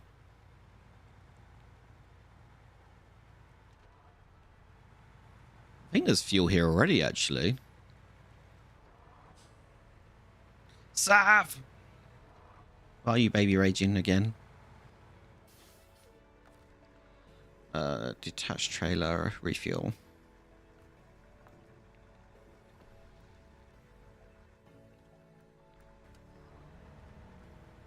Headache. I can give you an even better headache if you like.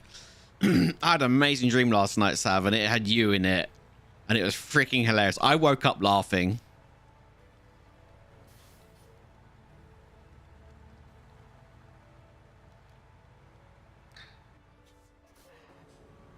So it's a pretty simple dream, right? Really simple. No like craziness or anything going on. Not like my driving here. But it was, I don't know why. There's no rhyme or reason behind any of it, right? It's just the situation was hilarious.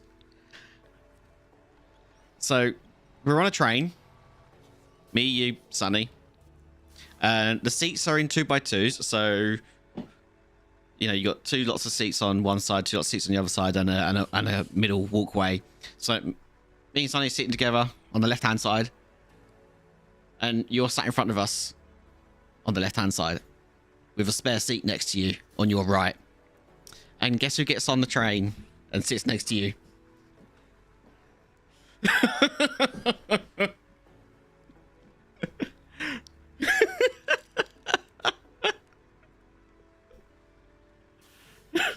I'm just thinking about it now. Oh, I know you're my most favourite person in the world.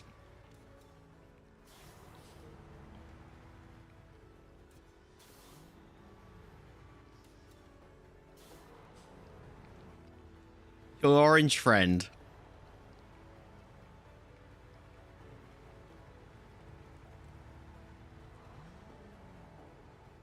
Your orange friend gets on the train and sits next to you. And me and Sonny are just sat there laughing because he sits next to you, doesn't say anything, right? He just sits next to you and he falls asleep, puts his head back, and his hair just flops over the back of the chair, as you imagine it would do. And me and Sonny are laughing so hard that we wake him up. And he blames you for waking him up. And then he starts interrogating you, asking you, where did you get your seat from? Is that your seat? And he just keeps asking you over and over again. You're getting more and more frustrated because he's like, you don't pay for these seats. And he just kept going over and over and over again. Where'd you get your seat from? Where'd you get your seat from? It's like, you'll see. He just keeps saying it over and over again. And you're getting more and more frustrated at him. Because he's not listening to you. And he's trying to say to you that this is his train. He sits where he wants to sit. How dare you sit next to him? And you're like, I sat here first. And he's proper getting annoyed at you, and you're getting annoyed at him, and me and Sonny just pissing ourselves laughing. And because we keep laughing, he gets more and more riled up about it, and he keeps blaming you.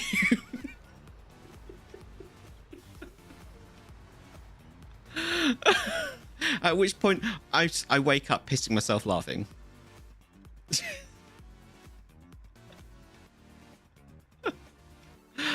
Oh, I've been on the wrong side. That's fine.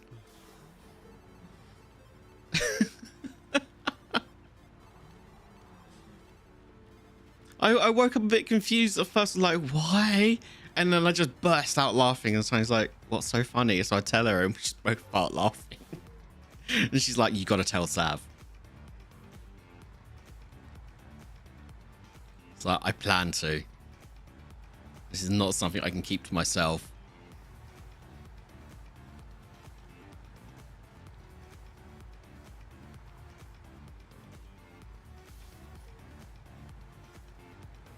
Poor Sav.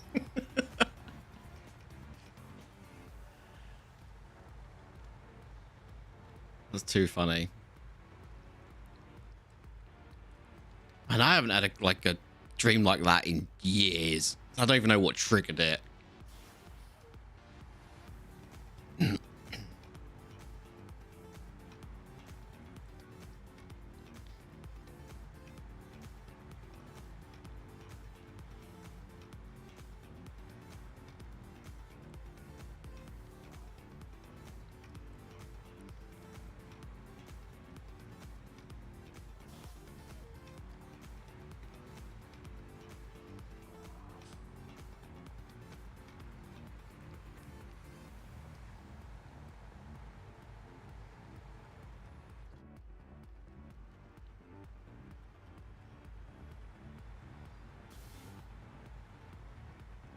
Excuse me.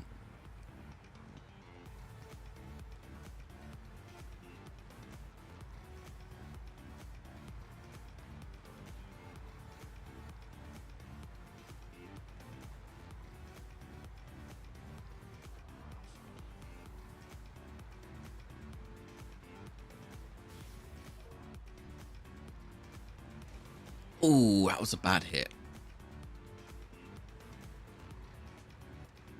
There's the wing.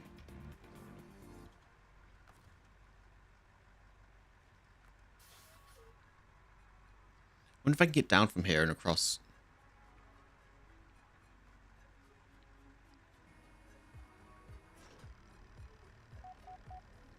Yeah, thanks for that. I can see it. But I just need to get over here.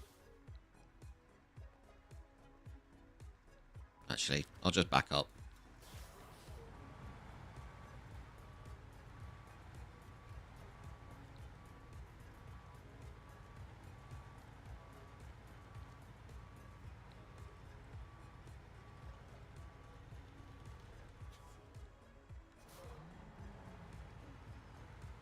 I'm half expecting like this wall of text from Sav.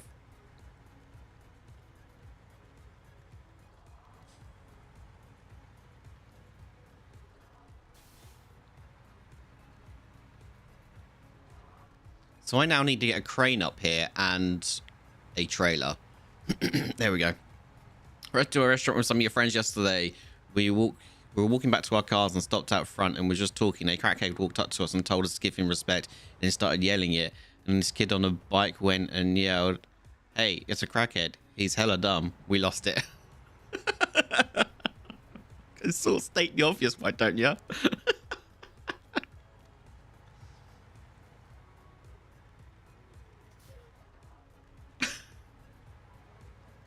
At least he didn't say respect my authority.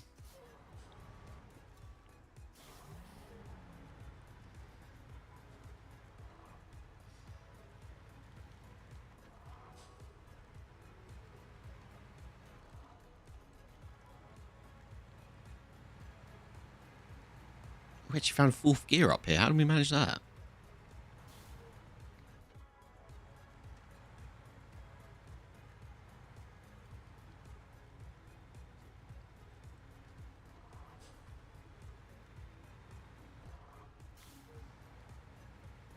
Oh, is episode 1 out? Oh, nice. I'm probably going to wait until it's all out and then just binge it. Wait, we are talking about The Last of Us Part 2, right? Yeah, I'm assuming they're doing it episodic, like weekly, aren't they? I imagine. So I'll just wait. What? How many episodes are there? 6, maybe 8. I don't know.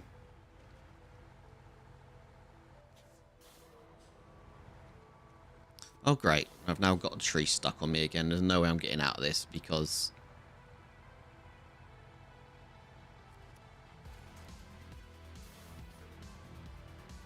Guess I can spin on the spot. Might be able to spin the front round.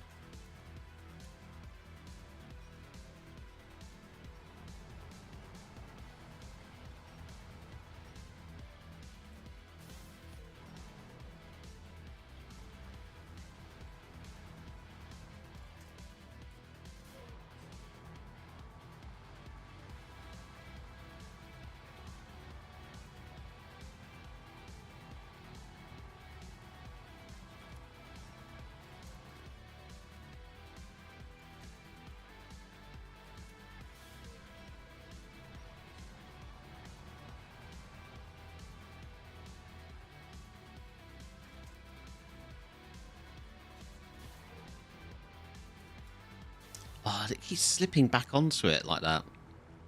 Wonder if I can...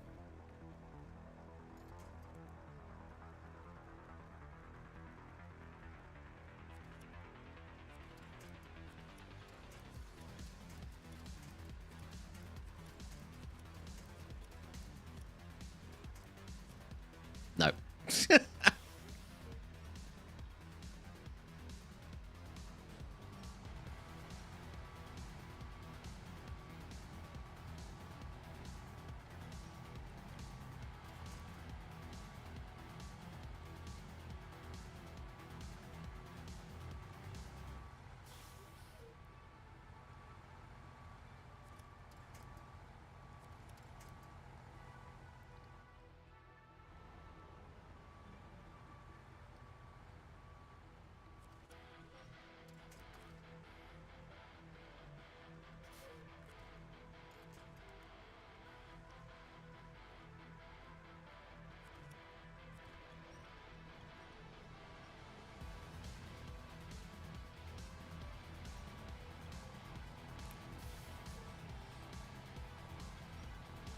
The 7. Oh, okay. I'm gonna say did the dance scene and it was shot for shot exactly the same music, same dialogue. I like it. Nice, awesome, good.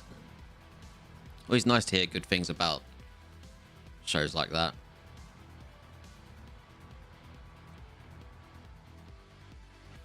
What is this tree even stuck on?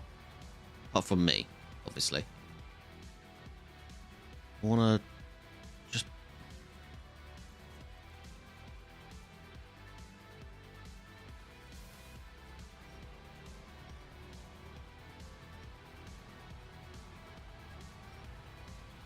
There we go. I managed to clip it through.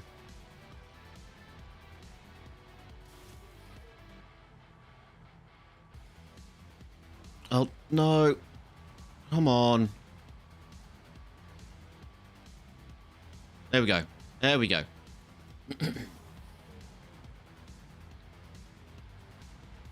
Oh, come on. Really?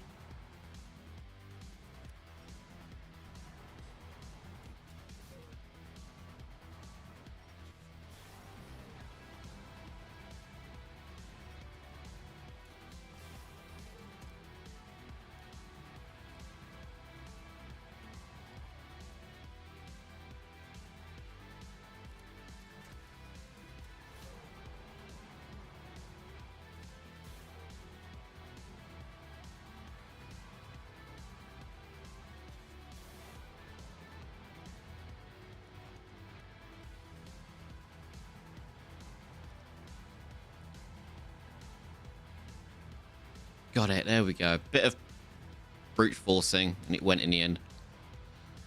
Whew. That was a bit stressful. Watched it with your mum, and she asked, why is Ellie angry at Joel? I had to tell her. She'll find out. Did your mum not watch the first season?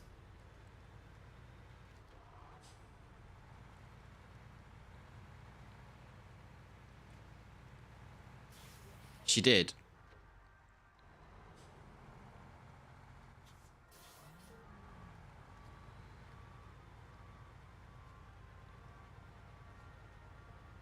I'm guessing she doesn't remember the ending.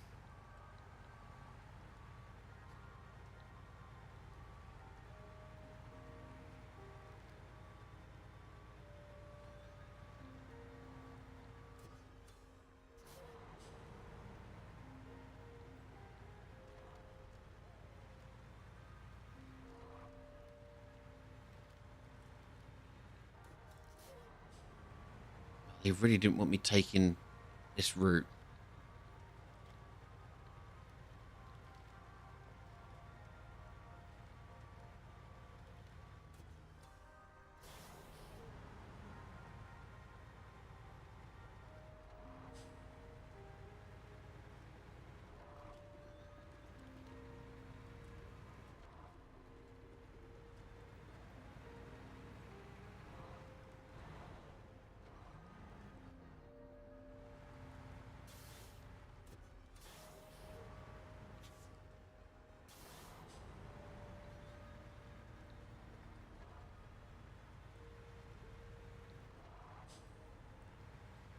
Bless you.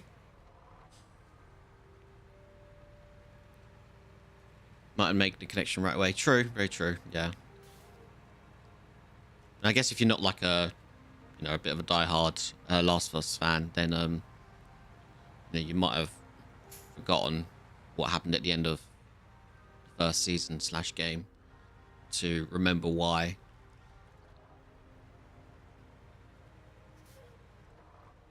The season 2 is only half of the game, though, isn't it? It's the first half of the game with Ellie, isn't it? From what I was reading online. Oh, you know what happened. Yeah, exactly, yeah.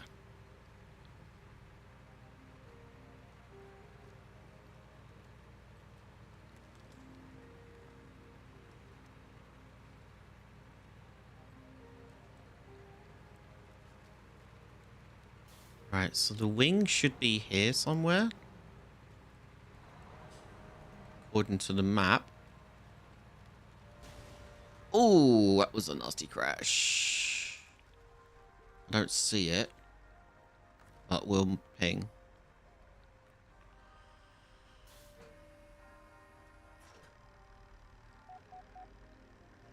There it is.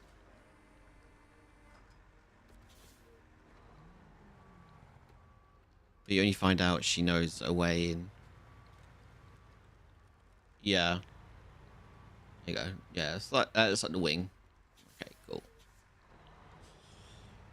Right, ladies and germs, I am going to have to quit there for today because it is 2 o'clock roughly. I've got grass to go cut.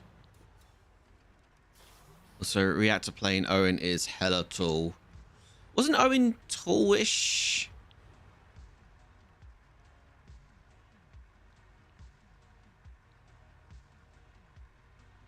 In the game? Oh, the act.